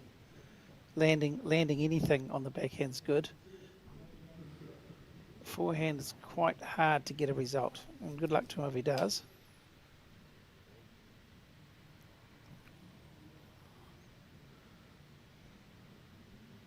It's tight. This holding. Oh dear. Just a bowl underneath the line. Well, you could make Now it. that's created a chance. He can sit that orange out. He'll be 4 or 5. Absolutely possible to sit with 4. Same weight for all the shots. If it jags onto the orange, you sit with 4. If you're a little bit wide with 2 rolls weight, you shouldn't ruin everything. Quite exciting, Keith. Maybe there's one more twist in the tail. Well, it would be extremely exciting if he executes, because there will be a real show of 4 here. I think he's wide. Look at the body language from the team. See. Staying still, wet wide. So what's he holding there? If you're within a handful on the last end, you're a big chance. So he'd want to be holding 2. Yeah. And what does that mean for Dan Dickerson here? I'll be running back to the other end, saying I'm only 1 down. If I am only 1 down, and not bothering too much. If you're 2 or 3, well then you've got to play something, don't you?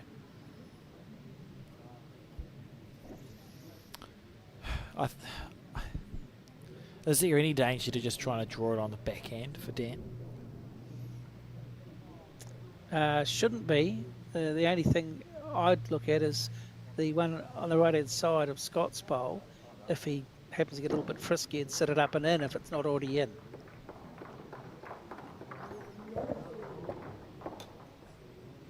But a dead draw should be fine.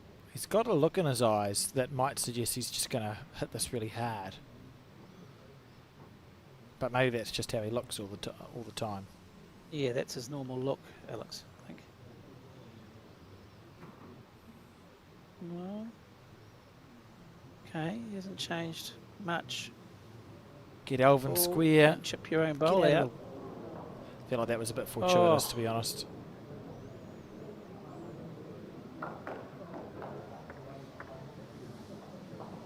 Was that one to Dan? No, kill. Well, that's okay. I think he got a feather and killed that. So, I mean, for the Tower team, it's possibly a good result, to be honest. Yeah. Oh, thank you. I was just going to say, quick, hit the button. You're very welcome. Happy to be of assistance. It's made my day. Isn't it a pretty graphic? Just the frame by frame. Clearly a dead jack, which is funny.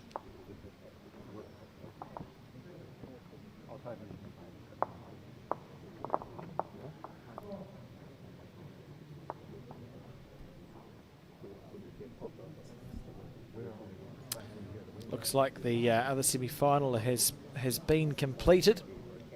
I can tell you that Dave Walker, Graham Grocott, Mike Dickey and Chris Aldred will contest the final against the winner of this game. So congratulations to them, and well done too to the Johnsonville team.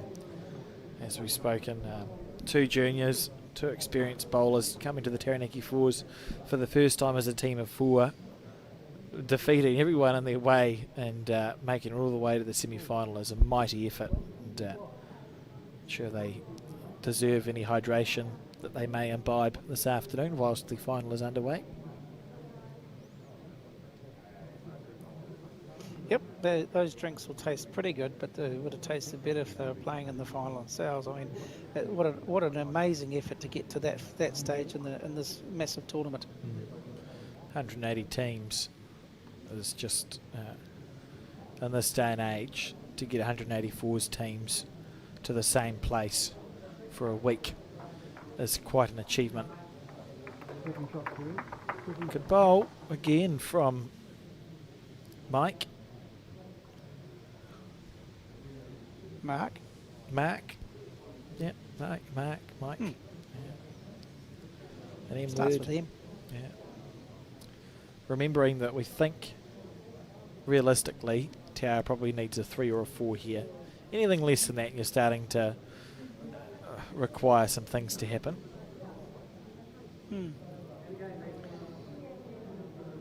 Just getting back to that previous end, Alex, I suspect the way he played that, he might have thought he was 2 or 3 down.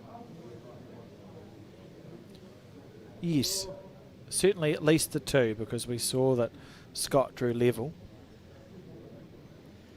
Yeah, and if that's the case, it was probably justified to be playing with weight. Oh, look at that. Just a quick a quick side note. Thank you to the viewers who are tuning into this Bowls New Zealand broadcast. Always a popular event. If you haven't already and you are watching this, I would encourage you to please click on the subscribe button. If you click on the subscribe button, that means you get notified when we go live. And we've got a lot of interesting bowls coming up in the next month with the New Zealand versus Australia Trans-Tasman next week. And then at the end of February, the National Fours and Mixed Pairs. That's a classy bowl from Terry Ledbetter. So if you click the subscribe button, you won't miss out. And thank you for tuning in.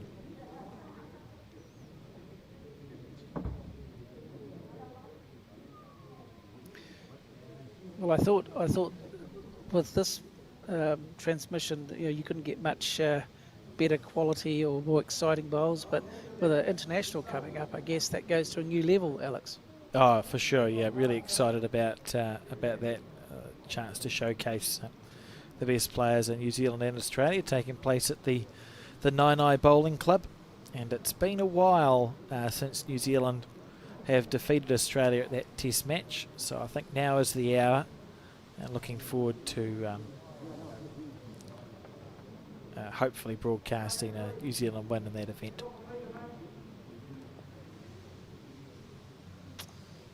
Home advantage, I guess they've got every opportunity. Absolutely do. Kelly needs this bowl to be up. Needs it to be up. Just stuck in at the last minute there. In a handy catching position.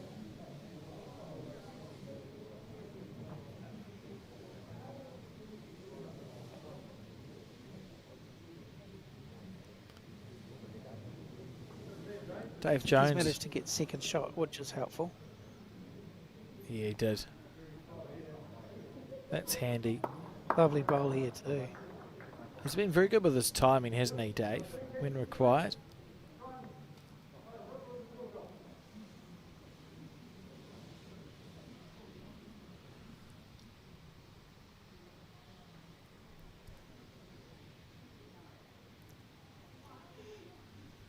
Yes, this is looking like one of those ends where a number could be scored either way. So it'll be interesting to see where this heads. But at the moment, the Dickerson team's got the shots and the Scott Roberts team has got the positions. So we'll see how that sort of transpires. But we're obviously intrigued to see how the skips sort of what they see when they look at this head and see whether he's kicking for touch, which makes sense. He's got the shot, doesn't need to worry too much. John will really be hoping to make a connection here. Yep, little movement on the jack or landing one of the shot bowls would be a good result.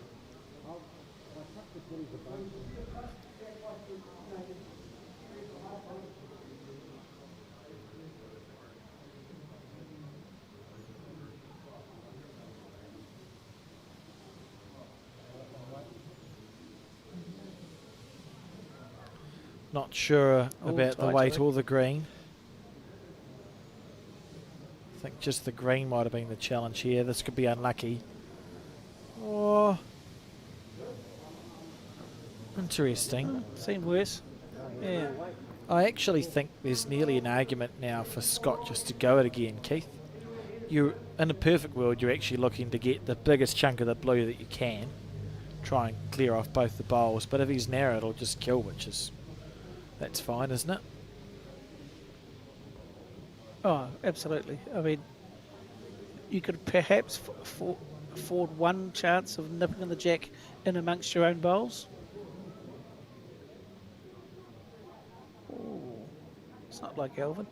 I'd give it one go at trying to get it Play a to perfect bowl. to the right as we look at it. Yeah, dragging the jacks a foot over, 2 feet over.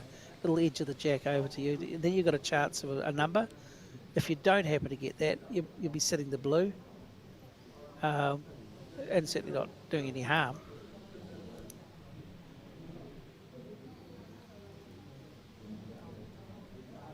Either way, it's time to be moving the jack or the bowl, one or the other. Oh, he's going to go a bit quicker. Missing. Oh, trying to get rid of both of them. That makes sense. Yep. Doesn't matter what hand. Jack. Yeah, needs a bit of luck. Needs a bit of luck. Didn't get it. And again, we're in a situation where it's Scott Roberts with the bowl in his hand to try and keep this match going. Now, 2:23 p.m. Started this game at 9 o'clock in the morning.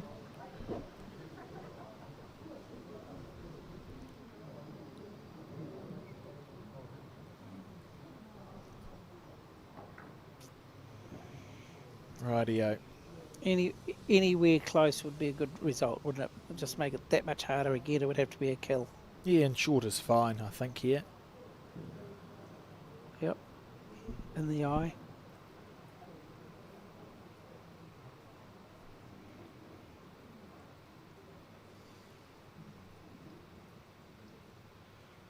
Ah. Good ball regardless. Yep. Classy. That's real Oh, classy great from bowl. Dan. Do you have to go the bowls to the far right, Keith? Try kill it that way. Literally drive the light blue bowl and see if you can get a bowl coming across the head. Or you could be That boring. might be the crazy thing you would attempt. You for could sure, just hit but Dan. You could just hit just Dan straight- Dickerson's bowl. Yeah, hit the straight black one straight onto the jack. It's a much cooler That's all you looking got. kill. You got if you come off the wide bar, Oh, though, isn't it? yes. Oh, it would be amazing. Looks yes. a lot better. What I'm saying. But kill's a kill in this situation. Here we go to save the game. Oh, wee. Only got one of them. And there we have it. So congratulations to Dan Dickerson, Elvin Gardner, Dave Jones and Terry Ledbetter for making their way into the final that will be broadcast shortly. Keith, some final thoughts? I just think we've been treated to some really, really top quality bowls. The fact that they had to adjust, come in from outside, start again basically, the teams, and one of them got off to a great start. But overall, it's been, apart from that first 3 ends, it's been a very tight game, and I think a lot of great bowls have been played. I'm looking forward to seeing what happens this afternoon. Absolutely. So thanks for that, Keith. A reminder, the men's final be skipped by Dave Walker and Dan Dickerson. We'll be bringing it to you after the players have had a chance to recover. So we think at about 2:45 is a chance for us and for you, the viewers, to recover too. We'll see you then.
Good afternoon and welcome back to the Bowls New Zealand coverage of this, the Midlands Funds Management Taranaki Open Fours 120th edition.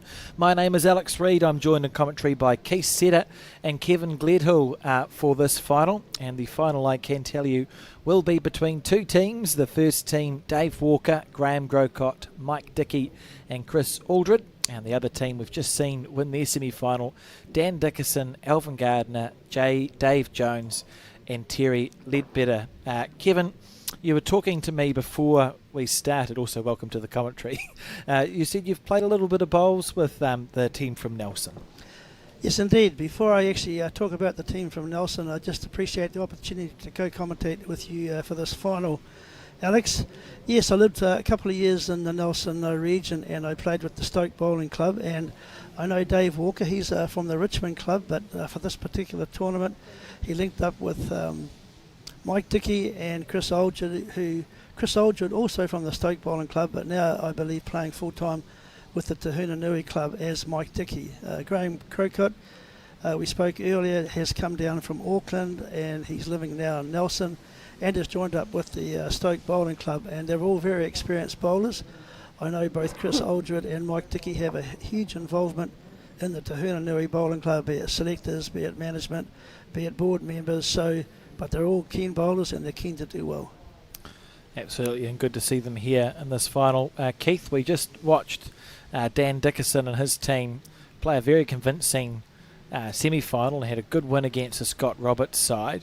Do you think we can expect to see that same level in this game that we're about to watch now?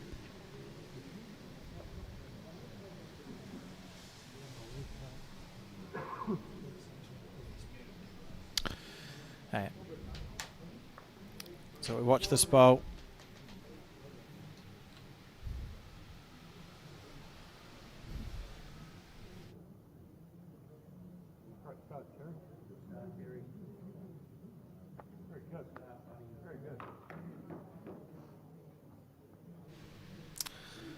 Oh, toucher.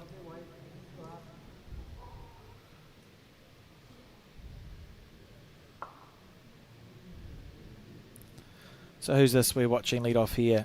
Kevin? This will be Chris Aldred, lead for the Tahuna Nui team.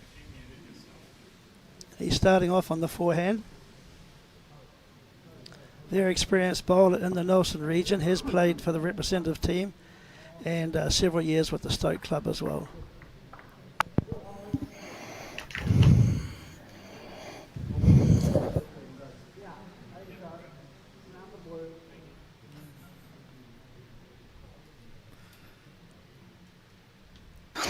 So Keith, sorry, technical issues. I love technical issues, they're great. I was asking you before, we've just seen Dan Dickerson and his team come through quite a convincing semi-final. I asked you if you thought we'd see the same level in the final.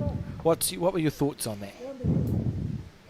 Well, I'm pleased you asked me that, Alex. Had a chance to think about my answer. The reality is that I think the teams will lift their performances, and while that semi-final was a very high standard, being in the final, both teams, I suspect, will play potentially even a little better, which is going to be very exciting for the people like us watching it, and obviously the people around the country watching it.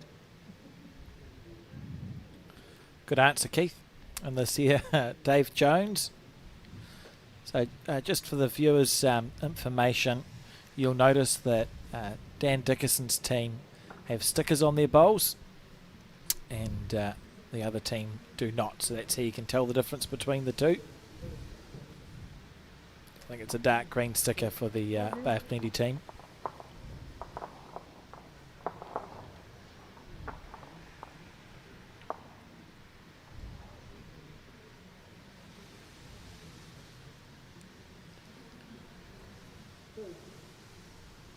Second bowl coming down now for the Tahuna Nui team with the multi-yellow and blue bowls, just a little bit too wide of the mark.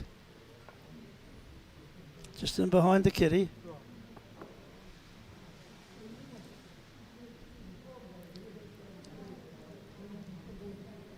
So this surface we're watching them play on, Kevin, is different to the one that was down for the first 25 years of its life.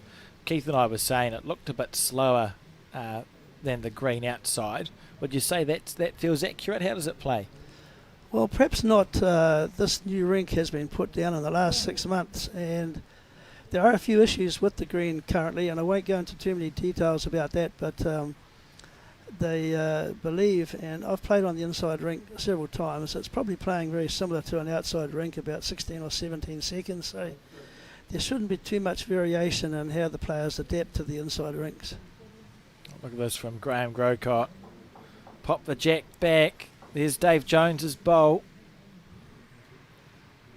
But next to it, I think, was one of the Tahuna Nui Club's bowls, so not the end of the world. Could have gone worse.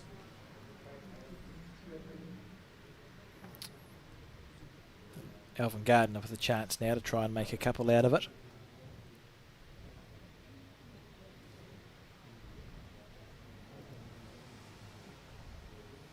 Trying hard, Al. Trying real hard.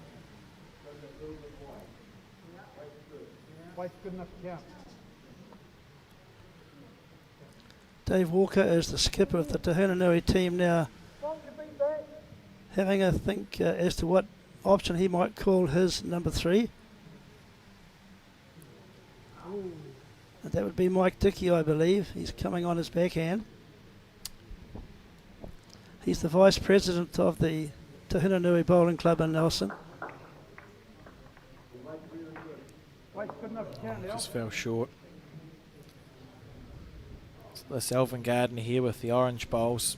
We saw him play pretty well, to be fair, in the semi-final. He's had a lot of good results. Was a runner-up in the New Zealand singles in 2015 and has won, I think, at least 2 New Zealand titles with Blake Signal around that time. It's just come back to the game, and in true commentator's curse fashion, he's fallen short there. Keith, on the crossover, we can see that the Tahuna Nui team is holding the shot, but it does look reasonably simple, doesn't it, for Dan Dickerson just to clear the front and make a 2 out of it? Oh, absolutely. The reality is that we've got it's a little bit of a loose end, of course. First end, you can expect that. With only one bowler from each team near the jack, both skips would fancy the chances of either making it 2 or chipping the shot bowl out or changing something. So it'll be interesting to see how aggressive they are in that pursuit. So Walker first on his forehand. We've got a couple of lefties playing in this pointy end. We had the 2 in the Tower team. Kelly be a left-handed bowler. Here we go, Walker and Grocott. So it must be helpful, actually. The skipper and 3 are both left-handed. It's just a draw down to the jack here, we would say, just for the shot. It looked like a very good weight, and I guess if Dan can pick anything up from that, it didn't come back quite as quickly with that weight than what you'd expect. So one assumes he can take a slightly tighter line.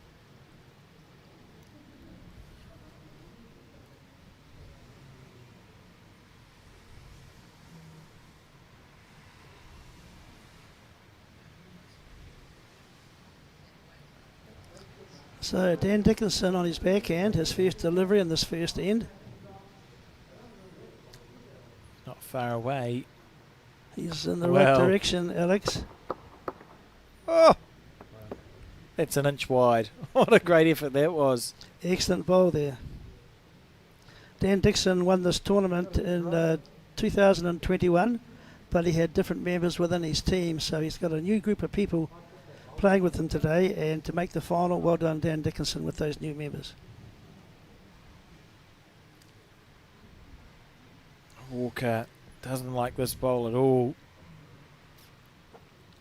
Still holding as we see a rocket go down to the right of our screen in that consolation pairs. Well, you play the same bowl, who'd bet against it? That's the correct instructions from Melvin. Play the same shot, you'll be pretty much guaranteed of getting a result. Oh, it's going to go for a walk, I think. Just a smidgen on the high side. No harm done. Oh, more overplayed actually, the way that bowl's finished. And so on that first end, at first blood to Walker and co. The score 1-0 after 1. 3. What? Oh, hopelessly confused team. That's why I shouldn't be a commentator. Sorry, that was 3 to Dan Dickerson.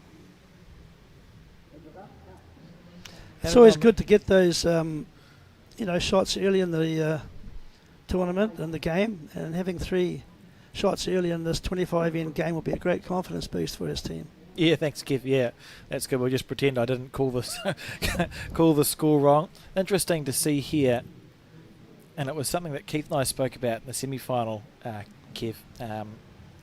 We saw a lot of short ends. Yes.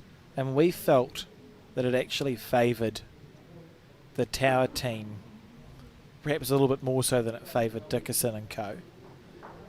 Terry continued to deliver short ends, and he played well like he's playing now.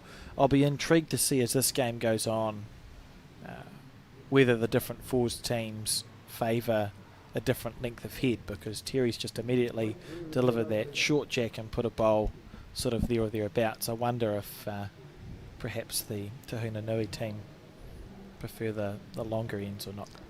Well, the Tahuna Nui club does have one artificial rink, probably very similar to this one here, and they do have a natural green. So first bowl down there from Chris Aldred. We have to call him the Doc in Nelson simply because he is a doctor, which means that any person requiring first aid throughout this game, he'll be there to give plenty of assistance. Oh, that's always good to know. Oh, very good first bowl indeed. We needed an optometrist after that first end. just for me, Keith. It's because all the bowls look exactly the same. Very good response there from the lead for the Tauranga side to just set the bowl close beside the Chris Aldred bowl.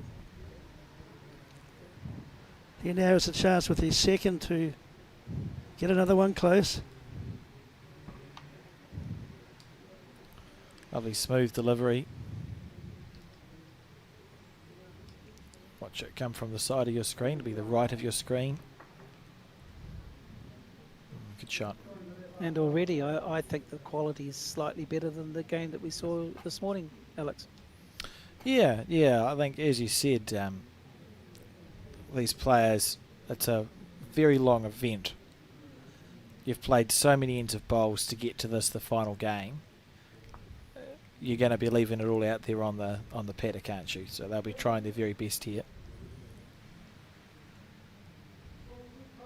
Often too we see good bowls begets more good bowls. So if someone is playing well, it usually lifts everyone up to that standard in the same way that if you play poorly, you can drag people down to your level. So all we need is for the leads and twos to be playing well at the start of this match, and everyone should just lift their game.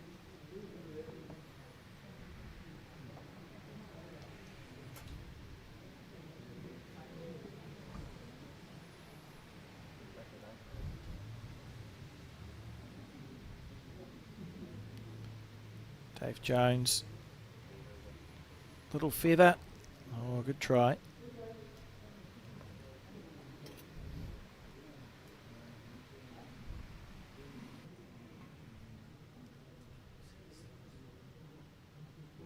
And something that was noticed this morning, Alex, was the weight of most of the players was reasonably good, but I noticed already, and again on this end, the weight control, you've got 4 or 5 bowls almost perfectly jack high, which is a big part of a game of bowls, is to make sure that your weight control is spot on. You could argue you want to be a foot past, but early on to get 5 bowls out of 7 pin high or jack high is actually a really good sign. Absolutely.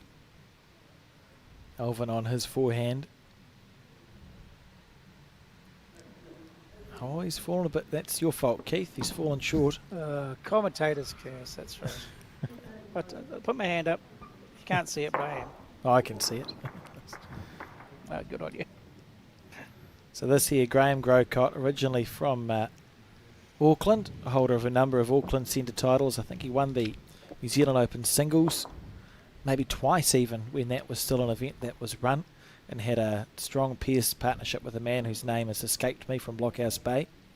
Moved down to Nelson 6 years ago and has popped up regularly in club teams from that region ever since.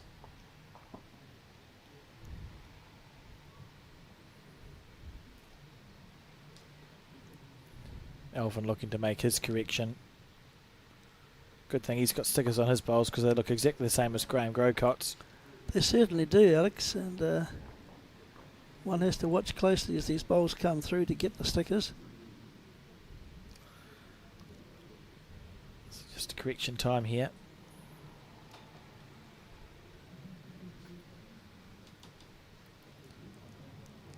How's your weight, Graham? Just going to fall short. Yeah, I'll be disappointed with that one.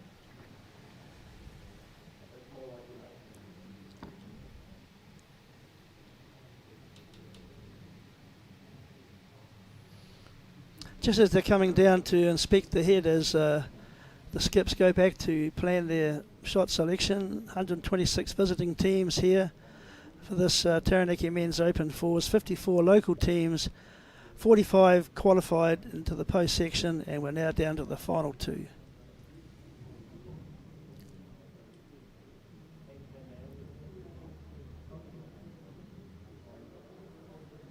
Certainly very impressive numbers in this tournament, and have been stable too on the slight increase for the last 5 to 7 years, which keeps in. That's a good bowl. That's in line with the tournaments that we've seen around the place. Just sort of stabilise, and if not stabilise, slightly increase. For example, the New Zealand Men's Fours, which is at the end of February, we've had 145 entrants in that, entering teams, which I think is the closest we've come to the Taranaki Fours in at least a decade, maybe 15 years, the closest we've been. Keeping in mind that in 2018, I think it was 75 men's teams entered the New Zealand Fours Championship, so to have doubled that for 2025 is quite satisfying. Well, it's a pretty unique tournament in New Zealand to play 25 ends, and Grant Hassel, as the president of Bowls Taranaki, ensures that it's a club-based competition, and the players relate to that very well, and they come to this tournament every year because they know they've got a chance of getting through the qualifying stages to be in the final. And the players that I speak to who have been here many years, they just love this tournament. How's this from Dan Dickerson?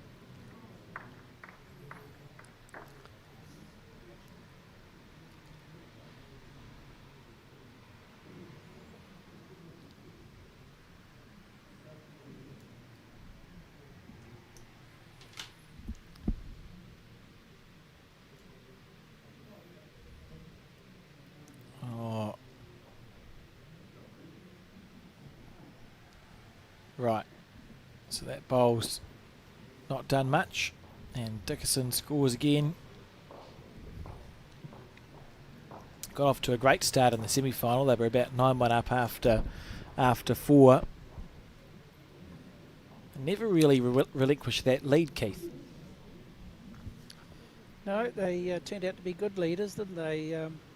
They withstood all the challenges from the other team, Scott Roberts' team. Even though Scott Roberts' team got very close, about 2/3 of the way through, you always got the impression that Dan and his team had it under control to a certain degree, and that 8 or so point lead that they had established early really wasn't threatened. I think at the end of the day, the gap was about the same at the end, so pretty good effort, really.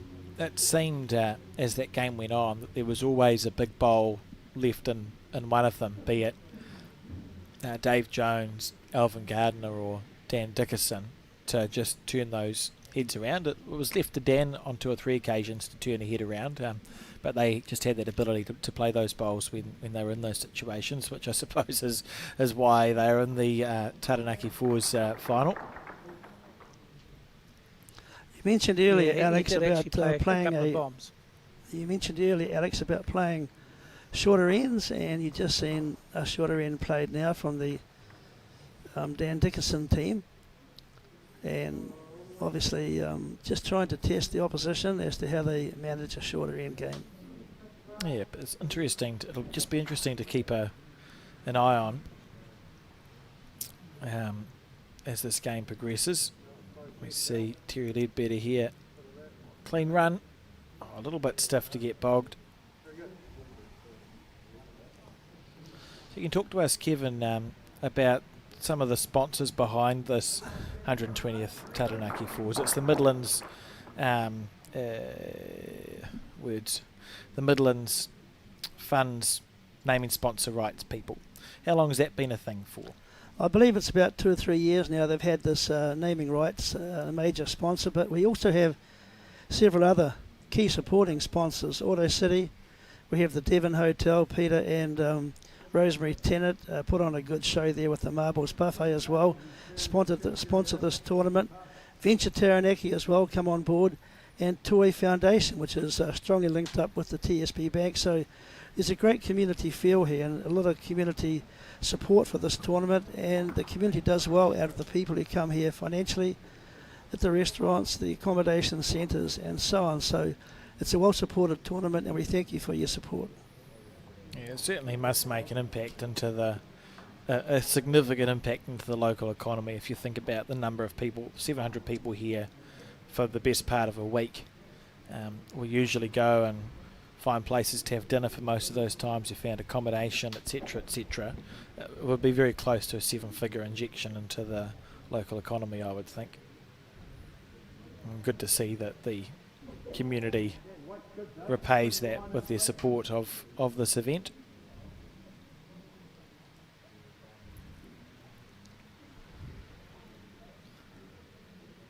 Dave here on the back end. Saw him become more and more effective near the end of that semi-final. And again here with a classy bowl. Oh, just a fraction wide. Currently the first bowl of Chris Aldred is the shot from the Te Huanui Club in Nelson, which is not too far from the main beach, Te Huanui Beach, where a lot of people visit in the summer months, and the Te Huanui Club do provide many summer carnivals and summer opportunities to play bowls. They have twilight bowls, they have barefoot bowls, they have a lot of activities going on in the summer months for people to join the sport that we love.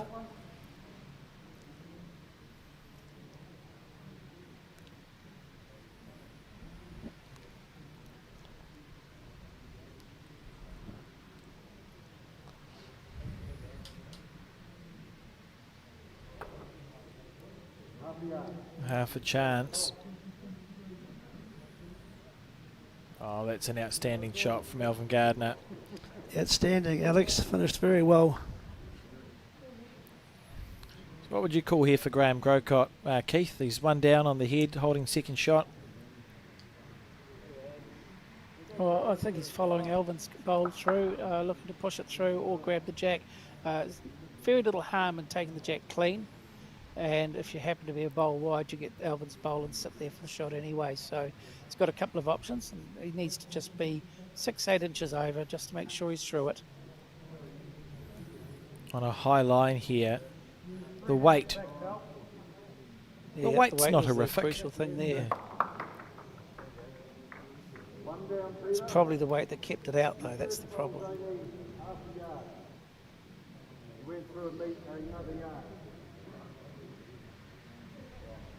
Oh, followed him down. That's a poor bowl by Alvin With a standards. tricky hand. He certainly won't be pleased with that bowl. Far too wide. But it's early days, only 3 ends. Plenty of time to correct on those poor bowls.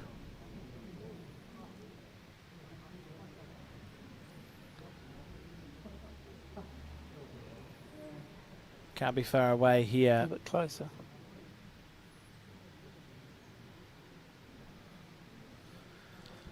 I'll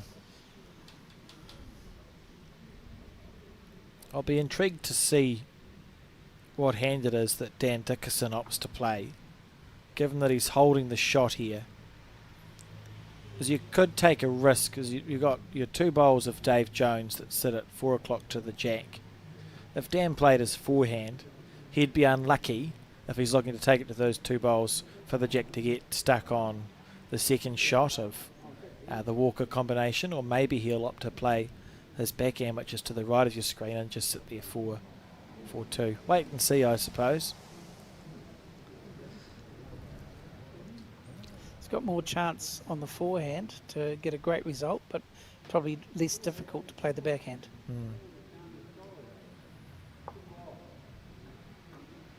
The forehand it is. Backing himself.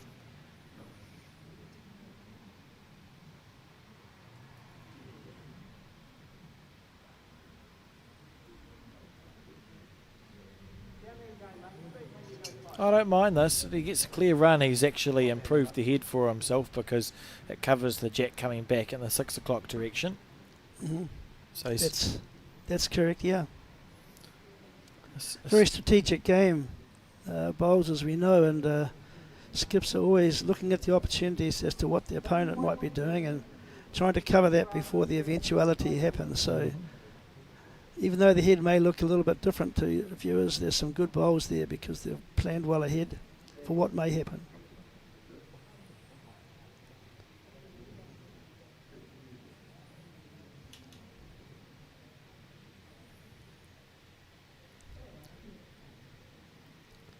clean run. Oh, good try. Tightened up that hand.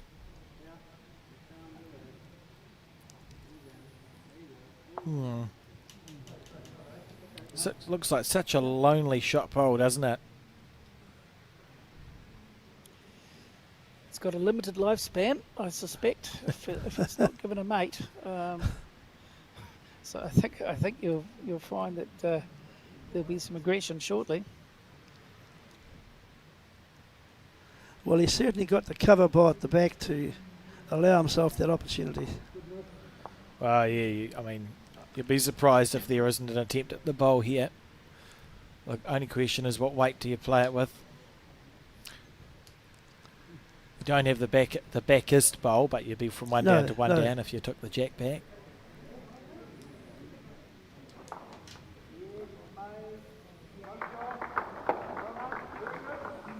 David Walker certainly having a good look here, having a short discussion with one of his players as to what shot selection he should take.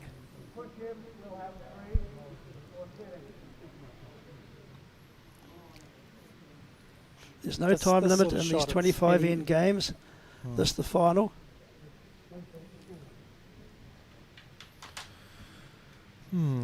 Decisions. I think it all comes down to the weight. Well, it's also the weight that he's comfortable playing. That's the thing. Might teach us something about the sort of skip bowls he plays.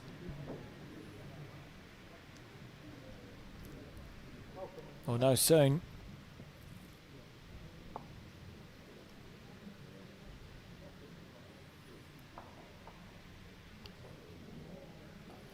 He's having a little run. He's got a chart. Oh. Was he on his backhand or his forehand there? He's a left-hander. He was on his forehand. So across the head, so he missed it narrow. And that's one more to Dan Dickerson and co. They lead 5-0 now after 3 ends, and we've, I think, been given an insight, as Keith said, with the speed that was played then into what sort of skip he is. We see some. It's interesting to note just the how you play those shots. You see some skips that are much more comfortable playing meter on, and then there are others where it's like, well, you've got a bowl target or a small target. You may as well give it a full go.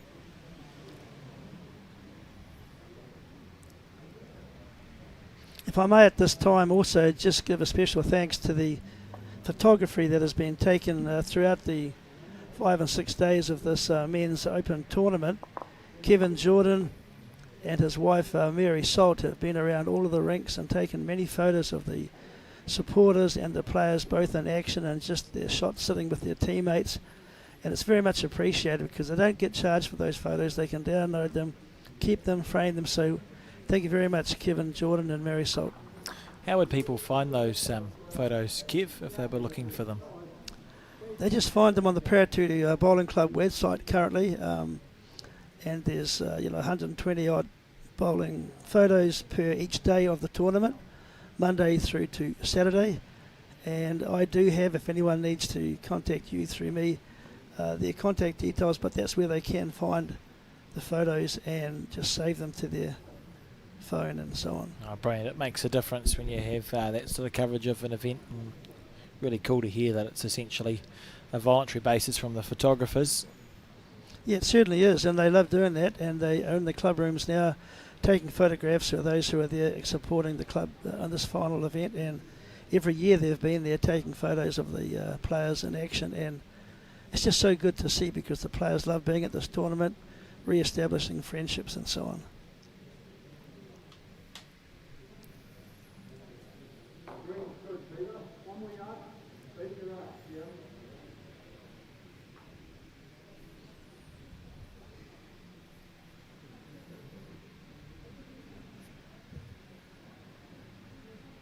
Needs to go through the jack here. Has done so. That's a good result. Yeah, nice touch of bowl there from Chris Aldred. His first two bowls have been close to the kitty.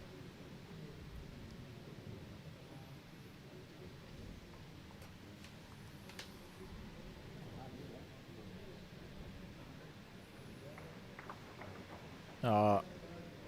Oh. Oh, yes. Equally well good played. bowl there, Alex. Very effective too, Dave Jones has been.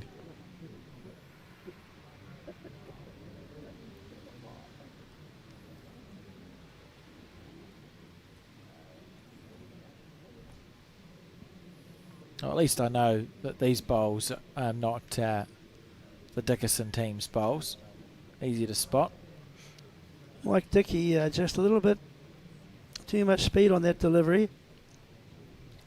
Would you say he was the vice president of the club? I believe so. When I did some research, vice president and a selector and a board member of the Taranaki Bowling Club, as is Chris Aldred. Dave Walker, I said earlier, a member of the Richmond Bowling Club for many years, and we mentioned Graham Crocott now playing with Stoke. So we saw. Oh, he doesn't look happy with that one. How's your weight, Mike?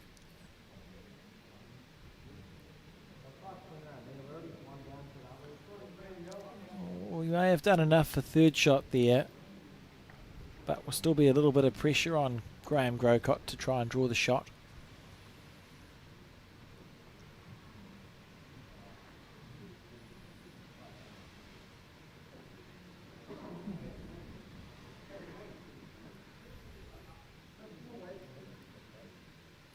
Really is just a draw to save at this stage, isn't it, Keith, if you're the Tahunanui team?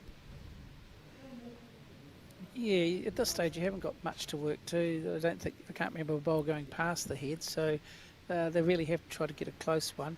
What I've noticed though already in this game is Dave Jones has picked up his game significantly over this morning's bowls, in as much as he's not only picking the weight better, he's far more consistent, which is making a big difference for his team. Well, you can see there's two bowls are both holding at the stage. Deadly when you get an effective two, isn't it, in a game of fours? Well, they certainly help you not only construct the head, but if you get into trouble, they can save the head. And on top of that, you're just adding cream to the already the good lead bowls you might have. That's a great bowl.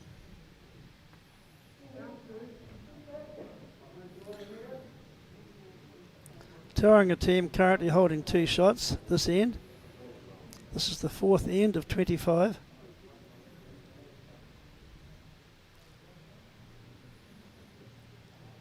Oh dear. You can see there, Graham knows that bowl short. He's just thinking, ugh. Been playing all week. I played 2 bowls exactly the same. And whilst over 25 ends, 5, 6, 7, 8-0 is largely... you don't start worrying until you're 5 or 6 down on the 24th end. It is a good start at the end of the day for the Dickerson team here, and the 4 players from Nelson will really be looking to try and just pick up their game a little.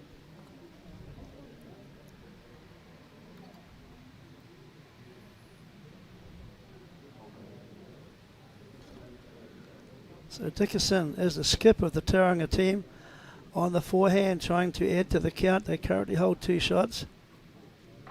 He's going to trail the kitty slightly. That's pretty classy bowl. Very Holding classy 3. bowl. Nothing past the head, as you can see.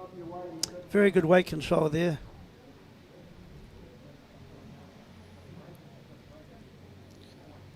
Looking to connect with the head. Needs a bit of luck now. And got it. And got it. Cannoned up his own second shot bowl, that one with a bit of chalk on it. So he's gone from 3 down to 1 down through virtue mainly of good fortune and good weight. It was worth having a go at it. Obviously he was 3 down on the head, so he chose the run shot, and he's got a good result. If Dan plays the same bowl again, he'll sit with a pretty good 2.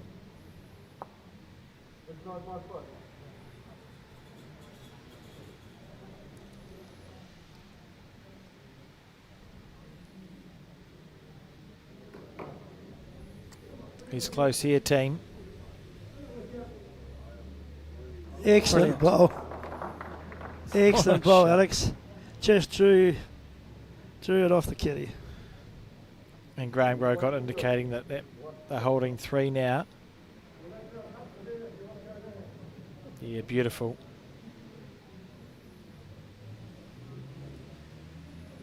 So from a drive to a draw.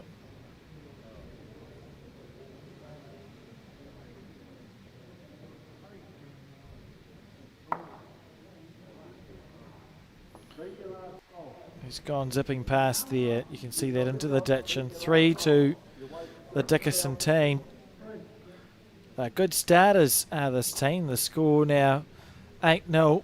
We're on the 5th end. It's lovely bowls. Even though the score is 8-0 to the Dickerson team ahead of the Taranaki team, it's early days. Only 5 ends have been played in a 25-end game. It's not panic stations yet. They'll just have to regroup and try and get some points each end. And as we know, the game is not always won in the first few ends. It's won in the last few. Simply because, you know, most competitions throughout New Zealand are not 25-end games. Mm-hmm. So those last 3 or 4 ends is where it's a real test of your mental fortitude and to get things going for you. And games can be won a lot and lost in those last 3 or 4 ends, and many have been in this tournament. We do see it happen. Terry on the back end. They've played another short end here too, Alex, sticking to their preferred length. So can you talk to me, Kev, a little bit about the volunteers for this Taranaki Open Fours? How many volunteers do you think it takes to run one of these events? Yeah, that's a very tough question. All I can say is that there are plenty of them, and obviously the Board of Bowls Taranaki, they get together and make sure every club has plenty of volunteers to look after the needs of the bowlers as they come through their particular club on the bowling days. And every time you go out to those clubs when you're playing, because we both played in this tournament, as you know, Alex, you just see so many people before, during and after being involved in either setting up the greens, setting up the boards, you know, marking the greens, getting out the cards, everything that goes to before the game. And then during the game, they're there preparing the lunches and making sure the orders are done and making sure there's some water. And then after the greens, of course, after the games have been done, greenkeeper comes along and makes sure they're ready for the next day's play. So there's plenty of volunteers involved to ensure this tournament is a success. Far too many to name individually, but the Board of Bowls Taranaki they do a great job in ensuring we have volunteers so this tournament can be run. Absolutely, and so we thank them. As we see this bowl just past. So 2 bowls past the head for the Nelson team. Bets on this being a good bowl, Keith, from Dave Jones. Oh, I just wished I was a betting man. I'd be saying within 1.5 feet, 2 feet. He's been playing pretty well in this game, and there's no reason not to be expecting him to continue that. I might have won the bet. Yeah. It's 2 feet, 2 feet, 2 very big yeah, feet. I did say 2 feet. Yeah, that's good. We'll call it a win.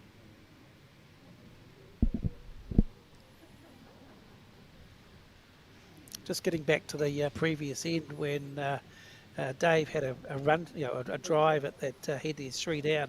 It showed intent, and I actually didn't mind. Sure, he got a good result, but it was there to play, and it was. And for me, it was encouraging to see him not hesitate, just go and play the shot in front of him.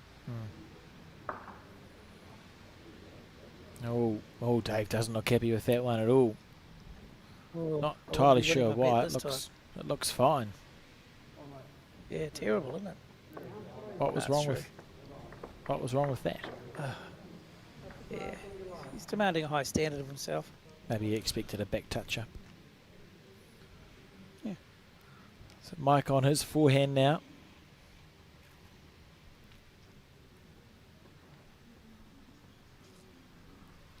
Better line and weight on this bowl as it comes towards the kitty. Just going to cruise past though. It's good correction from his first bowl. Just over the head.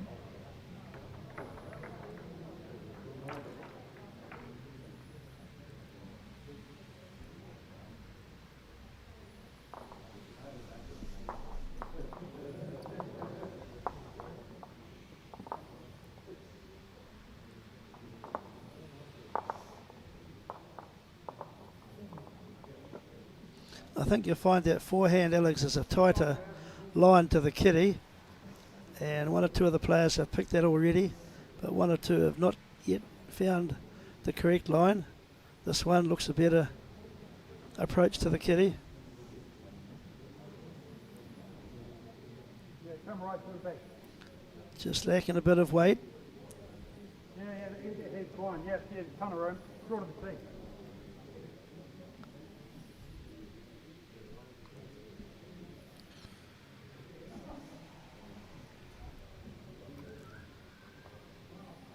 Alvin. Yep, put on. Clean run. Yeah, happy with that.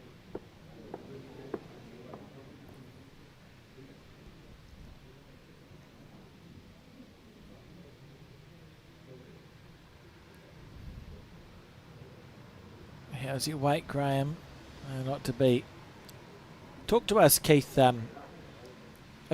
It's one of the weird things I find about bowls is that an 8-0 deficit feels quite different to being 8 behind. So how's the Nelson team feeling? It's just that when you're trying to get off the 0 mark, it does feel different as a bowler, doesn't it? When you're chasing, when you're zipped to 8 versus 8 behind. What's the difference in that psychology, do you think? Oh, just literally you've got a ducking in front of your name, and it tells you and your team that the other team is playing better than you are. It literally is saying, hey, we need to be better, we need to pick up our game. There's a whole lot of strategy to it. It's literally, if it was halfway through the game and it was 16-8, you've still got 8 points, you've still scored 8 shots, and you've got every chance of scoring another 8. Whereas on a duck egg, you haven't scored anything yet.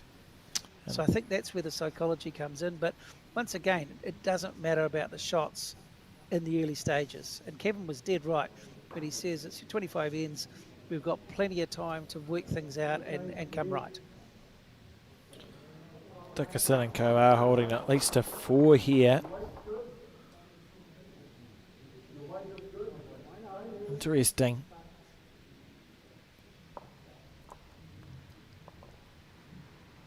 So Dan Dickerson trying to add to the count. There's currently 4 sitting there closer than the Taranaki club bowlers where they put their bowls. A little bit shorter this time, but pressure's on now. Dave Walker is the skip. Get something close. Yet again, he's going out a little bit too wide, I believe. Just hasn't quite picked that hand yet.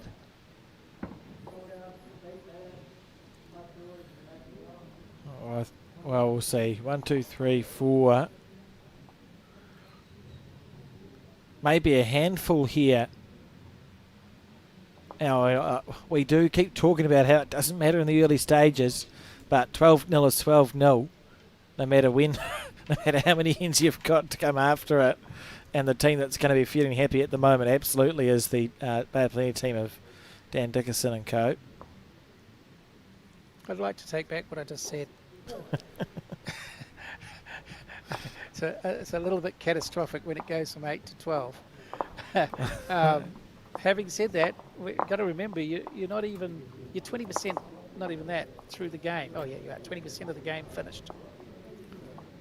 But what tends to happen? What tends to happen for the players who are now 12 points adrift? They start to wonder. They internalise how they're bowling, rather than just thinking of the team and just thinking of their role within the team. They start to internalise, saying, what's happening here? It's not happening for me. And then number 2 does the same and 3 does the same. And before long, it just builds into, they find it hard to get out of that mindset. They've got to really snap through and start getting points on the board now.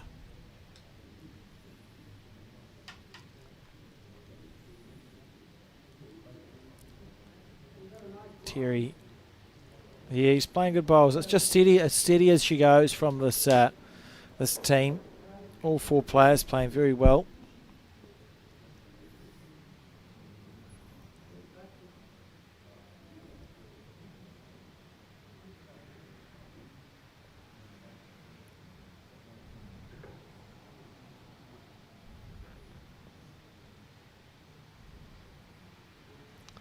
Much better line here from Chris Aldred. But it's just going to sail on by. It's that first bowl focus, isn't it, Alex? For each position, your first bowl focus, and if you don't get that right, it's your next bowl focus.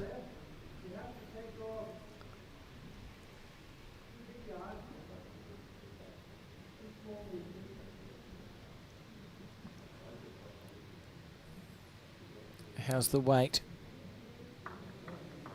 Yeah, half a chance. I think we'll see Chris stay on his forehand.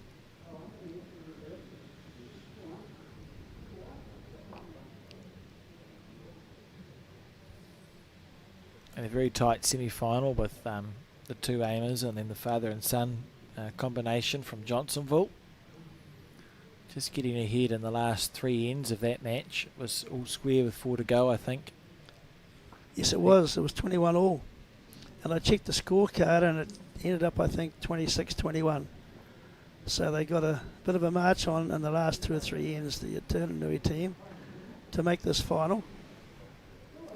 But unfortunately right now they're behind on the scoreboard, 12-0, and just struggling to get into this game.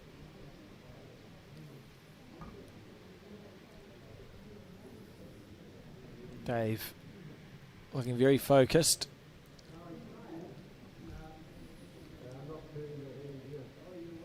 Well, this is the hand that we think is the more holding of the 2.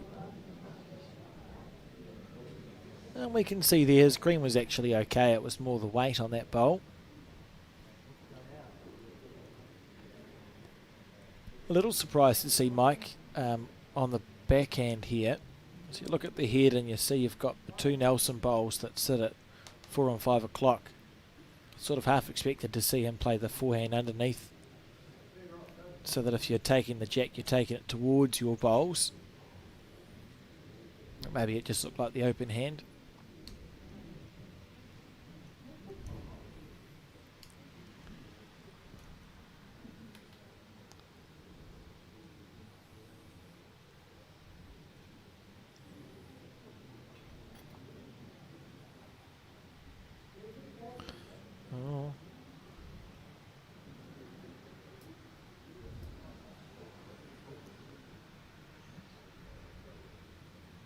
if you remember, Alex, the first game, one of the teams was playing quite well with longer ends, and the minute the jack was lost, the other team threw a shorter end, and the idea of or the game changed quite significantly. I think that's the key here for Dave Walker's team, is just to get a one on the board, and throw a length of end that they're comfortable with, and try to upset the line and the weight of the other team, who are playing really, really consistently well. Yeah, and use that time to chip your way back in. We know it seems to be, and that's a lovely bowl from Alvin Gardner. What a beautiful shot.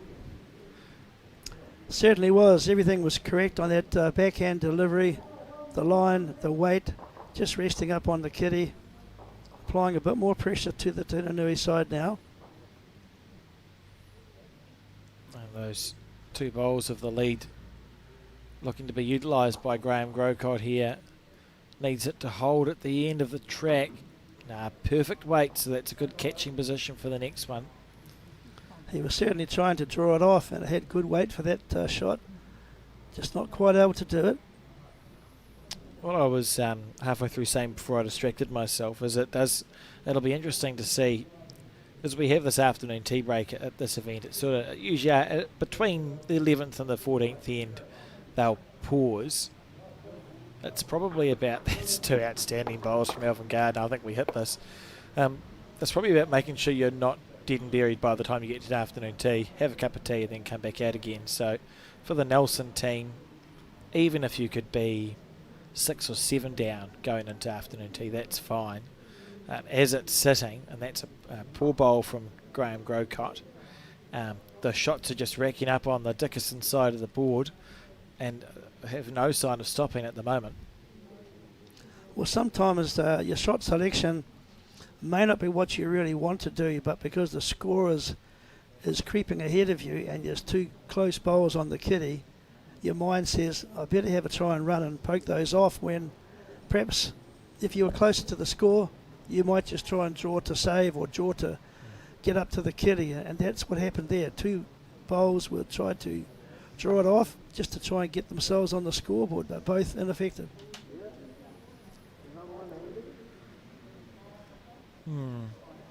It's holding two very good shots, so no need to go close. You can see that's why Alvin's standing past the head where the jack may end up.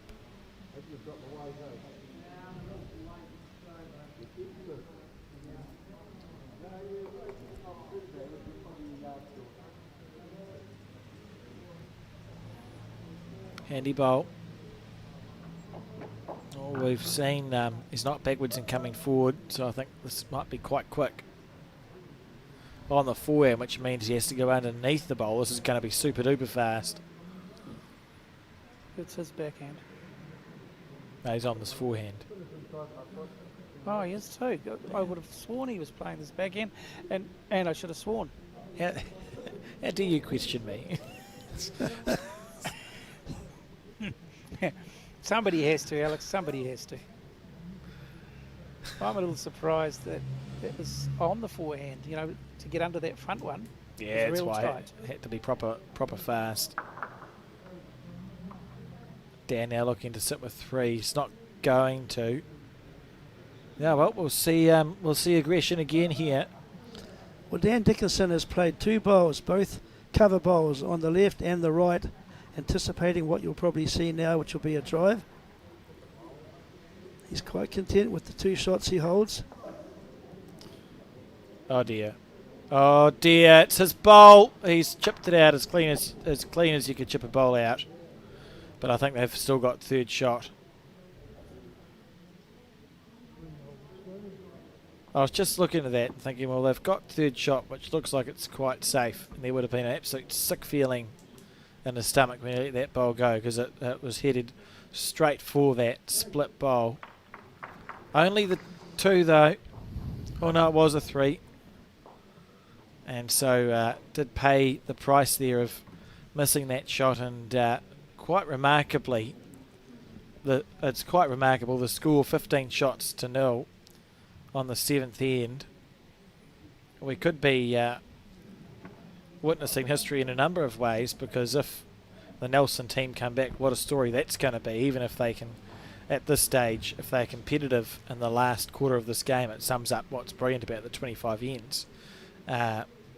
Conversely, maybe we're headed to see a record score into lunch. If I may ask a question of you, Alex, how have you enjoyed playing in this tournament this year? I think you were skipping the Ponsonby team with Mark Cameron, your CEO, and obviously Colin Williams sitting alongside Alex right now, the technical expert here in the commentary booth. You also played in the tournament. Any comments on your games this week? Well, we tried to play. I think my Ponsonby team was probably the first team from Ponsonby to enter the Taranaki Fours in about 70 years. I know that we were a strong club in the 40s with players like Maxwell Walker and Alan Parsons. So it was nice to bring a team to the Taranaki Fours. We tried. We gave some teams some wins, and we took some wins off teams we probably shouldn't have. But overall, always a great experience to come here and play this Midlands Funds Management Open Men's Fours. Always impressed by the volunteers, and the 25 end game of fours is such a fascinating game to play because there are twists and turns that come in it. So thoroughly enjoyed it. We'll be back next year, and we'll see if we can get one or two more wins on the board, Kevin. The goal is not to be working on the Sunday because we're in the final, but we may have to work up to that real slow. What's also important to mention is that we've had Phil Hugh-Weiler, which is the president of Bowls New Zealand, playing in the para team here in this tournament. We've also had a team from California, the Oaks North team from California have played in this tournament, and 7 visiting teams from Australia. So word is getting out that this is a tournament teams want to be a part of, and it's good to see these various teams from different countries and different parts of New Zealand all gather in Taranaki for this very special week of bowls. Yeah, it's interesting. I was reading through some old newspaper articles from the Taranaki Fours, and it's interesting that you mention an international flavour. I think the English champion, Cyril somebody, whose last name I forget, came and played at the Taranaki Fours in the late 30s, 38, 39, and he made the newspaper as being the English singles champion, and he joined up with a good team from Wellington, and players came around to watch. So it's not a new thing to have this be an event that players want to compete at. And every year, as you say, there are interesting teams out there that you look through the drawer and go, that'd be a good team to watch. We saw yesterday Peter Ballas, who's a 3-time world champion and one of the best bowlers we've ever seen in New Zealand. He was still out playing with his team in the quarterfinal, lost to Scott Roberts. How great that you can come to a Taranaki Fours and watch and play against players of that calibre. Well, that's what makes this tournament so special, Alex, that the club player, whatever club within New Zealand, knows he can come in this tournament, and who knows, he may get to play against past world champions, current champions of New Zealand and their various clubs and the various disciplines, and it's a good test, and you make so many friends for life, and players keep coming back because they love the format, they love the friendships that are made, they love the greens, they love the support they get here, and long may it continue. So it's shown no signs of abating, and with its 125th anniversary coming up, I'm sure that'll be a special event, Kevin, and that Bowls Taranaki will have something planned for that occasion. Dave Jones again with 2 good bowls, Keith. Yes, he's been very impressive so far in this game, and he's certainly making a difference to his team, a positive difference. A little bit of a looser end by some of the bowlers this time, but there's plenty to work with. This bowl looks like it's going to be quite close. Oh, good bowl, Graham. Well played. That'll be a good confidence booster for Graham Crocott. He needed that to boost his confidence, knowing he's making a contribution to his team's effort. I think for the Nelson team, you're just desperate to score a shot, aren't you? Yes, indeed. You just want to get on the board, and then you can start working towards reducing the deficit. As Keith said, it feels quite different chasing a deficit versus actually having not scored yet. Because if you haven't scored yet, you've not proven to yourself that you can score, and it's quite a different kettle of fish. Graham's going to be asked to play through. He's got second and third shot.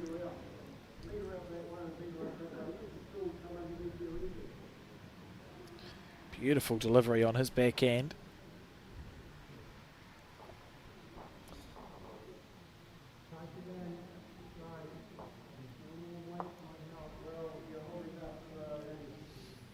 Not to be. So Dave Jones with the shot bowl on the crossover. If it stays there at 16-0.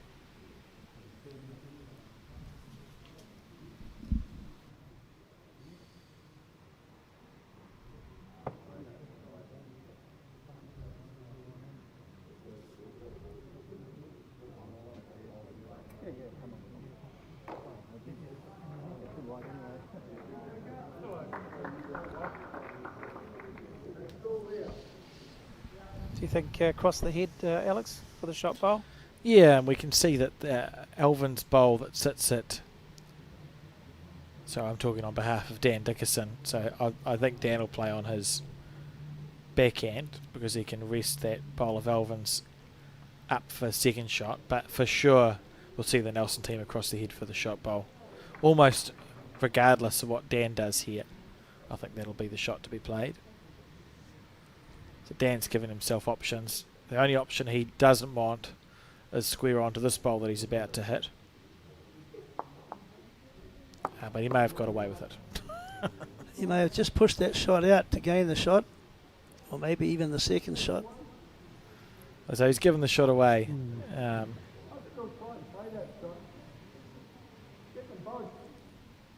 I like that from Graham. See, I'd still try to play that shot. You could get them both. So looking, even though they're holding 1 and 15 down on the scorecard, to score more than a 1 when they do get started. It's a nice aggressive attitude.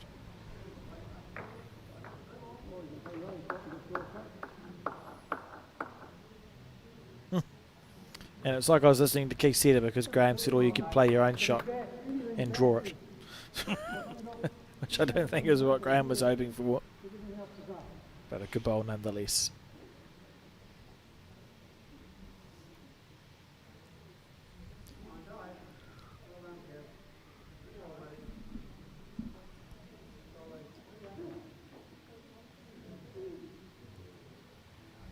Tighter, and he's quicker, I think. He's not going to Oh, you wouldn't use it. Goodness. So, Nelson is going to score, which means a few things, doesn't it? Firstly, it means that they've got off 0, which is a good start. But would we expect to see them have a little team chat after they score here and just talk about a way back, or do you think the lead knows, Keith? I think you'd have to be not watching your own game for not to know, so I'd be expecting a very long end. And almost doesn't need to be told, right? Like you put more pressure on them if you tell them. That's just about how it feels. Lovely effort. Right, here we go. 2:15 the score. We're on the 8th end. Well done, Nelson. You've got yourself off the 0 and expect now to have a change of length. Chris Aldred, yes, has put the mat right back to the 2 metres. Expect this to go perhaps 2-2, just to try something different, to try and upset the rhythm of the Tauranga team. You've got to try something. Despise having to deliver these checks. There's a lot of pressure on the lead in this situation. Oh, yes, indeed. And it's going in the ditch. Oh. Really? Oh, brilliant. He didn't waste any weight there at all. It must be remembered also, these players have already played Monday, Tuesday, Wednesday, Thursday, 50 bowls in the morning, 50 in the afternoon, 100 per day, times 4 is 800. And then, of course, they've had post-section and coming into here. So they've had a lot of bowls under their belt. And although they've been all outdoors and we're now in the indoor rinks, tiredness that can creep in, and especially for the Dickerson team, complacency. They've got to make sure they stay on task, and for the Nelson team, they've got to now say, hey, we deserve to be here. Let's get things together and see if we can change the length and get some points on the board and make a real contest of this. Because they do deserve to be here. They've played well. Totally agree. I can tell you that I'm absolutely ready to have a nap, having played the Taranaki Fours. We didn't even play the last game of qualifying, and I've had a couple of days off in between, so I can't imagine how the two teams in the final are feeling. Luckily for Aucklanders, it's a day off tomorrow. It's Auckland anniversary weekend, so that's irrelevant to these two teams. But if there was an Auckland team, they'd get tomorrow off.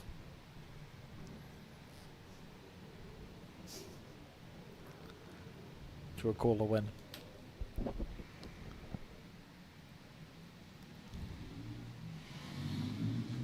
And that second delivery of Chris Aldred coming down on a 2 metre to 2 metre length. You'll be happy with those two bowls. It's up to number 2, number 3 now to build on this and build ahead to their advantage. Yeah, it's a really good start for the Nelson team. I think if I was in their shoes and you think, oh, we're 13 shots down and it's the 8th end, you want to be realistically within 8 at afternoon tea, as you've got 3 or 4 more ends. So if you can score all the way home, you should be within an end scoring by the afternoon tea time, and that's a way back into this match.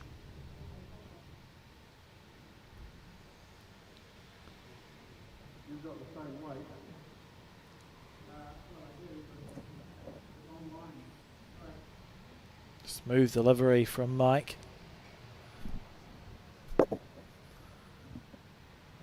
Look, this is a good end from the Nelson team. This is how you make your way back into a game. They're holding 3.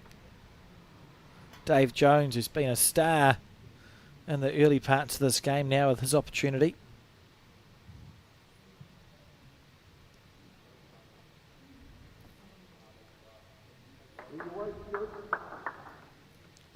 Good line.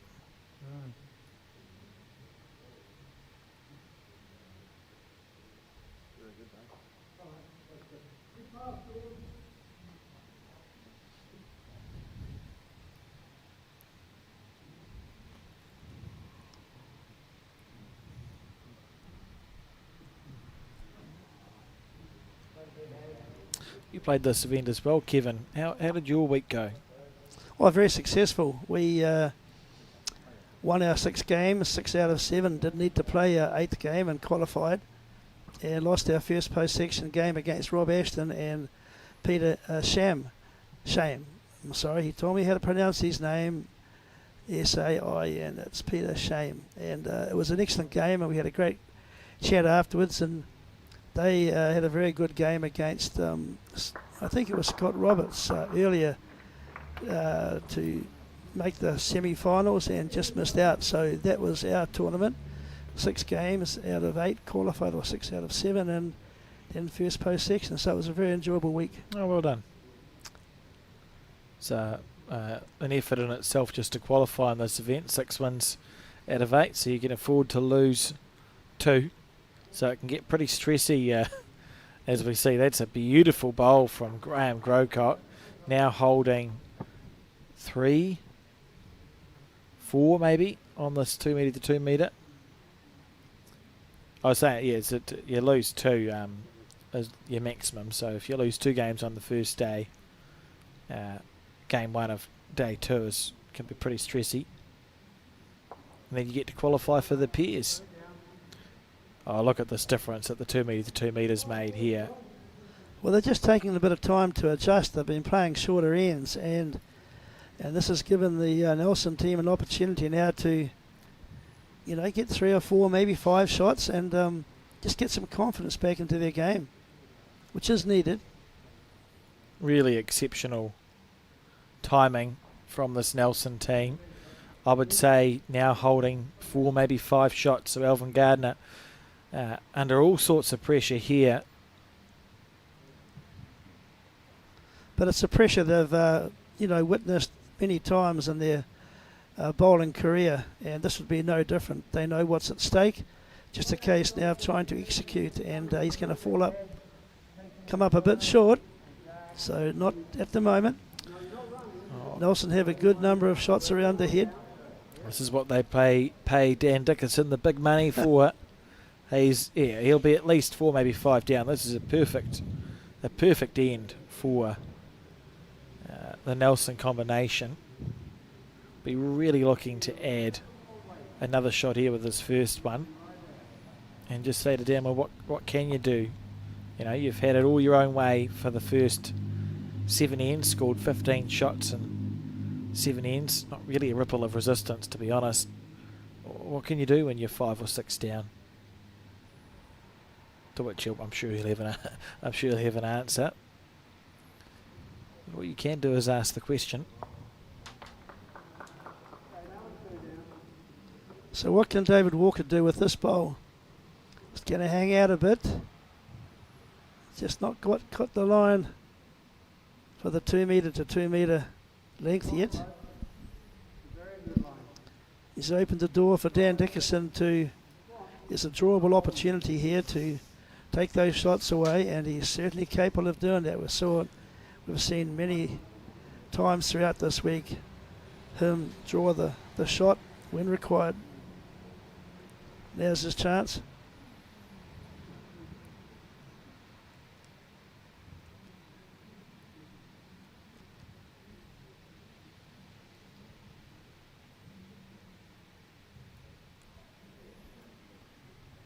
So good under pressure. He's going to need to get a favourable wick. No, he's not. He's just got it as clean as a whistle. That's just classy. Yeah, good bowl. Well done, Dan.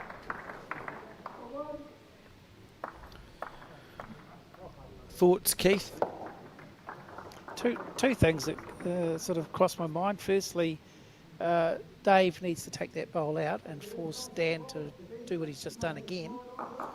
And secondly, just going from 2 metre to 2 metres made a massive difference to the Dave Walker team. Literally couldn't be more black and white or chalk and cheese.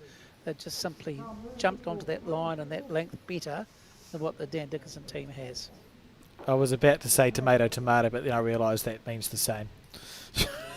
And I was going to try and jump in with another chalk and cheese metaphor, but tomato doesn't work, does it? Spelt differently.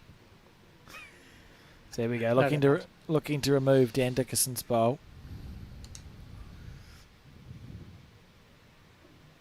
Well, he's on his backhand. Is he just drawing? Yep. And that's listen, that they got the shot.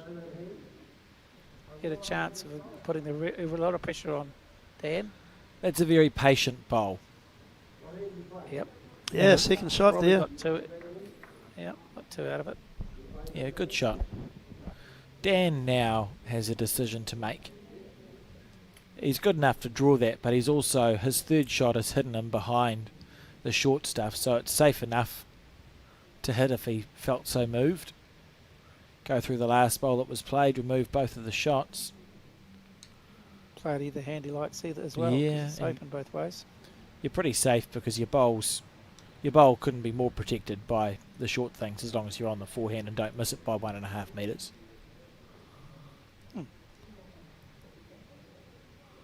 Or you can just get down and draw. Either.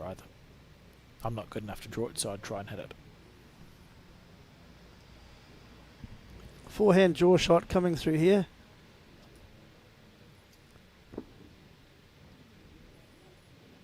Starting to cut towards his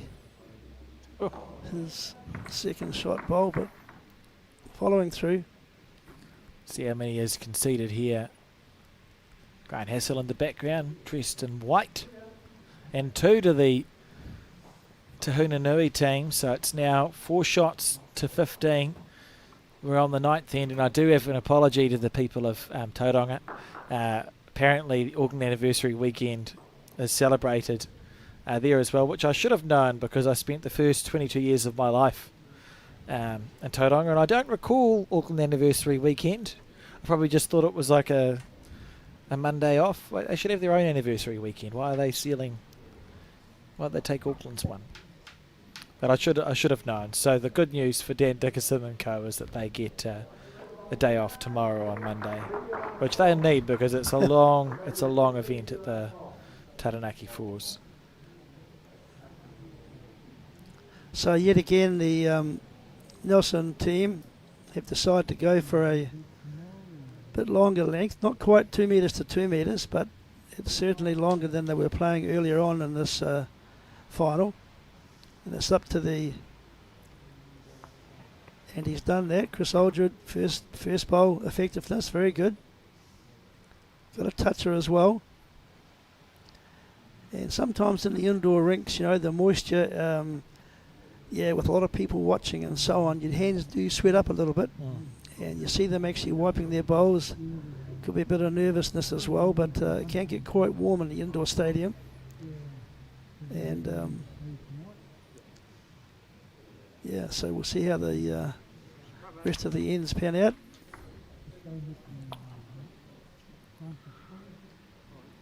Certainly enjoying this longer length. Very interesting. So we're on end 9. We've probably got 3 more ends before afternoon tea.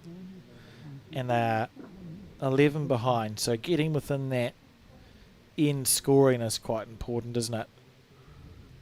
By which I mean within 8. If you can get within 8 shots, that gives you a level of comfort in these long games because you know you're probably only 2 or 3 ends away from catching up. That's a beautiful bowl. 2 good bowls from the lead player there, the Tahunanui team from Nelson. Players coming after this will try to match or better these bowls.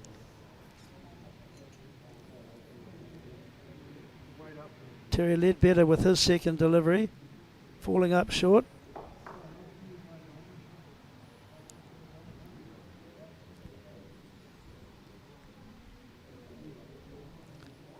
Graham Crocott now on his backhand, trying to add to the count. He needs to do that.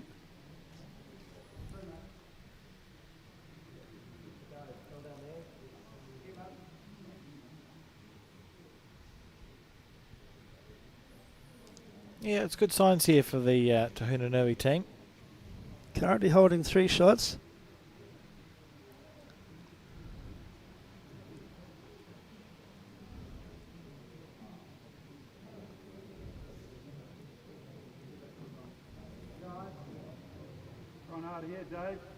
Dave Jones coming through. Looks to be a pretty good bowl here, Alex. Yeah, lovely bowl.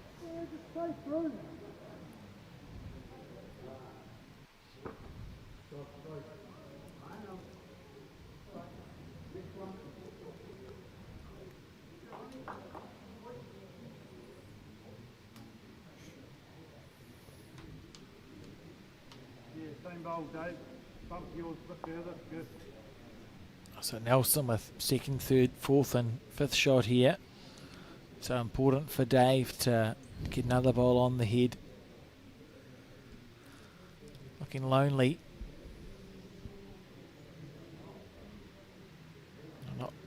Well, we'll see what result. Could go inside out. Oh, a bit unlucky there. And that's a very lonely bowl from the Bay of Plenty team.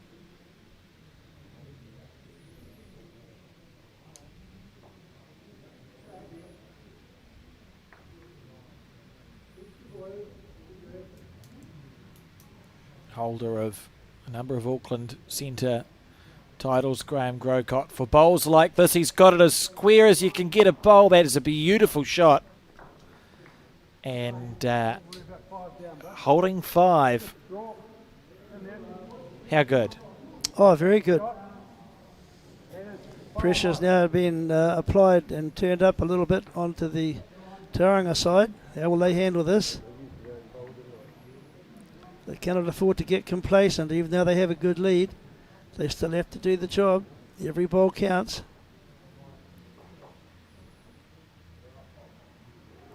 Needs to have the right weight. Yeah, man. Well, you... Oh, wow.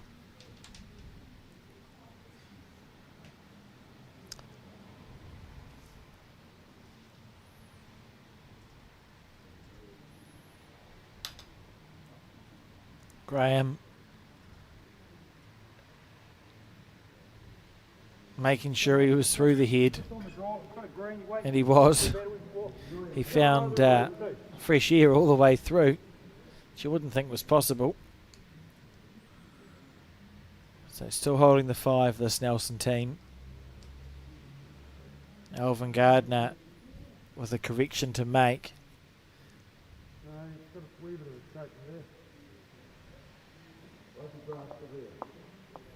Good bowl. Should have cut it down. I'd say 3, maybe 4.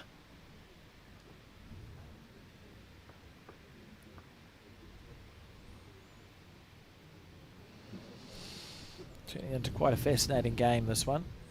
Certainly is. And I'm sure when they go for the afternoon tea break, there'll be words said from both skips as to how do we maintain our momentum, and the second team, how do we build some momentum and get this game, get closer to the Dickerson team to make a real contest in the last 15 ends or whatever.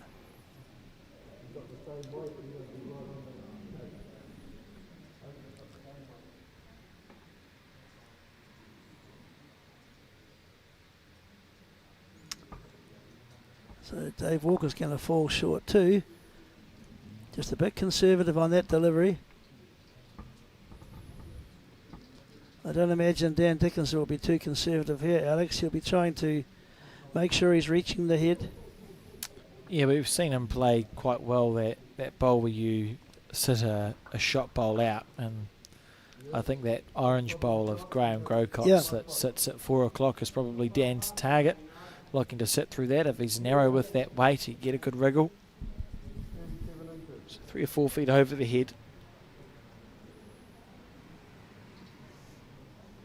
He's got a very smooth delivery, very controlled. He's in the area here.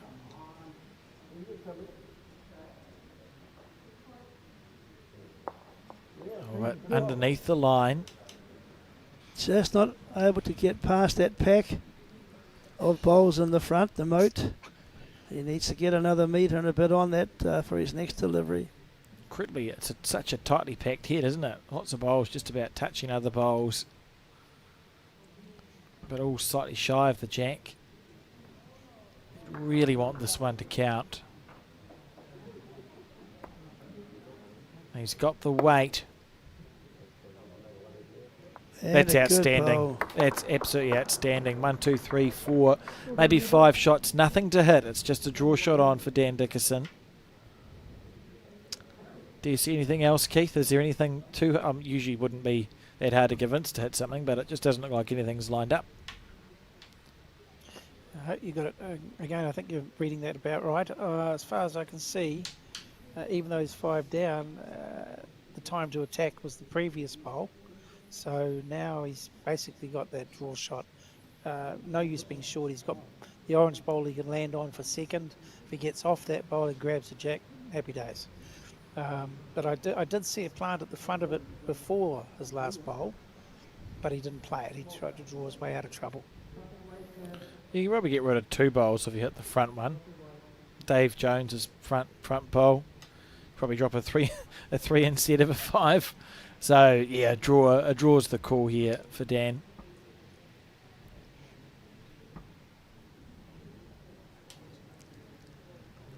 I think Alvin may have said go for it, but He'd just be drawing.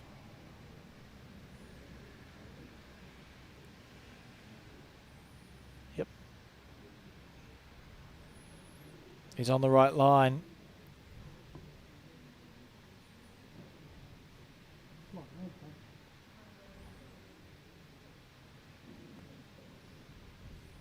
Oh, one of those teams, the internal monologue would have been stop, and the other team's internal monologue would have been go.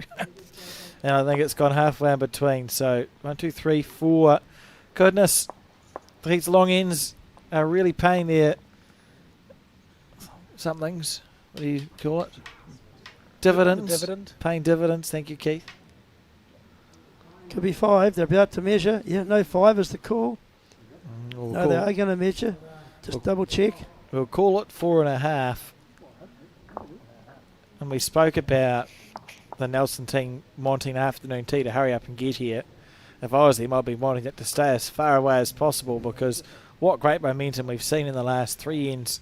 Scored on a short end, delivered a long end, delivered another long end, and looking like a pretty good team here at the moment.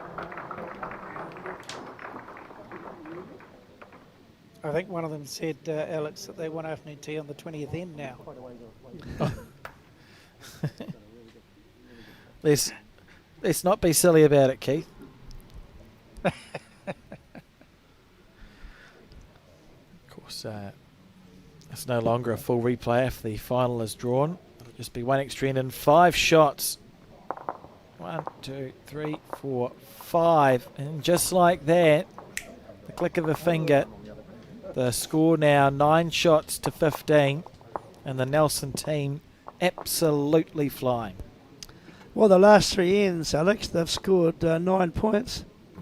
They had nothing before that, 15 points to 9, as you said. She's getting closer and closer, and they'll be really pleased to see that and have a lot of confidence going into the afternoon tea break. You wouldn't overthrow the jack. Oh, no, he hasn't. I was worried for him there.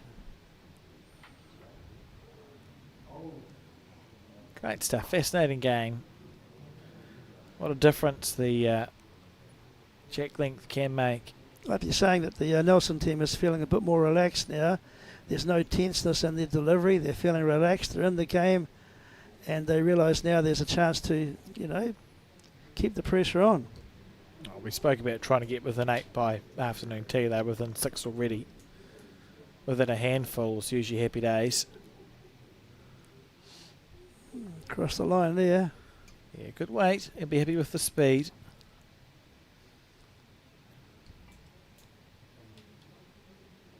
Two metre length.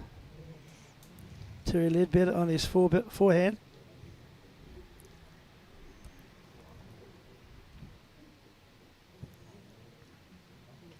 That'll be in the ditch. That's because you said it would be in the ditch, Kev. No, will not be.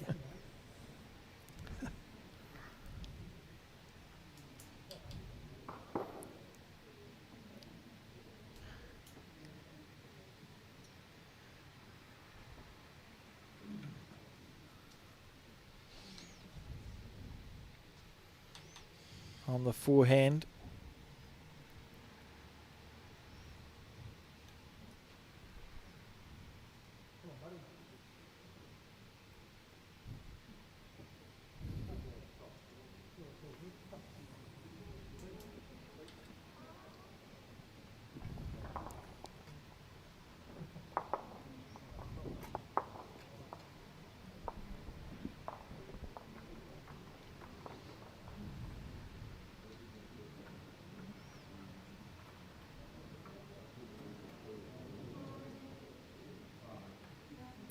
Yeah, Good correction there. Good correction there from Terry Ledbetter.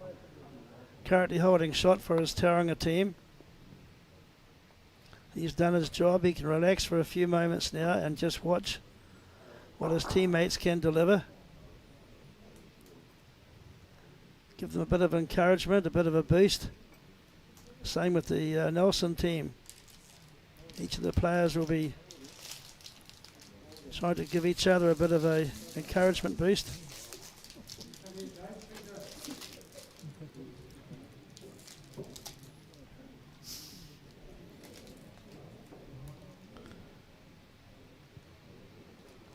Dave Jones on the back end.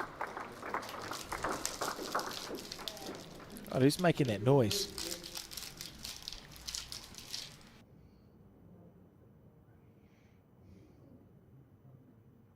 Was me. And Dave with an ineffective bowl there.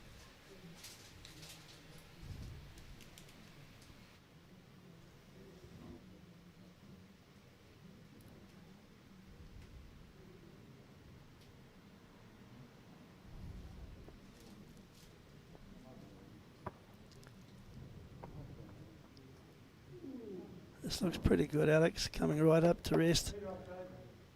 Yeah, it's a lovely bowl. Just a short distance from the kitty. They're looking just to keep that momentum going.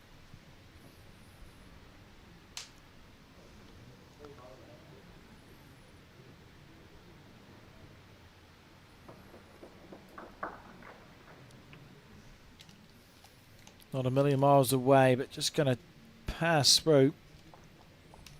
See, they're just finishing same as his first bowl.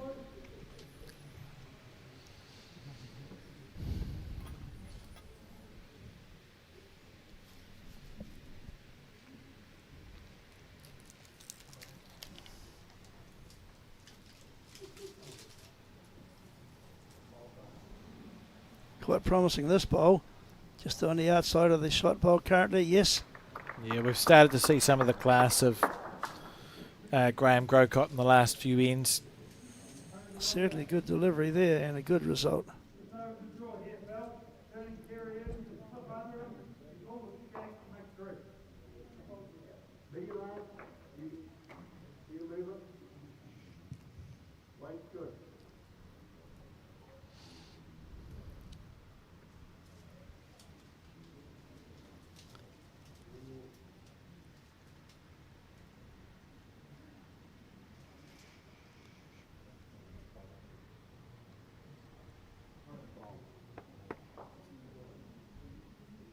It's a pretty much perfect position bowl there from Elvin Gardner, and just speaks to the experience, I think, of that Dickerson team.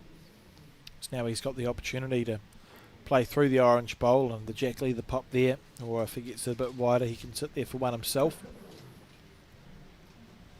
See Graham trying to match that shot. So this should be a pretty bowl to watch, I think. They'll just line it up to make sure that the Jack is going where they think it will, and we'll see Elvin play with a bit of weight here.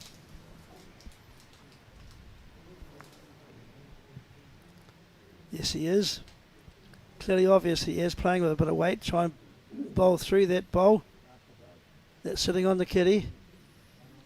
Needs it just to hold just a smidgen, and he's got it. Feather off there. Oh, that was such good effort.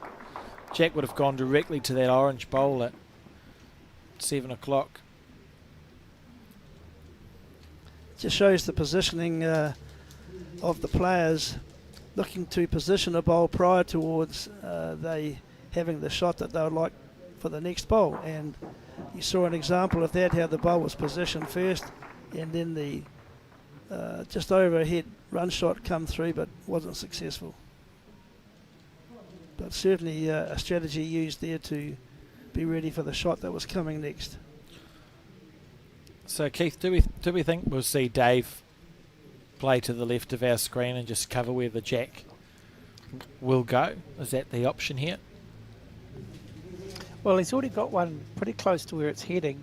Wouldn't hurt to be drawing second shot just to put that little bit more pressure on, and also to make it more difficult for Dan to just take that one shot away. If he can put a second bowl close to the head, on the head, second shot, it just means Dan's options are taken away a wee bit.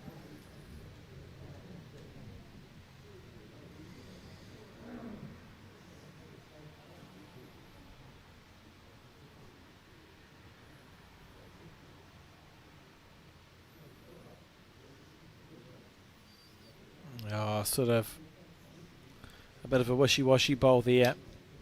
An opportunity for Dan to stamp a bit of authority on this game with a really nicely played bowl. I'd be interested to know if the Jack jams on the orange bowl at 7 o'clock or if it goes past it to that green bowl that we see at the bottom left of your screen. From this angle, it looks like it jams Very on that much bowl. Yeah, I think it will, and it could even go back to the yellow bowl. So it depends how he hits it. Means you can be a little bit more firm if you know the angle is there, just for it to go square. Correct. He's certainly lined up for a run shot, trying to arrest that bowl out of the head. He's close here. Very He's got close. it. Classy. Beautiful shot. Brilliant shot there. Dan Dickerson showing all of his class. 3 down now. He was a winner of this tournament in 2021 with a different team, but showing all of his class there to rest that bowl out of the head and get the shot.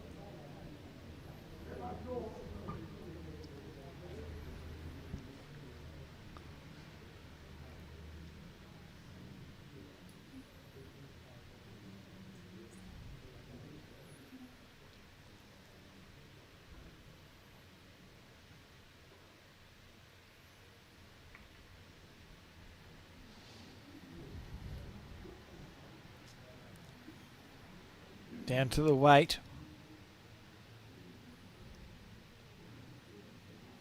Oh, beautiful. Doesn't look too bad, Alex, if it's got the weight. Not quite. Lovely camera work from Colin there, just panning down Yes, indeed. as the bowl came into view. But yeah, the bowl itself was a little disappointing. It was perfect green. And Dan Dickerson's turned the set around. Exactly what he would have wanted to do.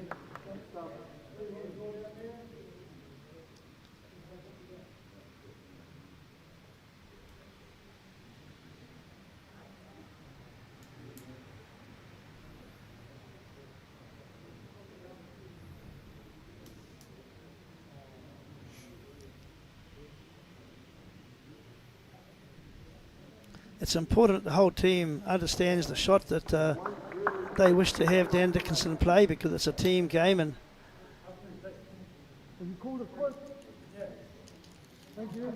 Right, so he's taken. That was there. Did you hear that?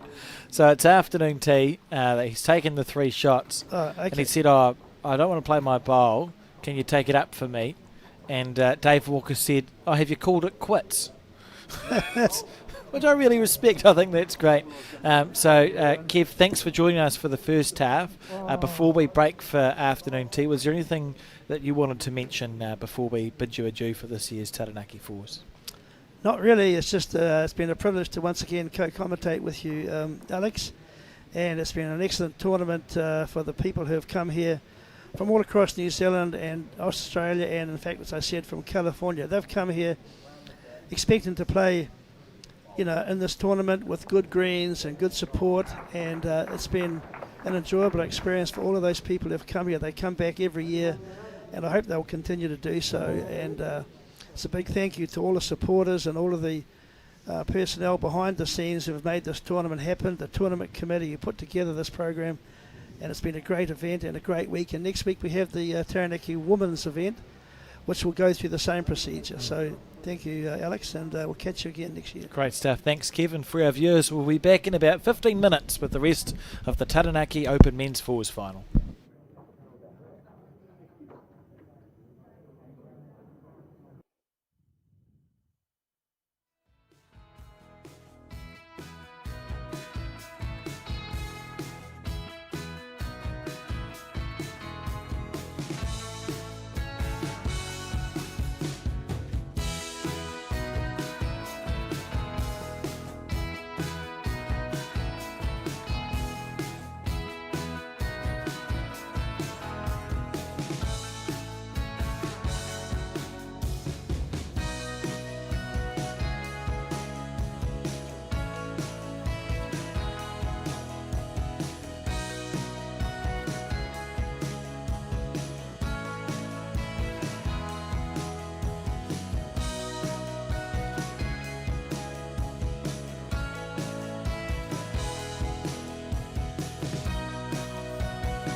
Good morning. No, it's not good morning. Good afternoon and welcome back to the Bowls New Zealand coverage of this, the Midlands Funds Management 2025 Taranaki Open Men's Fours Final. My name is Alex Reid. I'm joined in commentary for the second half of the game by Keith Setter, and we join them, Keith, with a 9-shot differential, but that Nelson team was showing signs, weren't they, of making a comeback? Oh, 100%. It's if anyone had the momentum going into the afternoon tea break, it was certainly them. Things were looking pretty grim at 15-0, but at 15-9, well pleased with their efforts. This bowl, and it sort of seemed to come off the back of those longer ends. Dan Dickerson played an exceptional shot on the final end before the tea break to score 3 for his team, but those longer ends absolutely favour the Nelson team, and you just feel like if they can only score now on this first one back after the tea break, we'll see the long ends again, and it's anyone's game. And of course the reverse occurs for the Dan Dickerson's team. They've straight away gone back to the shorter ends, which is a strategy that served them pretty well over the last game and a half. Absolutely.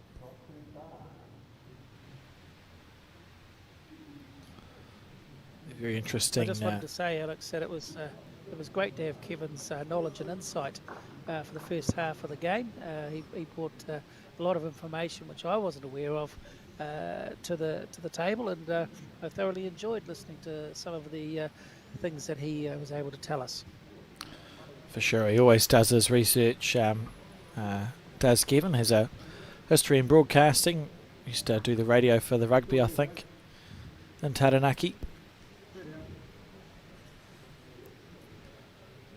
So this here, Dave Jones. So what are you expecting in the second half? Well, that's a good question. I think this is talk about sitting on the fence. We're going to see one of two things happen, Keith, for this final. Either the resistance that we saw from Nelson was just a ripple, and Dan Dickerson's going to skip his second Taranaki Fours win in 5 years, and they won't. I would be surprised if they got to the 23rd or 24th end. That's one option. Or the other option is we see a thriller and it comes down to last bowl, last end, extra end sort of thing. I don't think we'll see Nelson run away with it. So it'll either be the Bay of Plenty team wins comfortably or it's very, very close. And I think we'll know in the next 3 or 4 ends which one of those two options we're going to see. Okay, so no pressure, but who are you picking? I was just having a drink of my coffee. I'll pick the Dickerson team to win by 2 shots, and I think that the Nelson team will have an opportunity to win it on the last end, but I'll pick Dickerson to win by 2 and we'll go the full 25. Okay. Who are you picking, Keith? That's brave-ish. I mean, I think the way it's setting, you'd be definitely in the corner of the Dickerson team at this stage as well. But I think it'll be a little bit more clear-cut than that. I think they'll probably play the last end, but they might be 6 or 7 in front. Watch us both be wrong. Commentators curse to each other. That would be great, wouldn't it? Yeah. And look, you can't deny it's a good start from this Nelson team. Mike Dickey has drawn 2 shots. This is close from Alvin. Oh, a bit unlucky. Well, a bit wide.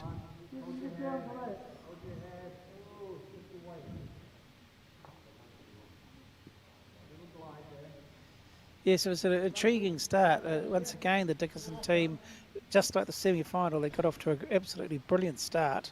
Couldn't ask for anything more. So it's and they proved in the semi-final that they're really good at good leaders, and they don't get too intimidated when people catch them up a wee bit.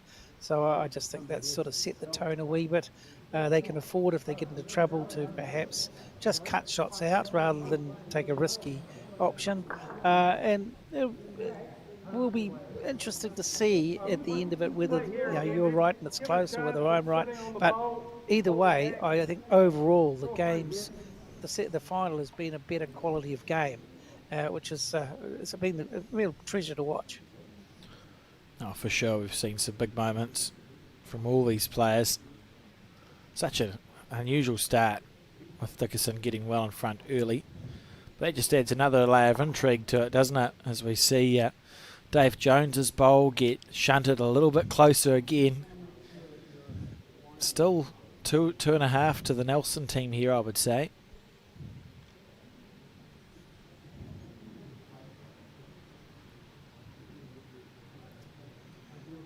And Alex, just a question to you.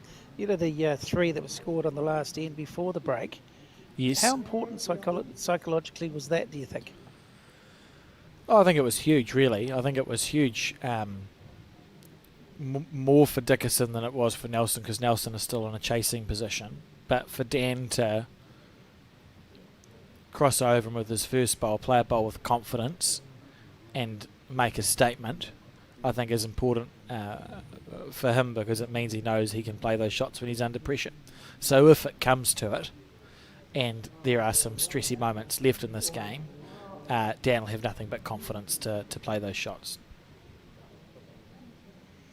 I think the other thing is, of course, he'd looked at 15-0 and think pretty comfortably that they're in great nick, and then suddenly, not that long later, it was 15-9, and to stop the rot, to get that 3 to make it 18-9, I think was really important for his team and himself to go into the break with that, having scored that 3. I totally agree. Dan able to roll Alvin's bowl up there enough to cut it down to 1.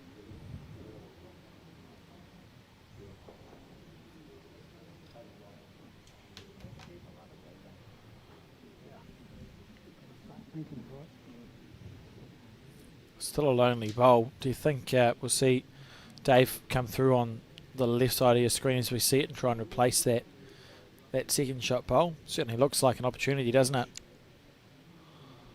I would be surprised if he does, because if he gets slightly narrow, he'll be pushing the blue one against him in. He's just looking to draw. He got a result. Perfect. Oh. May have been a little unlucky. A little. He's been robbed if he's one down there. Well, I think he might still have it, but only just. Actually missed that on the best way to miss it, and got this at such an unusual result.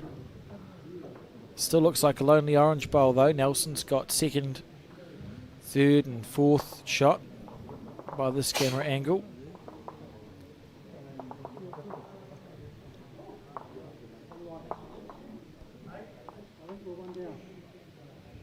It's time for one of the skips to play a big bowl, that's for sure. Oh, Elvin just said, I think we're 1 down.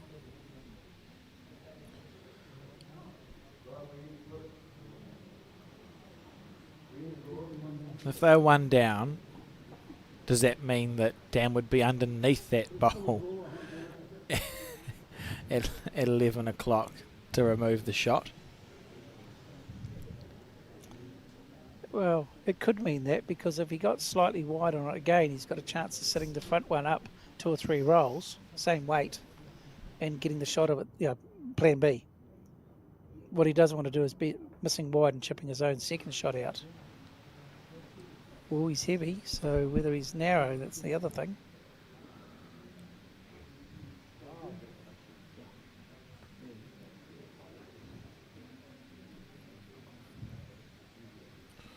Decisions. They're holding 1. You can see not much. There we are. Probably is just trying to... Yeah. Oh, we'll see. Gets it away pretty good. Needs it to let go. Looking a bit of weight. Nope. Weight was to sit it out for sure. Let's see who's got the better eyes. So Elvin thought that they were 1 down. Terry Ledbetter has been delegated as the measurer. One thing's for sure, though, Alex, if Dave Walker scores on this end, it'll be a long end. Certainly will be.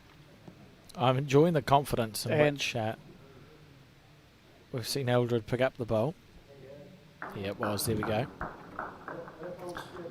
So the Nelson team rolls into double figures. 8 behind. And a long end has been ordered. We don't do sunny side up eggs in New Zealand, do we? No, we know of it, we don't do it. Yeah, seems like a silly thing. One thing we can bank on, though, this will be long. Well, got to go. Yep, good stuff. That's what this team is growing used to, and you wouldn't bet against this first bowl being close.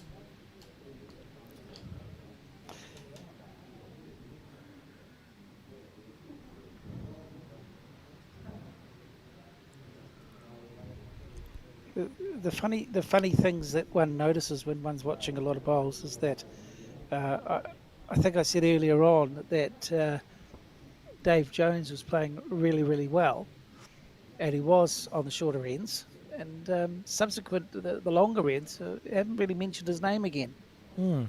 He certainly had. He had about 5 ends in a row where I don't recall him missing a bowl. It was ridiculous. But has just faded that little bit. Such are the ebbs and flows of the 25 end game too, Keith. You're playing 50 bowls. Even the best bowlers in the world would have to have a good day to play 25 effective ends in a row. You're always going to have... I think you're looking at about 80%, aren't you? Something like that. Yeah, if you're having an exceptional day, 80% would be amazing. Because you just can't... It's almost impossible to stay focused for that length of time.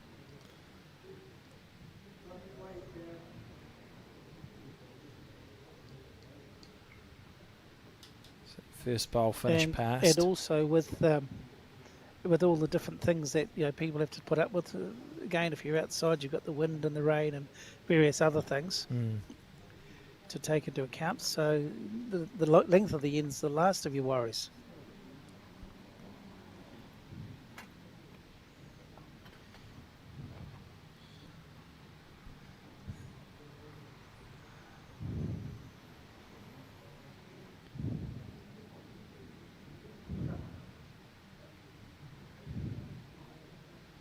Terry on the forehand. He seems like he's overcooked it a little.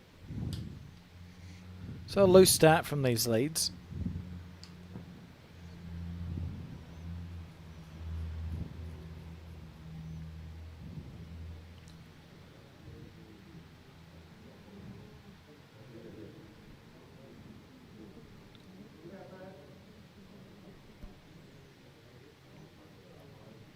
How's your weight, Mike? Overdone it. But not terrible. I think that's probably a good spot.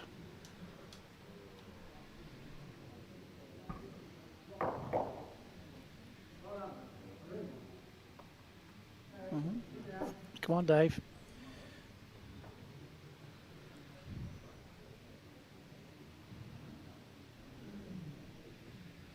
Square through that one. Oh, well, if that last one... Yeah, that last one was a good bowl. Now, that one must be a good bowl.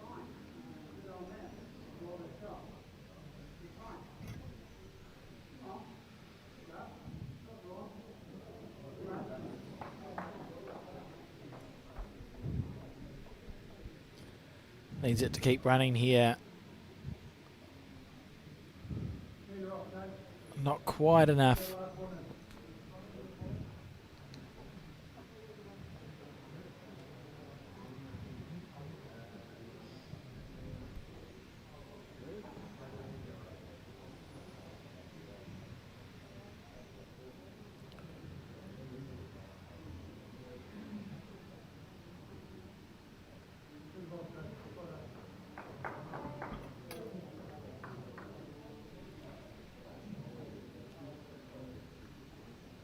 Yeah, well, Dave got the boss out of it, and he's got a position bowl, so that's not too bad.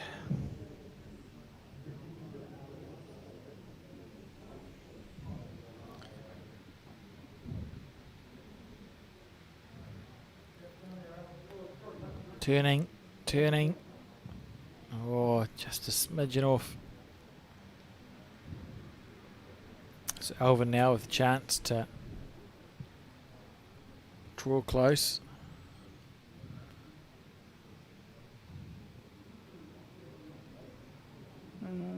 A bit tight, I think. Got away with it.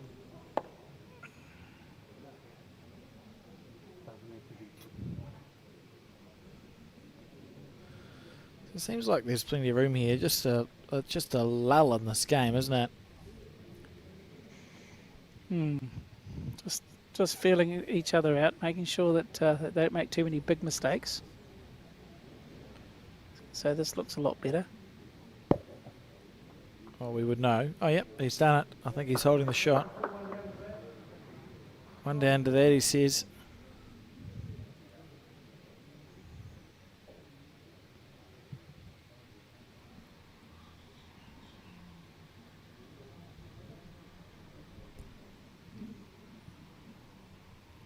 The weight's right, it looks good.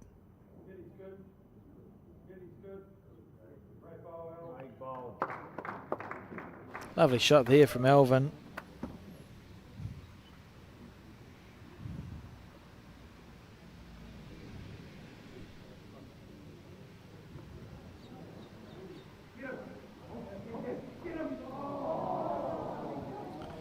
You hear oohs and ahs from the crowd. It's the consolation Peers final.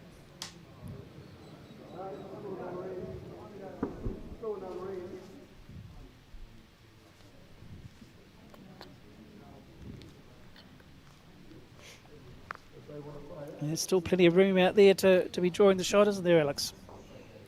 Yeah, you'd think so. The skips will both back themselves. You let that go nicely, Dave Walker. Watch this ball come onto screen. From the right to your left, Graham Grocott, you can see saying turn bowl. And that's why he had perfect weight. Just on the wide side.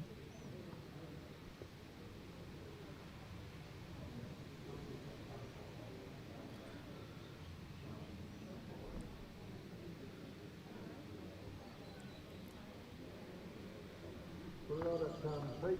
Put it on it.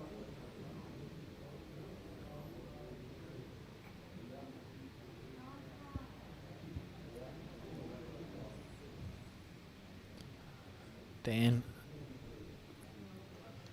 steering after this one.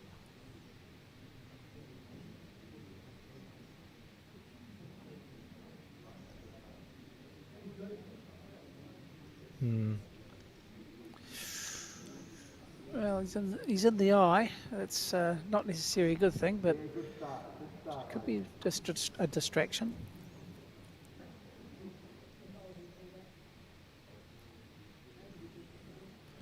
It's close, Keith.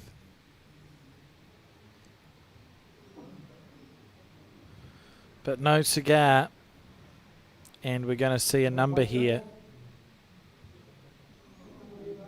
Was my weight good?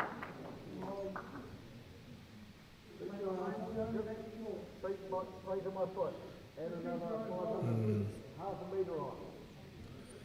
Beginning to look quite imperious, this Dan Dickerson side again.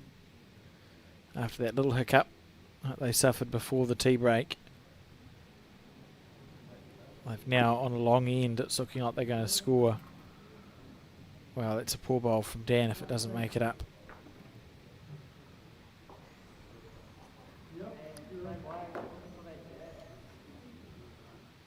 He may have made it anyway. 1, 2, 3, 4. Oh dear. Could be a 5 here, Keith. Well, that's not ideal, is it? Depends who you are. Yeah. Certainly on a long end where the Nelson team have been quite dominant, I'll be very disappointed. We usually Yeah, 5. That's a great end for the Dickerson team.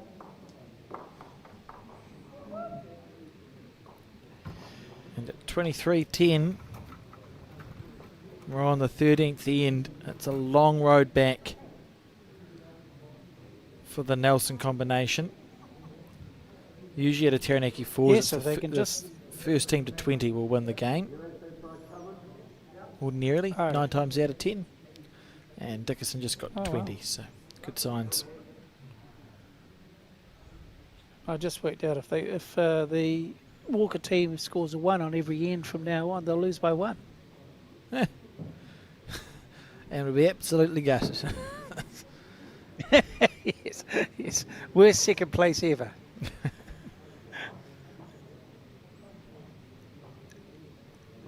So 13 shots in front.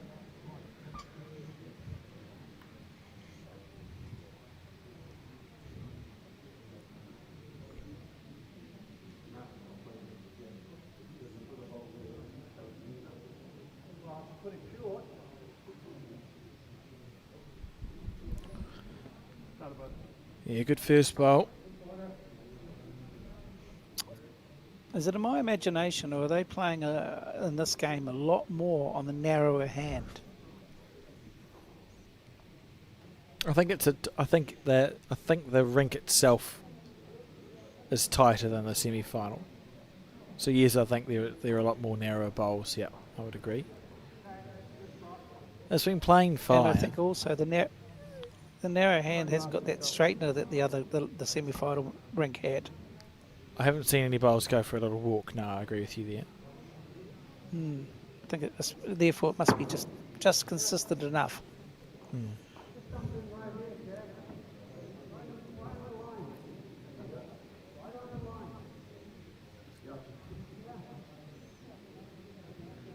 That's 2 nice bowls from Leadbetter. Yep.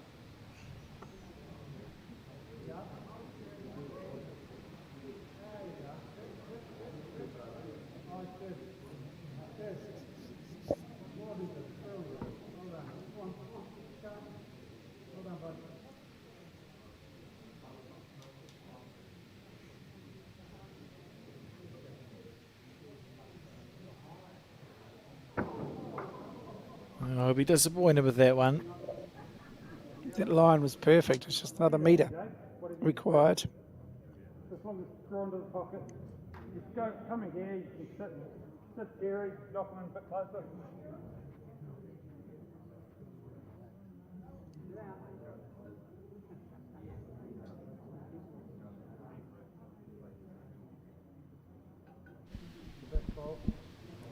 Dave Jones. All the way past.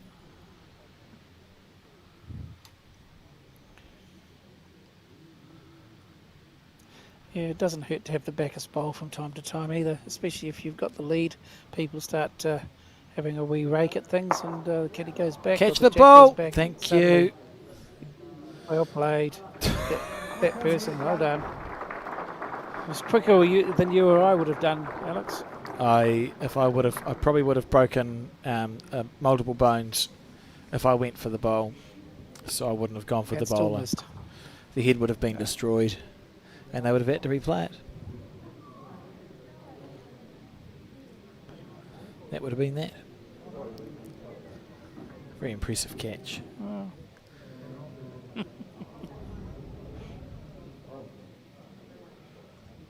Well, again, this is a little bit wayward, this end, compared to many of the ends in this game, which have been quite tight, and a lot of bowls really close. This is just a little bit loose.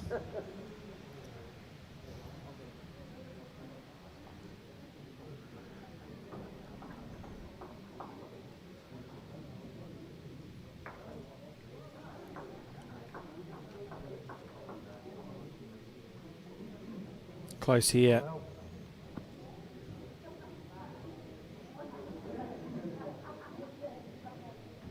Handy.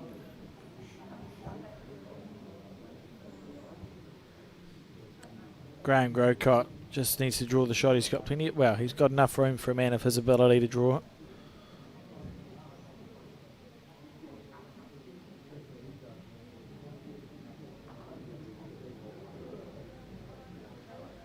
And look at this here. Oh, good try. Didn't miss it by much.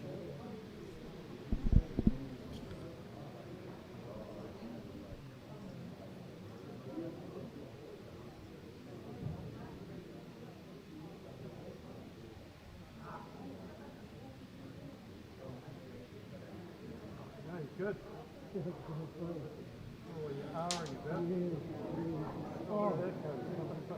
Yeah, nice bowl. Feels very important for Graham to have the shot for his skip on the crossover here.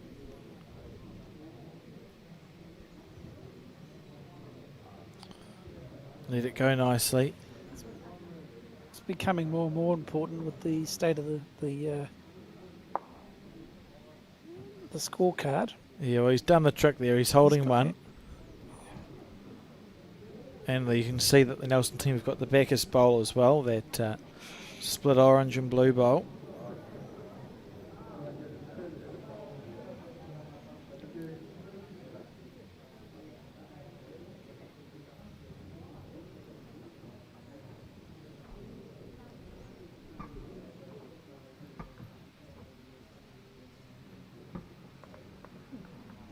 I'd be tempted to have a go at the shot bowl myself, but given the state of the game, maybe drawing with your first is the sensible option. Must always be an interesting decision. When do you play the board when you're not even halfway through a 25-inning game? Or do you just keep trying to play the same game you have been playing and see if you can get up? And he's going the bowl. Missed it high. Well.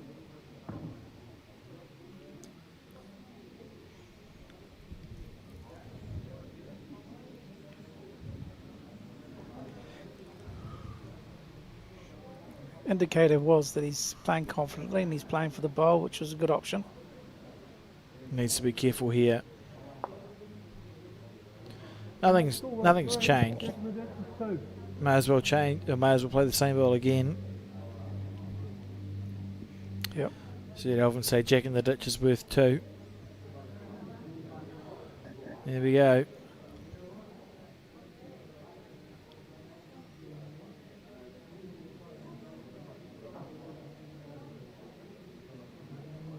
Close, mate. It's drifting. Will do. Oh. Drifted just enough to not get enough of the orange bowl. So I'd say that Nelson are holding one. Only have to beat that by that much. Count. Yeah, close to the ball. That one there.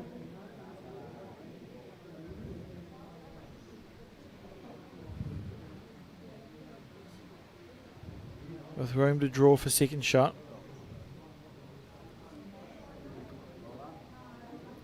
He's close here if he's got the weight. Dive. No, not to be. 11:23 the score. We're on end 14 of 25 here at the TSB Arena. Or TSB Lawn Bowl Stadium. Bowls Para Tutu. What a great facility that is to enable bowls to be played inside when it's miserable outside, as it has been today.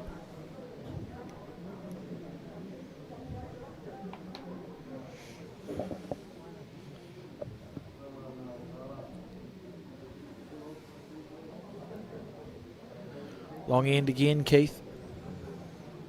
Yes, I'm shocked, actually. If I was a betting man, and we both know I'm not, I thought they might have gone long. Although the last time they played long coming this way, it wasn't as flash. No, they dropped a lot. Five. Yes, a handful. And that'll be in the back of their minds. But have overall been better on the long ends. Yep. It's not a surprise they've gone long. They have, by and large, played the better on the long ends, except for that last time.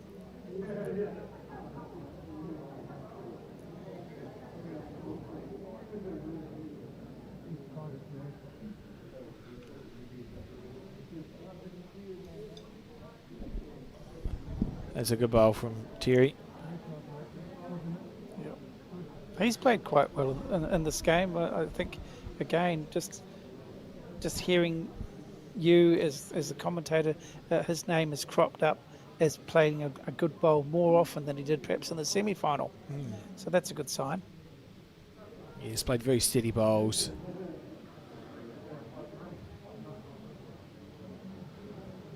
Needs it to hold. Oh, slice of hell there.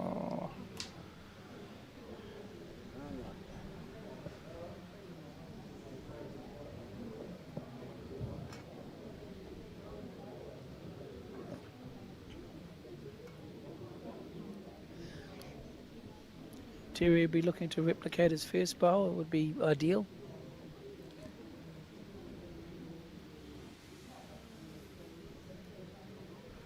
How's this? Heavy. But in a handy spot, holding 2. Yep.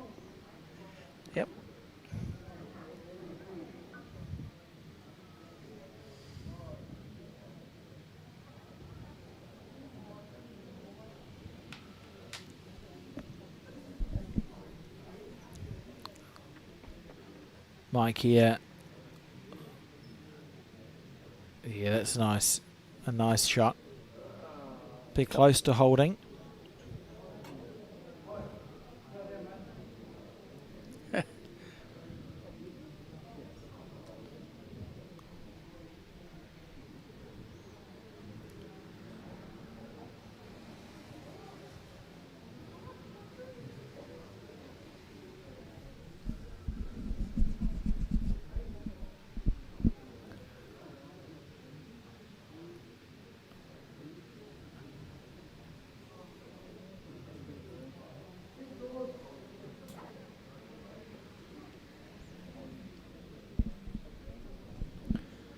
And repeat here.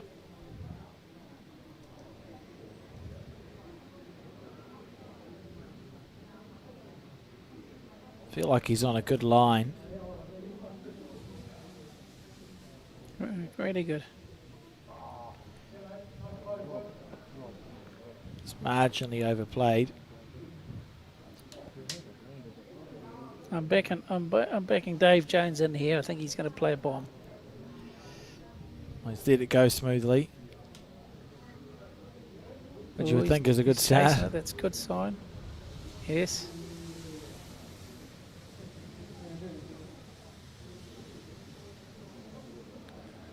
Beautiful line, but fallen short. See the arms.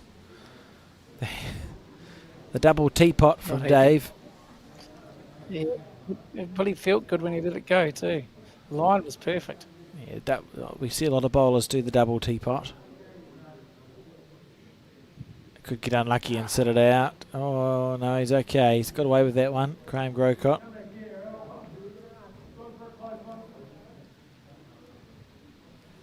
Literally just about drawing the shot here.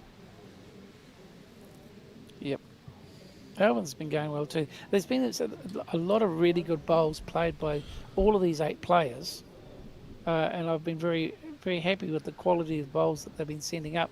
It's just the odd bowl and the odd end that seems to catch them out. And this is one of those ends. I think there's just a lull. I think it's a lull in play. You know, you're sort of going, oh, this is my 400th day of bowls at this fours event. We've been playing 25 end games. You just switch off, and I think I might have said it at the start of the broadcast, but you often find in bowls if your front starts off well, the whole head is tight because you have to beat a perfect bowl, and if the front starts off loose, often you see you can drag people down to your level in bowls. If you're not playing very well, they only have to beat your bowl, they don't have to beat it by a lot, so you often see looser heads because the targets are changing. And we're seeing one of those looser heads here.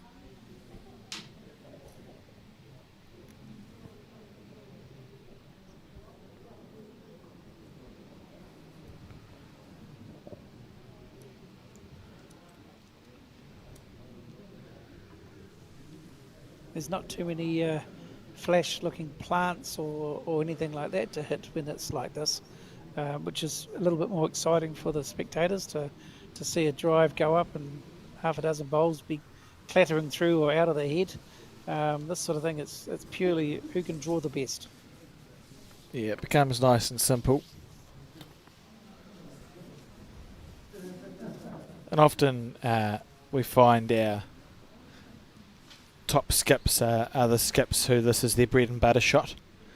So yeah, the best skips in the country are capable of just going, oh, we'll score 2 on the ends where the team's a bit looser.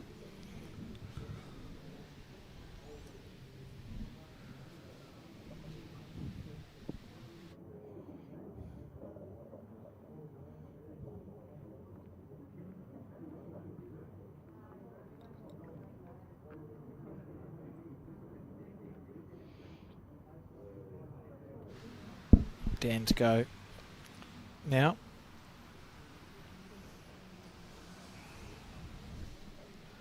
Backhand draw shot, do you think, or still go the sweepier forehand?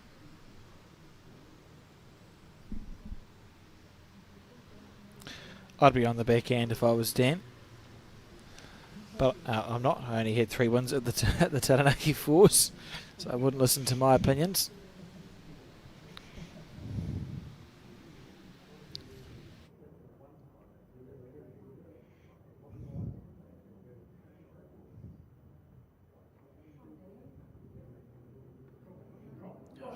It's not bad, is it? That's Yeah, a lovely not bowl bad. from Dan Dickerson. We talked about the classy skips who are capable of, on the crossover, capable of going, oh, well, just make sure I score 2 with my 2 bowls. That's what I meant. Play with conviction, isn't it? Yep.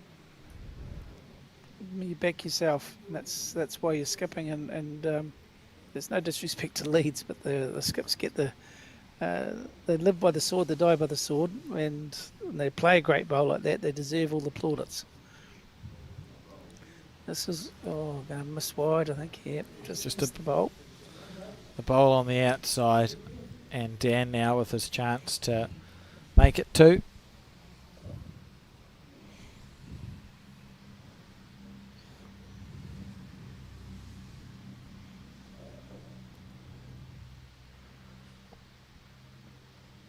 Let it go very smoothly.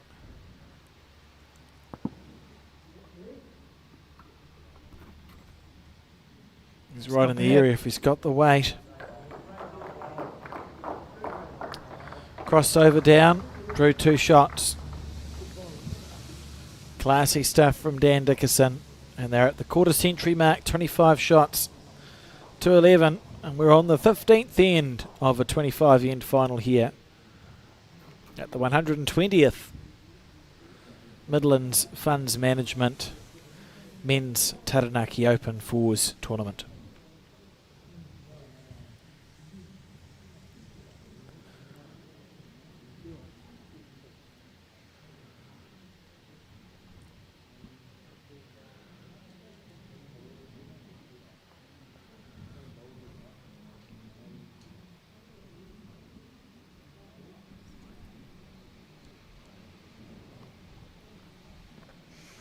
If you remember, Alex, a little bit earlier when Kevin was helping us out earlier in the day, he was mentioning it, and what I really liked, what I picked up on, was that yes, the game needs sponsors, and there's naming rights sponsors and other sponsors which get some feedback, and they enjoy the opportunity of being part of a tournament like this.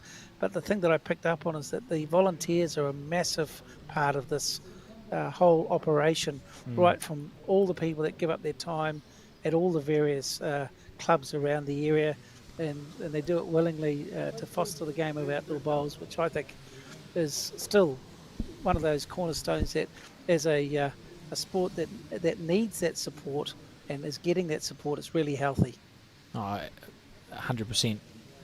It's nice to see. It gives you a bit of hope that you've still got, we still have enthusiastic and motivated people in our game who will take days out of their a week to support and volunteer for an event like this with 184s teams and make sure the experience is good enough that players want to come back. And we see that year after year at this event with stable or slightly increasing entries. Just fantastic to be involved. Clean run. Oh, handy bowls, beautiful weight twice. Look at that, the weight's absolutely perfect.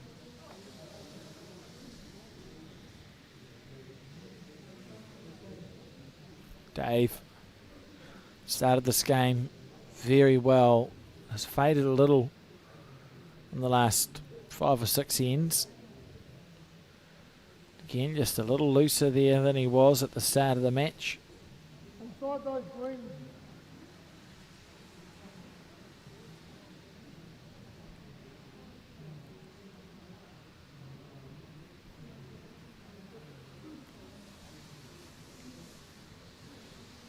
Close, Keith.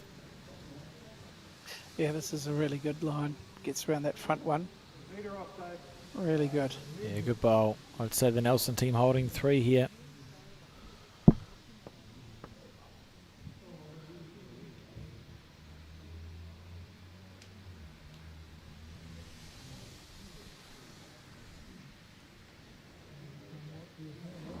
This looks better.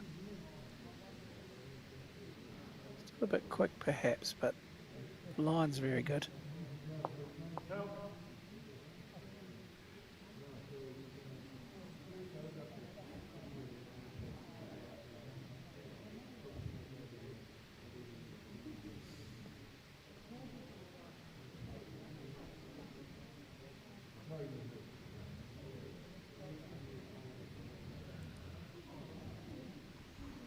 One down to the back one here, Al.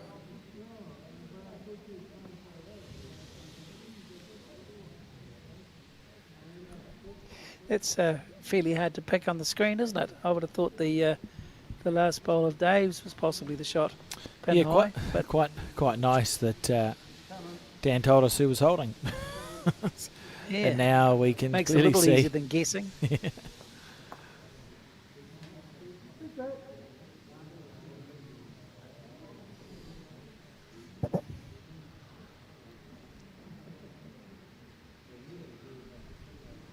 Oh, he's not happy with that one.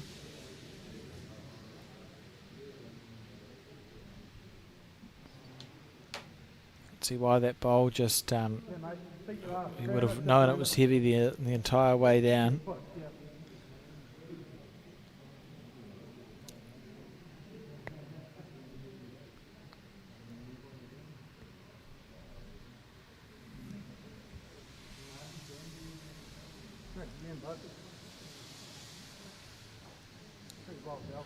Close, I would say. If it's a clean run, it's brilliant. Yep, very good. Yeah, nice shot, holding Perfect. 2. Get the rake out, maybe. Yeah, there's not, Looks- there's not a lot of room for error though, is there? Do a bit of gardening. Come down there. He said do a bit of gardening. I like that. Yeah. Well, you did suggest he have a rake, so Yeah. Make sure he's gone to the garden shed first. He's close here. Needs to use the bowls. Well, he's framed it and he's got a bowl past the head. So there's work for his skip to do. Dave Walker, but if Dave can play a couple of good shots here, there's opportunities for the Nelson team to score more than one. It's that head is nicely framed, isn't it? You can miss wide and get a wick, or you can miss narrow and cannon one of the shot bowls out. So there's chances. or not even miss. Well, that's the third option. Just get what you're going for. That would be quite good too. I wouldn't know what that's like, Keith. Well, it's an option that I've heard of. I don't think I haven't seen it played, but My plan when I play bowls is usually just to put the bowl in the area and pray to my gods. Works sometimes. Yeah.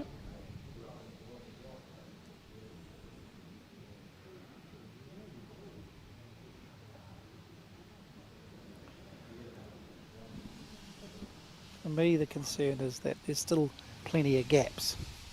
Even though you're right, there's plenty to land on, there's also plenty of holes.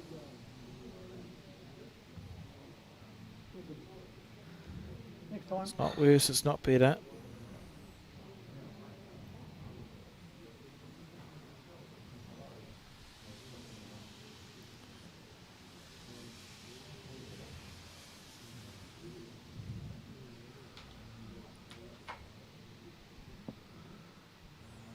Oh, that's not a good bowl. He had plenty of opportunity if he's through it.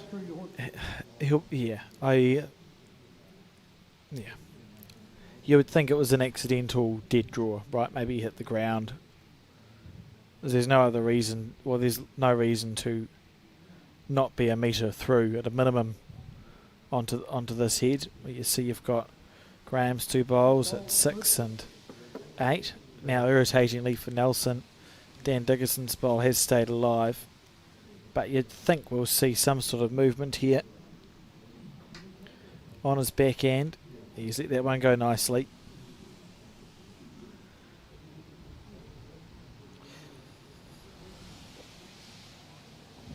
We had the right weight that time, but a high line, and the procession continues for the Dan Dickerson skipped side. It's going to be at least 27-11.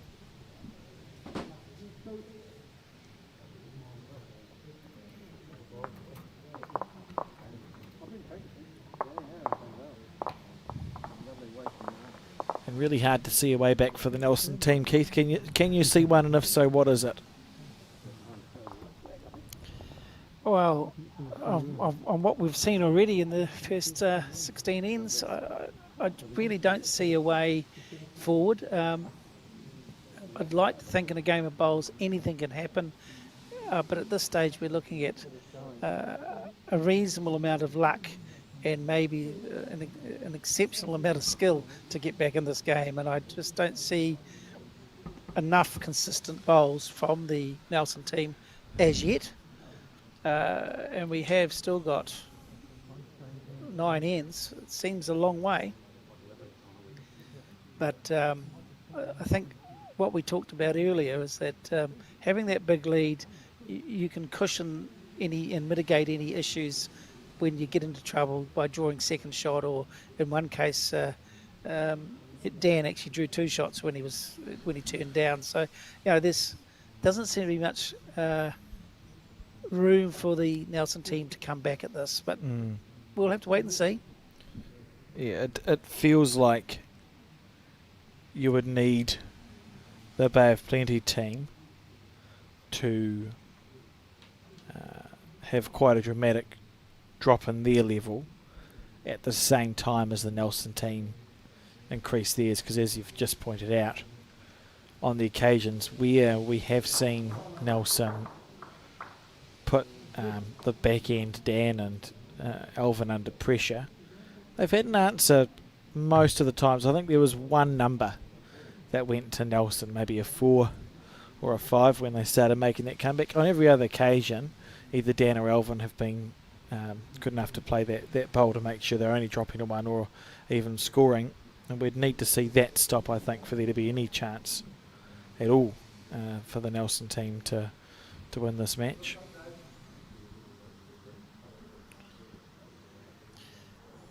Yeah, I think that's fair. At the end of the day, it's a game of bowls, and we have seen some funny things happen over the years, but there would need to be a dramatic increase in form from Nelson and a dramatic decrease in form from the Taranaki team.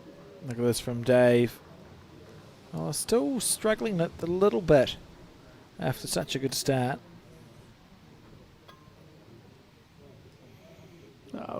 To be fair, the commentator's curse occurred because I did talk him up a wee bit, and he's struggled ever since, which is fair. Oh, he can find you afterwards. With the winner's check, of course. Yeah. Oh, good bowl from That was a good enough bowl. Mike. Yep.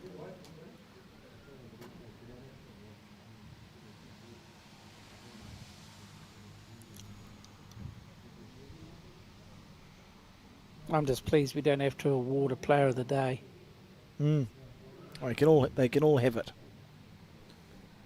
Yeah, best equal.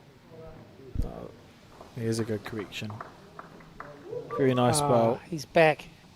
My man's back. That's brilliant.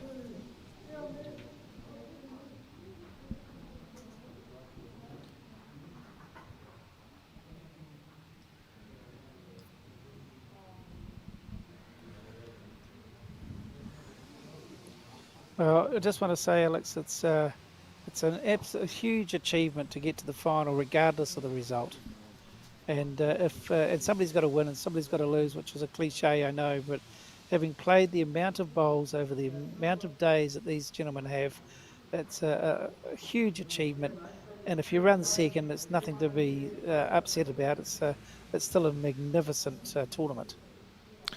Oh, absolutely. And these players have been playing 25 end games all week to get to this stage, and there are people who have whole careers and years of playing this tournament who never qualify, because 6 out of 8 it's a big ask.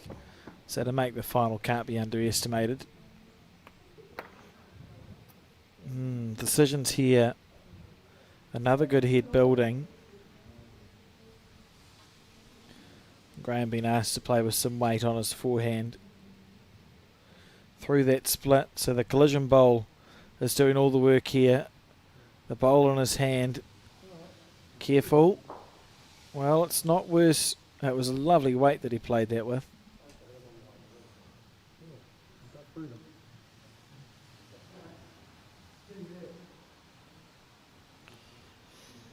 Looks to me like they're sitting quite nicely. Even if he plays it perfectly, that one of those bowls could perhaps stay handy enough. If he gets it perfectly, maybe they'll both go without any jack movement. Yeah, you'd think you'd need to get a small part of the orange bowl that sits at 1 o'clock, a big chunk of it, and you're moving the jack. But get a feather of that onto the blue. There's chances. Yeah, weight's good. Just a slight alteration in the line. Needs it to hold. It's turning. Yeah, that turned. That's frustrating, isn't it? Yeah, well, he played with more weight as well. And you can see... Well, Graham's very good with his body language. That's as frustrated as I've ever seen Graham Grocott look, which is quite similar to how he looks when he's not frustrated. Pretty much the same. It's the same look. Yep, that's 100% right. If you look real carefully, he just looks a little bit more irritated than he otherwise would have. Yep. Of course, it doesn't help the temperament when you miss wide with your first and then you miss narrow with your second and you don't have a third one. It's not ideal. Just flatten the target up a fraction.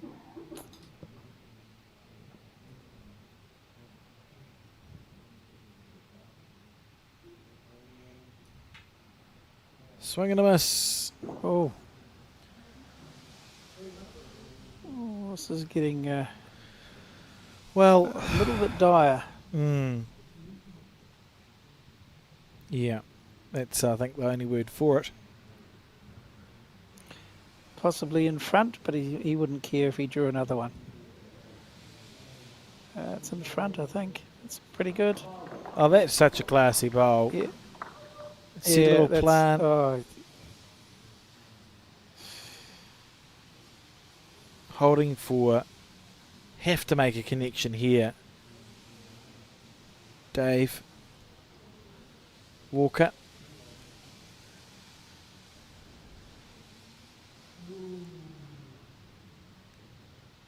Well.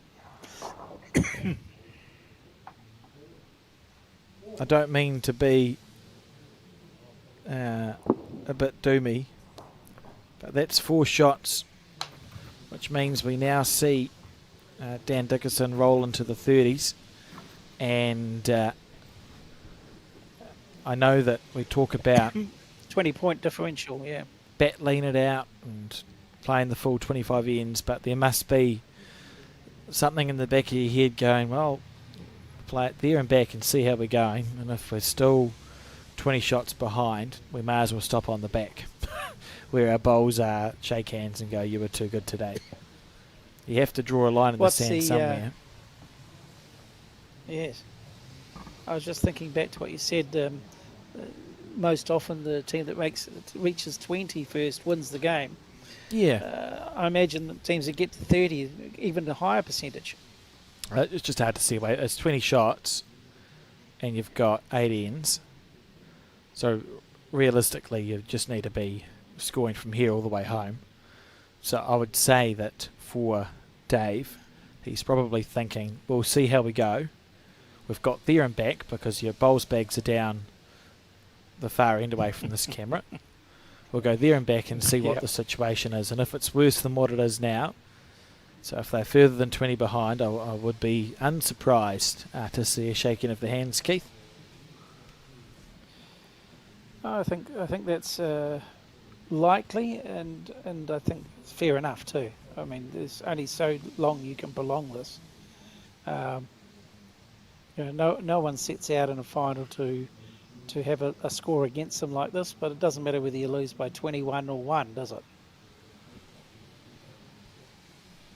Correct.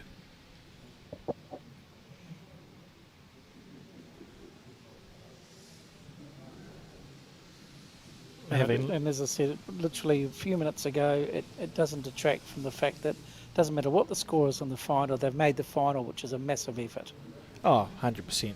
Totally agree with that.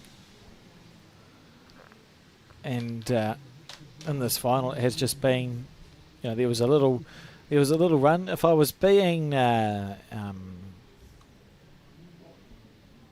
you asked me to pick a point where I think the flame of hope flickered out, it was probably the end where Nelson had they were playing those long ends really well, and they were holding 2 shots. It was just before the afternoon tea break, on their way back into this game, really.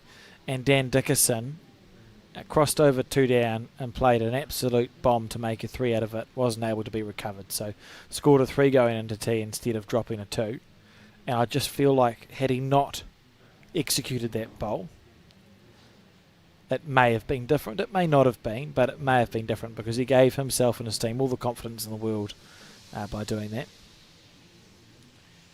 Well, just to your point, if the Nelson team had scored the 2 on that end, it would have been 15-11, having a cup of tea. Mm-hmm. Which feels quite different. Instead of 18-9. Yes.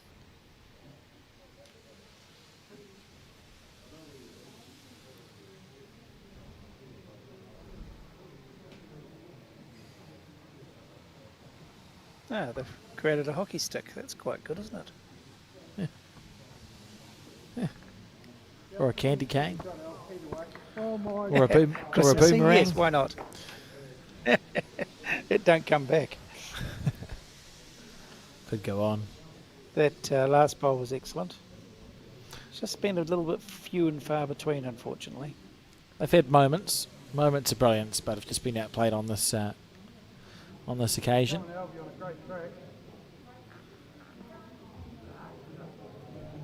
Well, when they're telling their grandkids about this in the future, the people that get runner-up can say, well, we were going really well in the grass, but then they put us inside. Have you played bowls before, Keith? I've heard stories. Here we go. Look at this from Graham.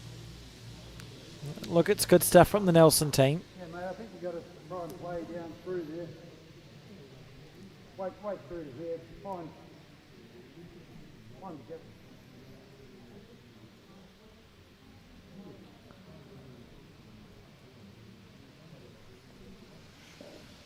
Alvin on his forehand.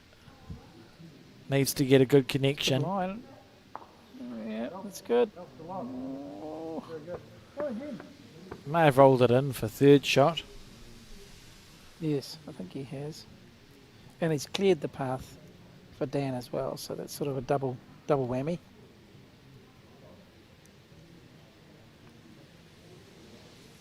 I'd say this is close here from Graham Grocott. That's a beautiful bowl. What a well played bowl that is. That's exceptional stuff. Still fighting hard, this team from the Nelson area. Holding 3.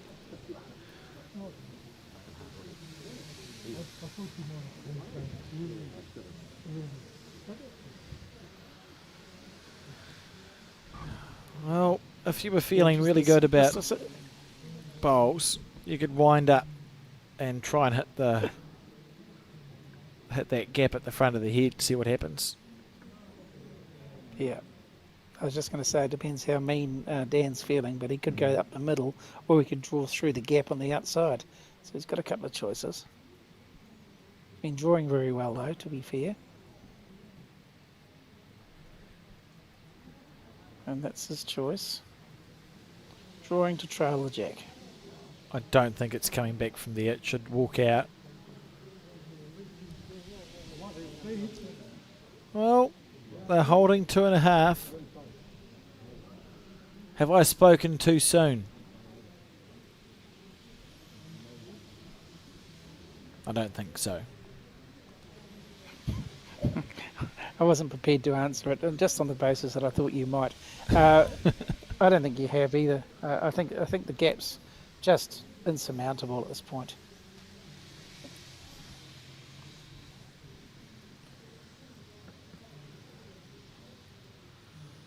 Needs it to break. Either around or underneath that bowl. Where's the turn? Oh, good try.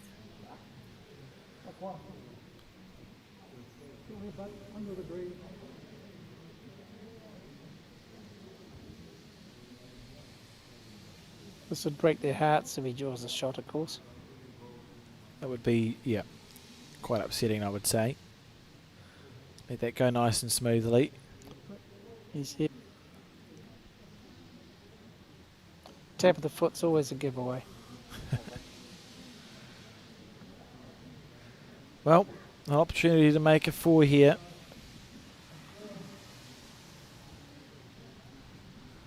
Had good weight last time.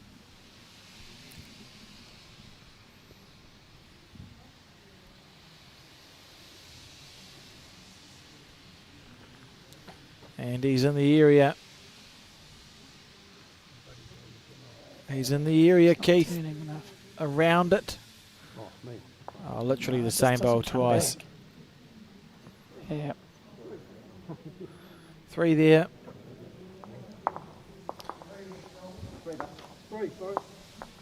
14:31. I think that was one of the bad years, wasn't it? Wasn't there a plague in about 14:31-ish? Don't think it was a good year. But 14:31 is also the score. And they're changing it to a short end. They're pulling out every trick, and this is good. They're still fighting. I respect that. It makes sense. Why not? And he's delivered it to where he's asked to. Yeah, there's not much else left to try, so they might as well try something. Huh.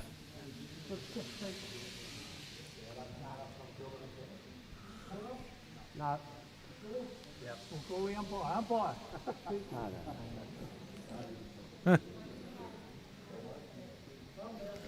Well, oh, that's the best. Did you see that? I saw it. I can't believe I saw it. It's amazing. Did you see how casually he just caught the jack? Like, hit his foot. I don't know, but it's impressive. I'm impressed. Take that man's name. It's Terry Ledbetter. There you go. I can tell you categorically, I could never do that. Look at this. Look at this. Boom. Oh, that's amazing. Do it again. Disappointing. Where's the bowls? There's a jack. Don't panic. We're There's under one. control. I was so flabbergasted at Terry just casually catching the jack. That's amazing. Hand-eye coordination, eh?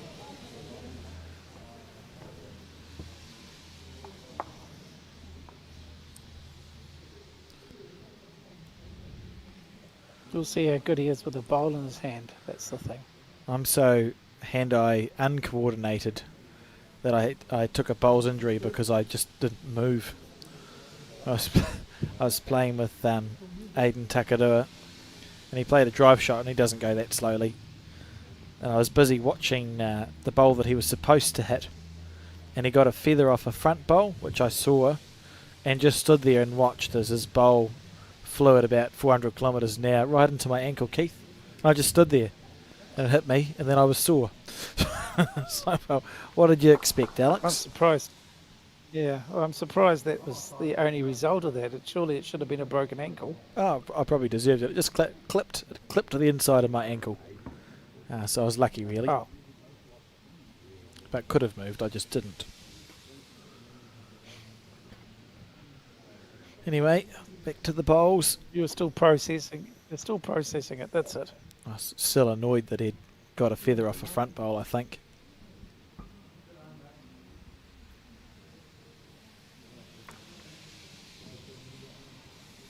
Righto, Davey. No, it's not Davey. It's Mike. Mike.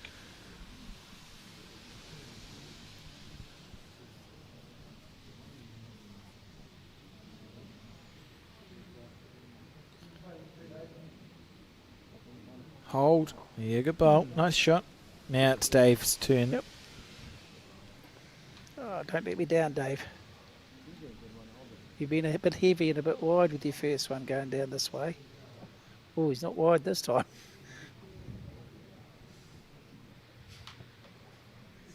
He's heavy. Oh, The weight held it up. yep.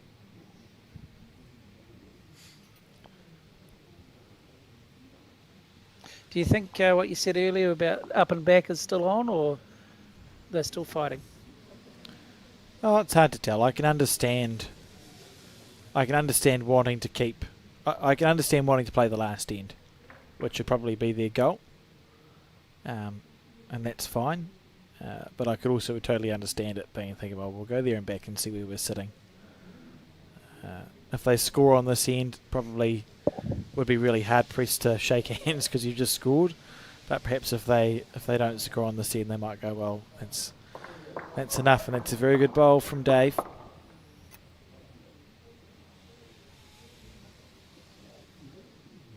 I just think that the differential is that great that I think they're still needing, I think, 3 every end to getting to the last end. Yeah, yeah. It has And that's going to be a tall order. an air of inevitability about it.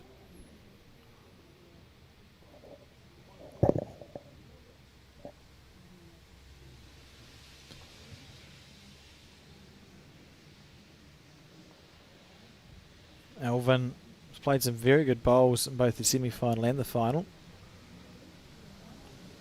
Yeah, there's a lot to be said for experience, isn't there? Yeah, and he's a man who's been around the bowling traps for sure.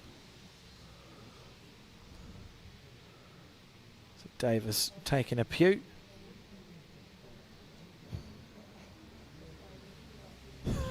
Pew, Well, as we see. yeah, the last 7 days is just taking its toll. Oh, clunked into the group.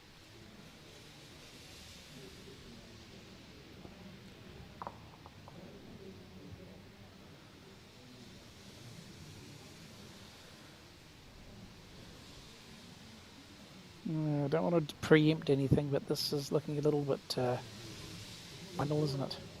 Yeah, we see that there, 2 shortish bowls. Holding one. And what have we got at the back? I don't know. Just has an inevitable It's not feel. much- Yeah, there's not much an ability to get the jack back either. So, I mean, What have you got? Go at the front bowls and hope you get a result. It's not much there to go at. Maybe jack clean. Yeah. Low percentages.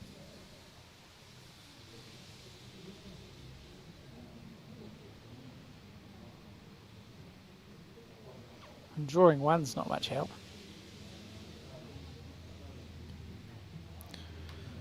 We'll see the bowl come onto screen shortly. Yeah. Hold or turn. Or clean run. It's carrying on through, yeah.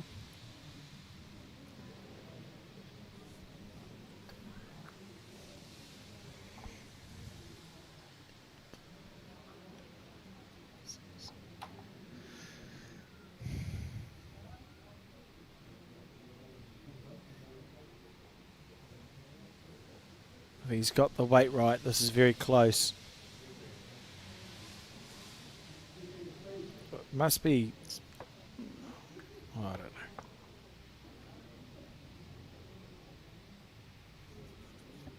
It's definitely one. He's trying to draw the shot itself.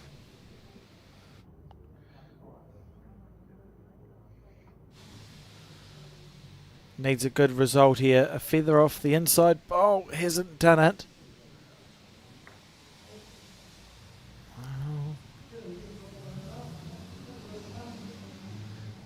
Well, let's see.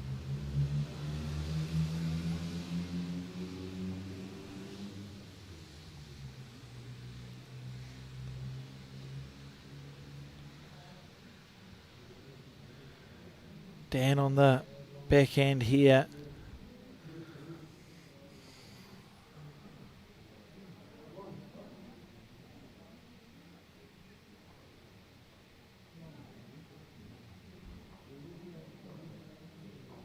And so it continues.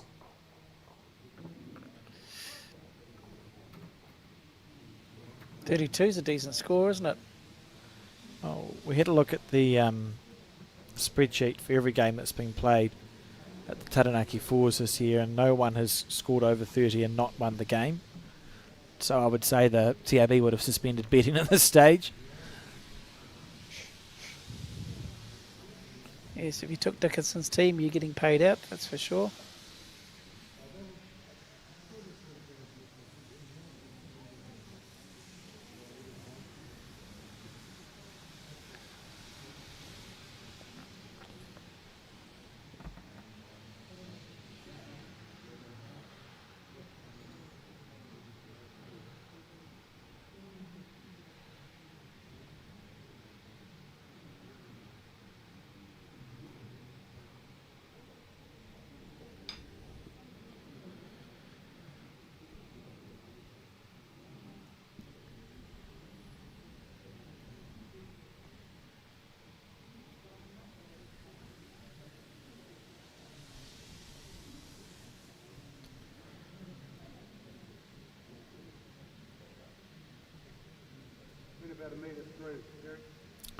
It was interesting how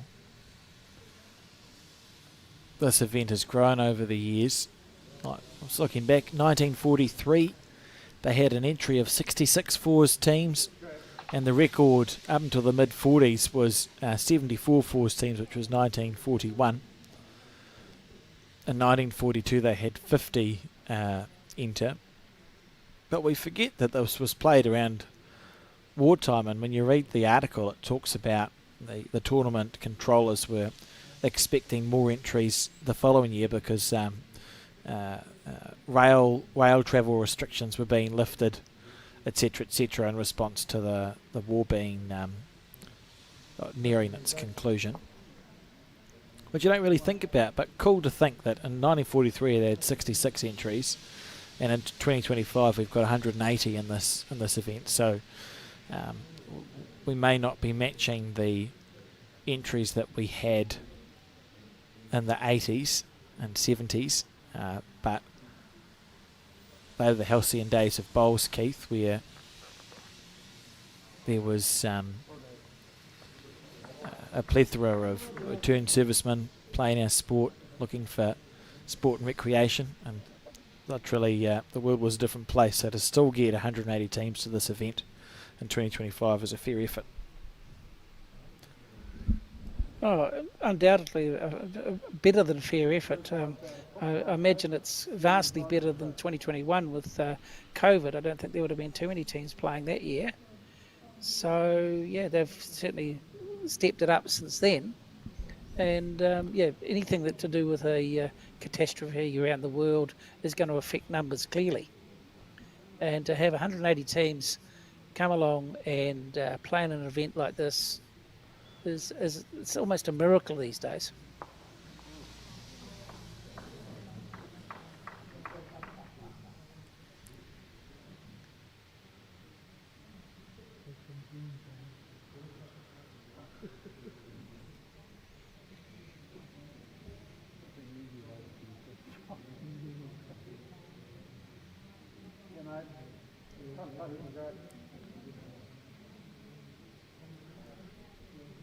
As the game sort of progresses and concludes, I'll just take this opportunity to again thank Midlands Funds Management for staying on board as the naming rights sponsor for the Taranaki Open Men's Fours. Much appreciated. Great to see an event with naming rights sponsors and still have support, and also to all of the volunteers, the umpires, the players, the administrators that have made this event possible over the last week. They've still got, we're halfway because the Women's Fours starts next week, so there's plenty left to do, but a fantastic effort to run an event like this so smoothly for so many people, and the fact that the entries continue to be large year after year, I think it's just testament to how well run this tournament is. So congratulations, and I'd like to thank you for your efforts. If any of them are still awake, watching the Bulls after a long week. I was going to say, and their prize for all of that is to start up again next week and do it all again. Then they get a year off, and then you do it again. Yeah. If you wanted to play a cool shot, you could look at the low bowls that sit to the top left of your screen and drive them. See if you can get something to come across at a real sharp angle. Yeah, I think they might have been talking about that. That'd be cool. Anything that's low of the jack can be used. And the harder you hit it, the sharper your bowl goes. Ah, what a bowl!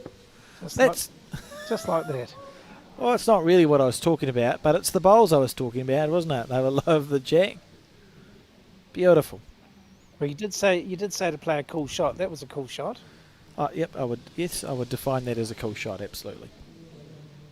Yeah. We'll call it a win. It doesn't matter to me that it wasn't the same one, but it doesn't matter. Just play a cool shot. And thank you. You're welcome. I think we got it. You got a few. I can have a lucky one.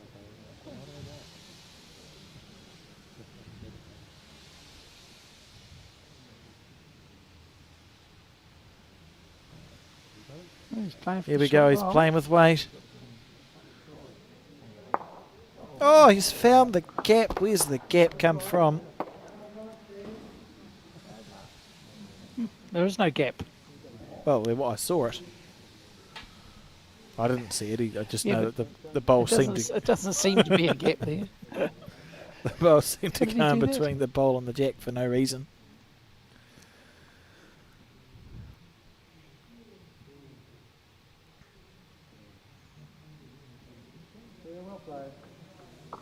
Good bowl.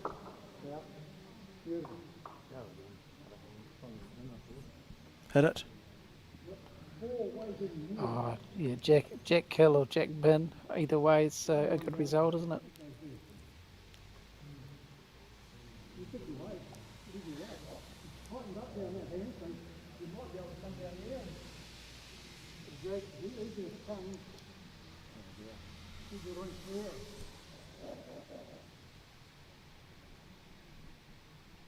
He's on one of his hands.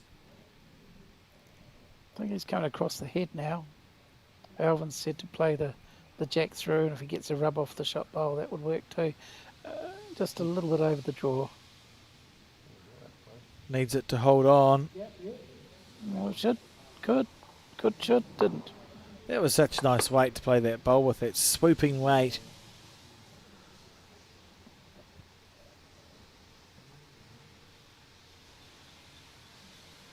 Yeah, I definitely like the intent of the type of shot he played. No doubt that was the right sort of thing to do.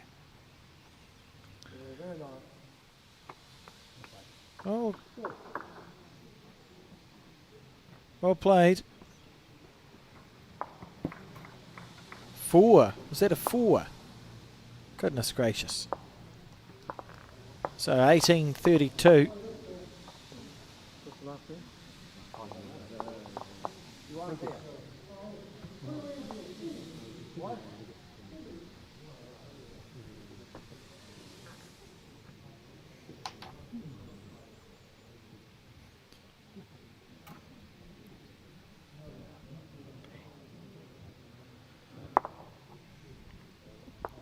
A lot of interesting things happened in 1832, Keith. It was a leap year.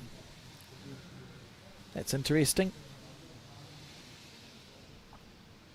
Yes, that's right, it was. I remember it well.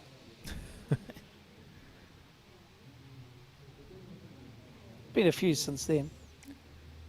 Apparently, that was when Western Australia was named. It used to be called the Swan River Colony, which sounds a lot better than Western Australia, I think.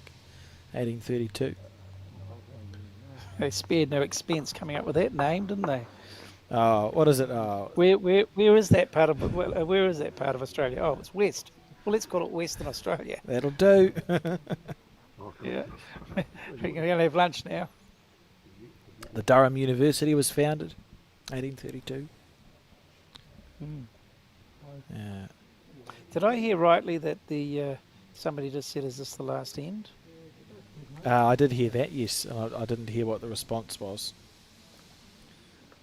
I think the response was, "I don't know."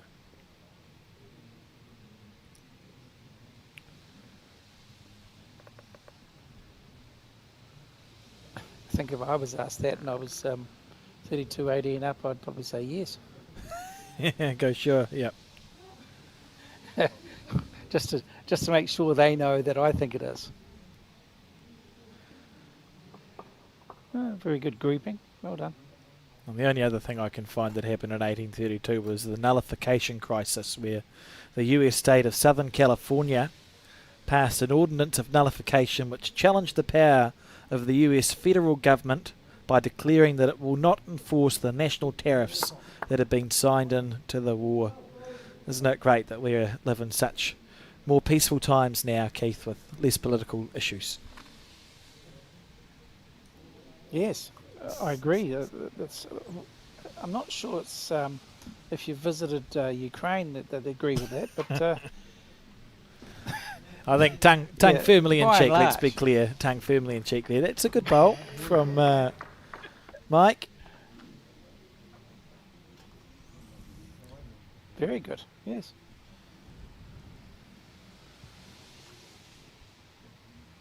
Ooh.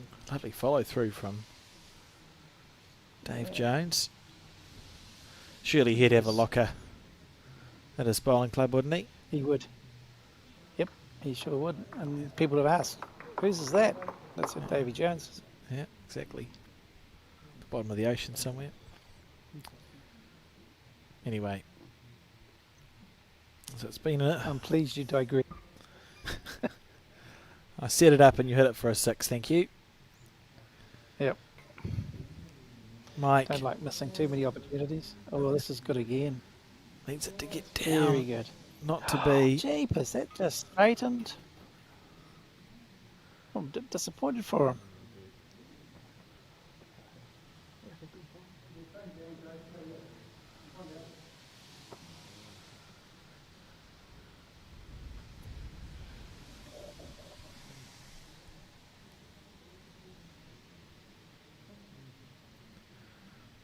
Dave on his forehand now.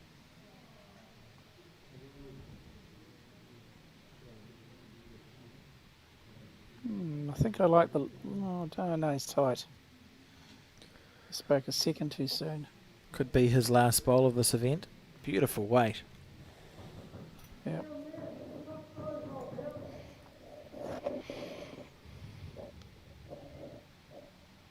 Here we go, Graham Grocott.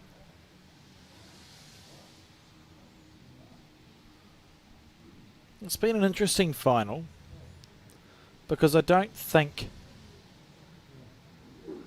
the Nelson team have played that poorly. Their standard has still been good enough to win a lot of games of fours. But Dan Dickerson and co have just put on an absolute exhibition. And then on the few occasions where they have been in trouble, have just got themselves out of it, Keith. It's been a very complete performance here. Yep. It's not very often that a game of fours, and I can only say 25 ends is an anomaly in itself, but even in the shorter games of fours, there's not usually this bigger difference. But you might drop a couple of numbers, but if it's that sort of game, generally you'll get one of those numbers back yourself. And the Dickerson team has been quite superior in a lot of the different facets of the game, and I think they've made intelligent decisions generally, and it's certainly helped on the scorecard.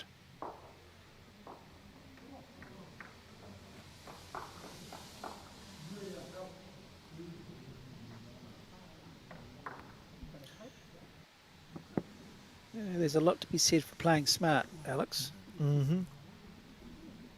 It allows you to miss and still get good results. Yeah, if you're missing the right areas, that's again part of the game that a lot of people don't necessarily take a lot of stock to, and it is actually part of the game. If you can minimise a bad end and maximise a good end, things are going to go your way most of the time.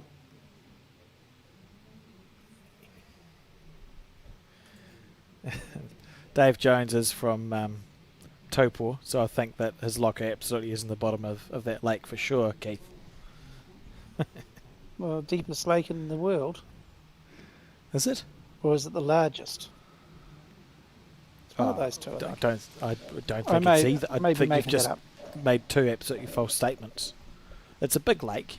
Used to be a volcano. Is a volcano. Blew up once. Yeah, maybe. Yeah, well. It's the chocolate macaroon talking. It's a nice chocolate macaroon as well. Gets underneath that one clean. He's very close. He's got the smallest of feathers. Oh, he'll be disappointed with that.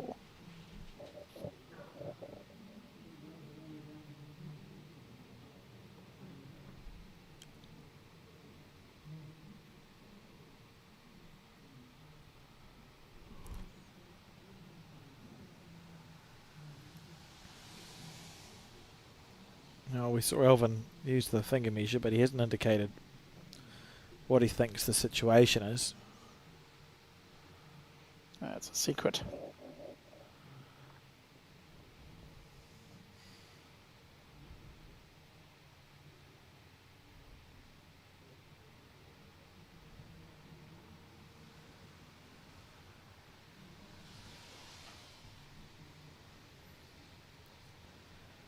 How's the weight? It might be a fraction wide, but it looks okay.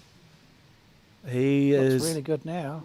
Near perfect. The line was perfect, yeah.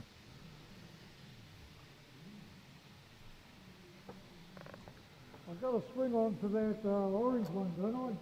Yep.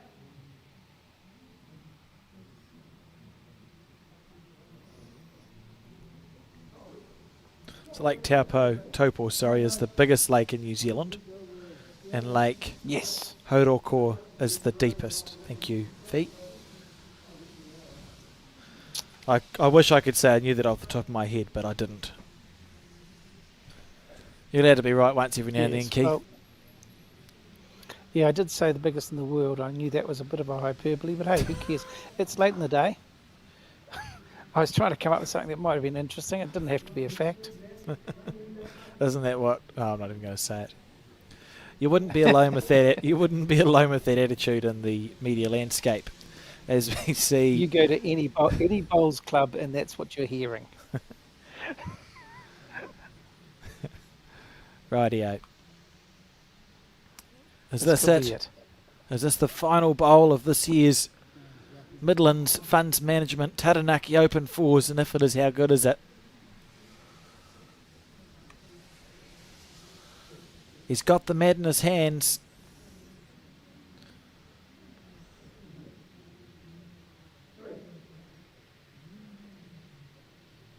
And we continue. 21. That's good. That's going well. 11 shots to go. 5 ends left. I suppose go up in threes. Well, I mean, this would be a great comeback story considering the fact that we wrote off their hopes about 45 minutes ago, Keith, if the team was to come back. And I can see we monitor the YouTube views, and we did have quite a dramatic drop-off when it was looking hopeless, but they're ticking on their way back up now as viewers go, oh, is it still going? And the score 32-21, 53 shots scored in 20 ends. Must be some sort of record. No, that's actually not that many, is it? 2.5 an end. Just seems like a lot of shots to be scored, Keith. No, that's a fair amount. To be fair, that's a lot. 2.5 every end. Yeah, it is a lot, isn't it? Well, look at this. Look at this. Oh, that's a good bowl. Well, let's just sit and watch and see what happens. Yeah, credit where it's due. The Walker team is coming back, and you can't deny that.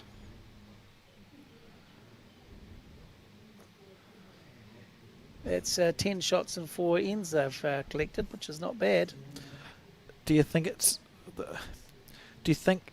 a little bit complacent from the Bay of Plenty team? You get to 30 and you think, oh, I've won, and you blink and suddenly you've dropped a couple of numbers out of nowhere? Or do you think it's the statistics, Nelson digging deep? The statistics you said earlier, every team in the tournament that's got to 30 has won. Literally. Yeah. So you'd probably feel like you've won. Then you blink and who knows what could happen. Yeah, you wouldn't want them to keep scoring because things are getting tight enough now compared to before.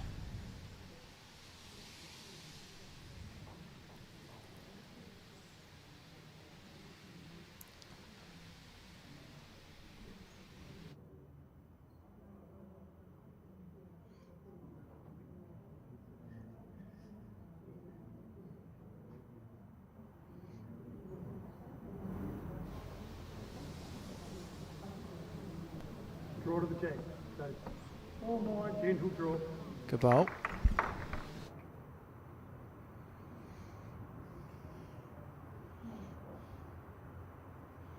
I may have just heard a slightly different tone there from Dan. I think he's wanting some bowls that can be utilised. Let's just say that. Now is the hour, as they say. Yes. Do you know that's one of the biggest selling New Zealand songs? Like Lake Taupo's the biggest lake. In New Zealand, yeah. Now is the hour. It was a war song, sold like 1 million copies or something ridiculous, and recorded by some very famous people. Lovely melody. That was a good bowl. Could we be seeing a turn of the tables, Keith? We are actually literally seeing that. It's hard to be concerned when you're sitting on 32 points, but I'd start to be worried a little bit. Oh. Oh. Oh. Oh dear.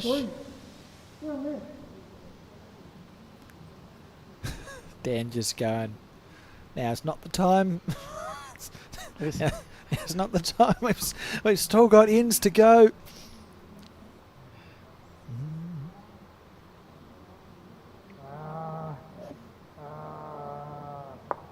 Oh no. Oh, Oh, not bad. He got away with it. I thought he'd punched it up square. Draw there, mate. Draw into this one here, inside there. Good weight.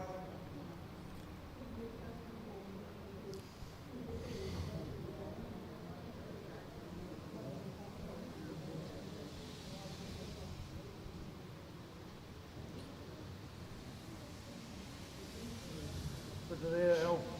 Hold. Hold. Yeah, this is a good bowl. Great ball, mate. Thank That's you. classy. Alvin and Dan have made some magic saves in this game. Well, the whole team has played better than the Nelson team, but we've seen a few situations like this where the blood pressure's been going up, and they've found the shots when they've needed to, Keith. And that's been the difference, really. Come here, look, Al. Yep, absolutely.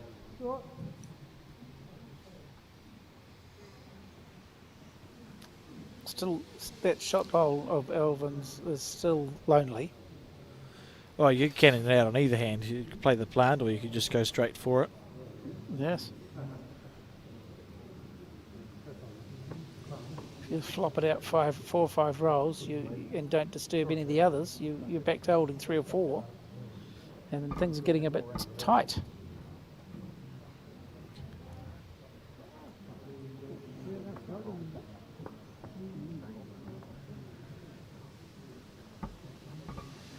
Congratulations to Peter Ritchie and Kevin Hills for winning the consolation pairs. Peter Ritchie travelled all the way from Oaks North in California, USA, to participate in this event. So wonderful to see him find success at the pointy end of the consolation pairs tournament.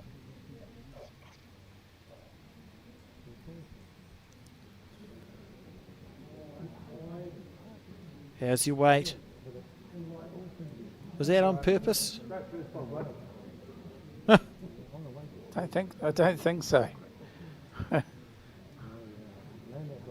Right, so the question, Keith, for you, do you plant the bowl out on the left of your screen, so clear the front bowls on the left and plant it out by hitting the front of the 3 bowls, or do you play it on to the right of your screen and try and chip the shot bowl out clean?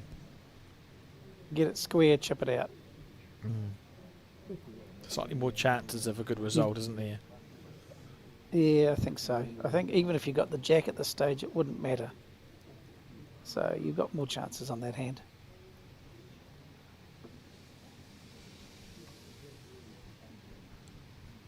How's his weight? He's wide. He's a lefty, it should bite at the end.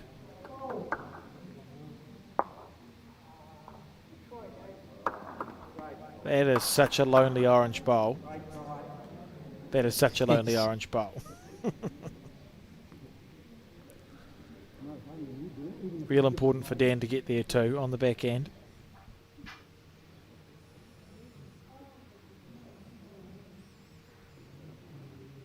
I'm just going to hit repeat again. For this bowl, you still don't want to be shy. You still don't mind if you grab the jack and go through with it, because it's no good where it is.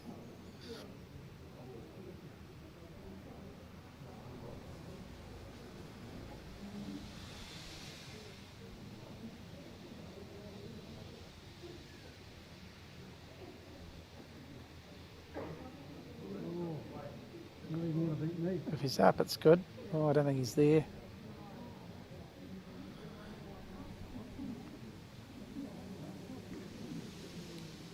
Well, this is the most important bowl that David's going to play in this entire game, because it's the difference between having an absolute glimmer of hope and nothing.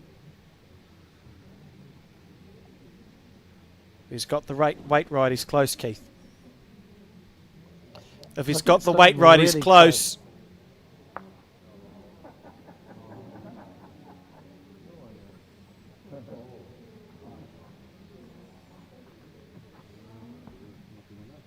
And you would think that'll be enough.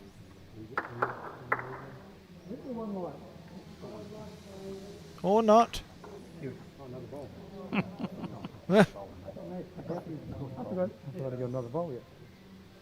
Alvin said, I'm happy with 1 down.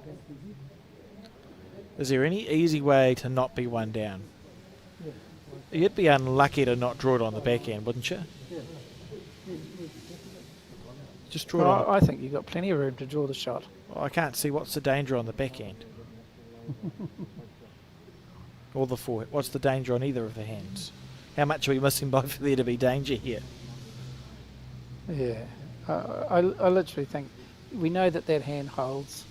You can go, if you're slightly wide, you might get round the front with the perfect weight. If you're slightly under, you land the shot bowl. You might even make 2 out of it, who knows. But you've got a couple of shows. Yeah, he's in the area. He's got the weight. Yeah, That's the green. the line's good. He is very close here, Dan Dickerson. He's gone around it. He is. Just drifting past. Yeah. Well, at this stage, we're going the full 25 here. Oh, I would not have backed myself to catch that. Although we're talking about Terry Leadbetter, the man who caught the jack that bounced off his shoe, so... And he meant to. A measure being literally thrown at him's not gonna put him off at all. Not going to phase him. Well, 22-32. I can't tell you what happened in 22-32 because we're not there yet. At all, actually. It's quite a while away.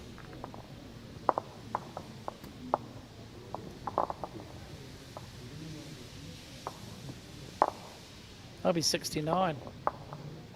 And 2,232. Oh, no. That's not 20 to 32, is it? Jeepers. I hope I'm only 69.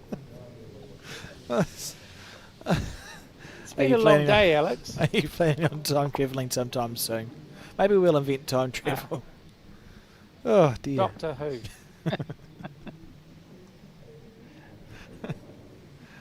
Oh, I needed that. That was funny. Is this a bit of prolonging the agony, or are we now in a real game? Well, no, you want to play the last end because Dan Dickerson, when we said it, what felt like 5 ends ago, had won the game, right? He's 30 whatever to whatever up. No one this year has reached 30 shots and not won their game, and there's been hundreds of games that have been played. He'd won the game. There's no pressure whatsoever on the Nelson. No one is expecting the Nelson team to win this final now. Everyone's literally gone home. So who's the pressure on? If you can play the final end, the pressure's on Dan Dickerson's team, isn't it? Great bowl. So I think we have a real game on our hands here. Well, just so you know, back in the 17th end, it was 31-11. Yeah, well, there you go. So we've seen And, 11-1. Yeah. 20 shots the difference, and now there's 10 shots the difference. I think that's quite significant. Feels like a different kettle of fish, doesn't it? Good second, mate. Good second. Yep.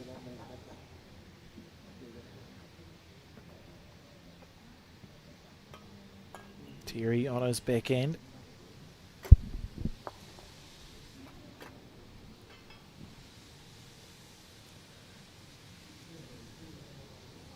Ooh, round the back, eh?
Fraction heavy, I think. 'Cause that green would have come back with the with the correct weight.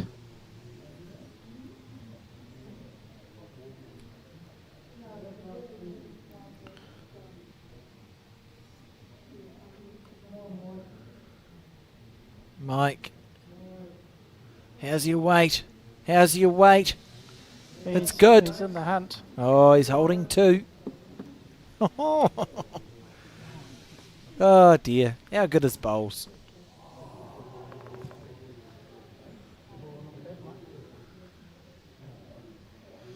Dave on his Backhand again. backhand.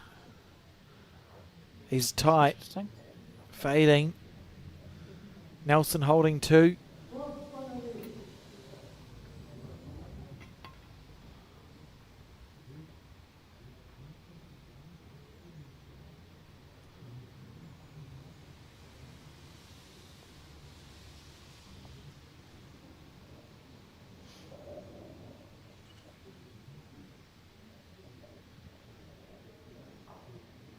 Oh. Oh, handy there.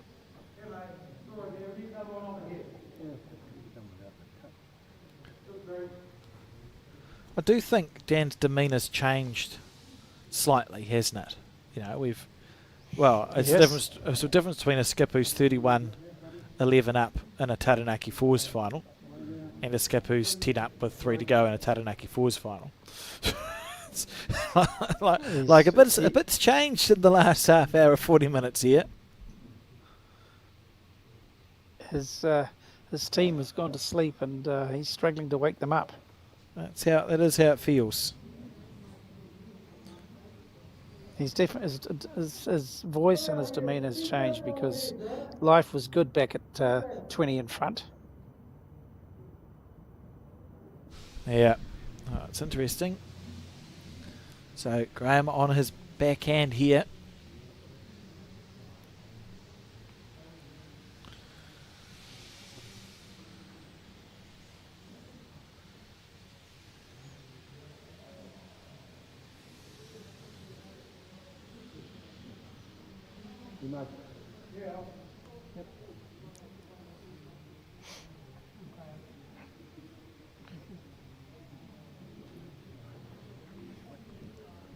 That's subtle, make sure you're through it type wave. He's wide. Oh, you're 2 down now.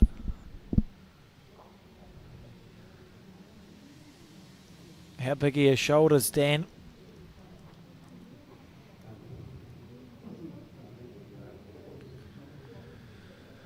Oh, interesting, isn't it? Now, given the situation and how the comeback has occurred, I'd be quite keen to see Dave drop one in the count on the jack, because that leaves very few choices. And you're continuing to add the pressure too, aren't you? You know, you've got a bit of momentum here. Yep. Well, why not? You have. The only thing you can do that would be bad would be perhaps to leave it wide and create a larger target, but you're not trying to do that. You're trying to get one tight on it, which just gives less choices to Dan. And if you can do that and put another one in the count, it's added pressure.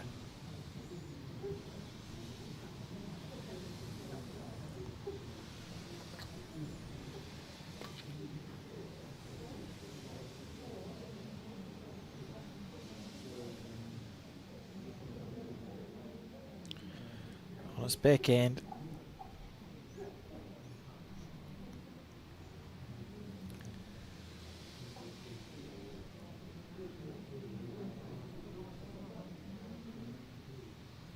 He's going nowhere near it, which is, I think, It's not a horrific not a call. great option. You know, well, yeah, I agree. I tend to agree. I think adding pressure's the better, because you want Dan to be thinking, Yeah. oh, God, I'm now 3 down. I was just 2 down on the crossover. And maybe just create a little bit of panic as well. And the worst that can happen if you try to draw the shot or another shot is you leave it in the road, which just adds that little bit of extra pressure it makes a straightforward shot less straightforward. Yeah, you can afford to be through this, landing the bowl or the jack, and that'll be game over just about. Another one of those big bowls. He's been great so far. Let's see. Here we go. He's done it. What a shot there from Dan Dickerson. This team's quite appreciative of it. Oh, as they should be. Absolutely as they should be. He's done a bit of work in this game. That's a great shot.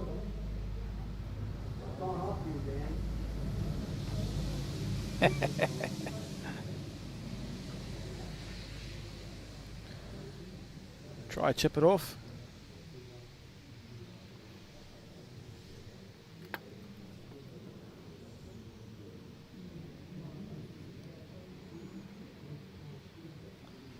Yes, well, easy to be wise afterwards, but if you'd put one on the road.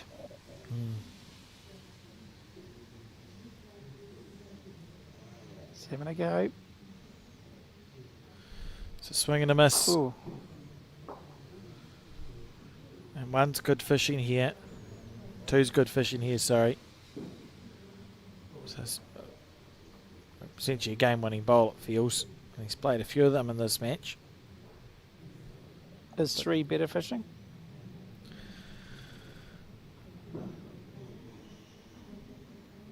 On the forehand, I think it's safe enough, which is to the left of your screen, because that bowl's sitting flat in the draw line. So you'd be unlucky to somehow hit that in for second shot.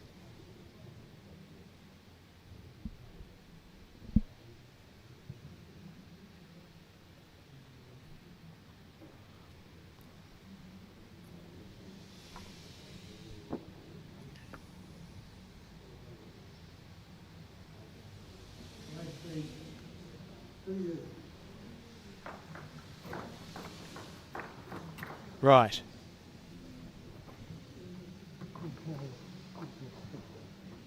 Graham did the look you do when you look down at the skip to see if they're going to shake hands there. Yeah. And unfortunately for Graham, his skip was quite busy. Dave was quite busy doing the board. Because you can sometimes make the eye contact, can't you? You look down the other end at your skip and sort of you share that moment. It's, like, it's an are we still inquiry, isn't going? it? It's a bit of an inquiry. Yeah. So 3 ends to go, 12 the difference. So 3 fours would do it. Yes. Well, if you're going to go down that track, 2 4s and a 5 would do it. True, and that's only 3 ends then. Instead of 3 fours and 1 on the extra end to win. That's it. Get it over and done with.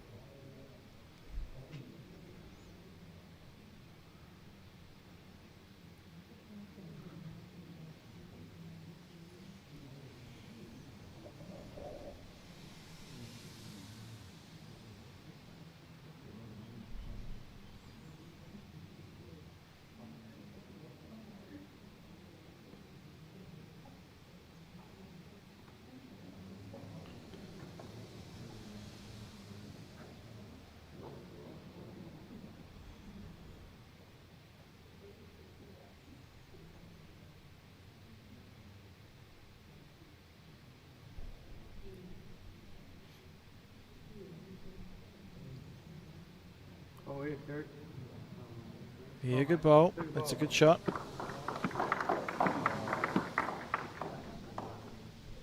"56 shots scored. Been quite an incredible game.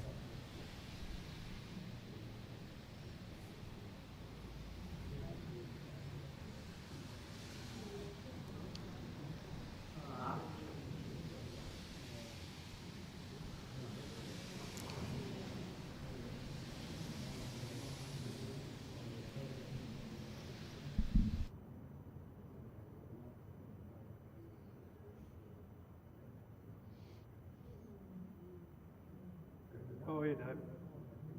Oh, mate. Look at this bowl. Dave Jones with the locker at the bottom of Lake Taupo has drawn the shot. Yes, I'm sure that's he's right. I'm sure he's never heard that before. No.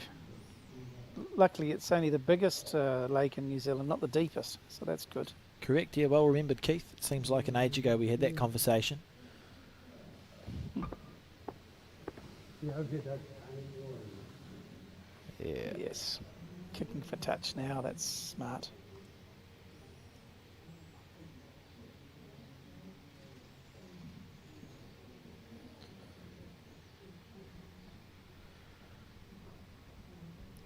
Any sort of score here would mean the look from Graham would probably become a suggestion. I think so.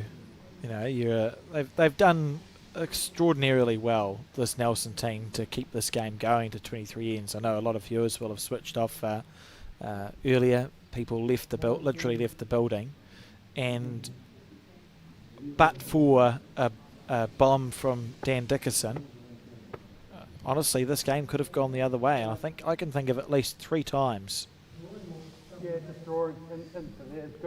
where Dan has salvaged heads. He's played some very telling skip bowls. He saved the day for sure. But he has been ably supported for most of the time, at various times, by at least 1 or 2 of his teammates. Oh yeah, for sure. I don't mean to take away from the fact that they have all played as a team better than the Nelson one, but there's just some of those key bowls. I think we've seen Dan. He got a 3 before afternoon tea. He turned the head around. We just saw when he was 3 down, made 2 out of it. That was brilliant. That's already, we've seen two 5-shot swings, a 10-shot swing. That's the lead in 2 bowls that he's been able to turn around in the skip position.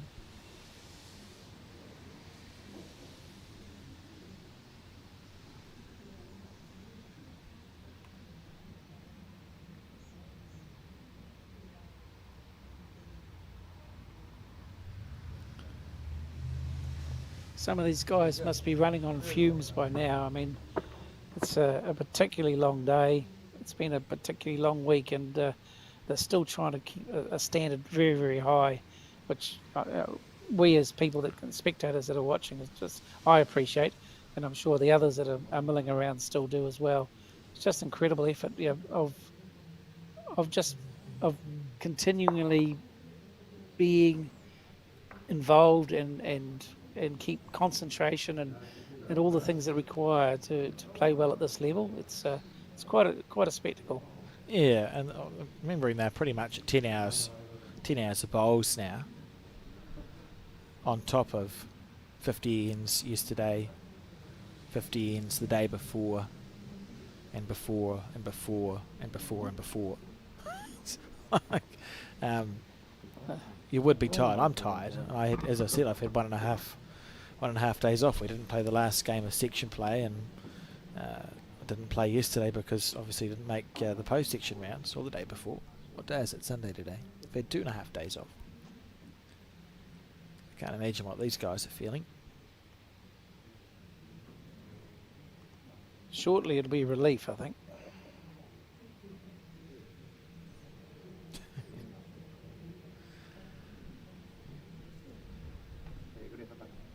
Good.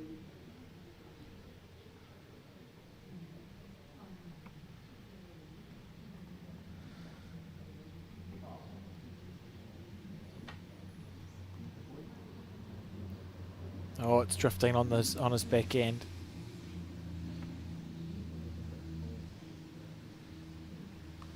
Look at them sitting down. Push Davey up and just sit round the orange.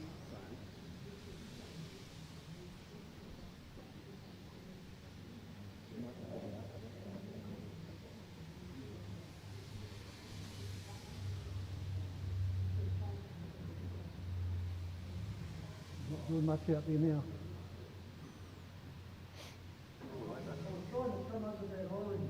Yeah.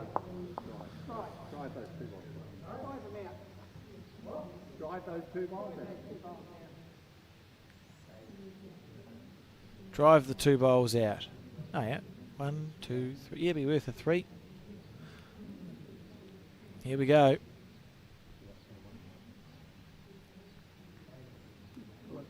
He's close, Keith.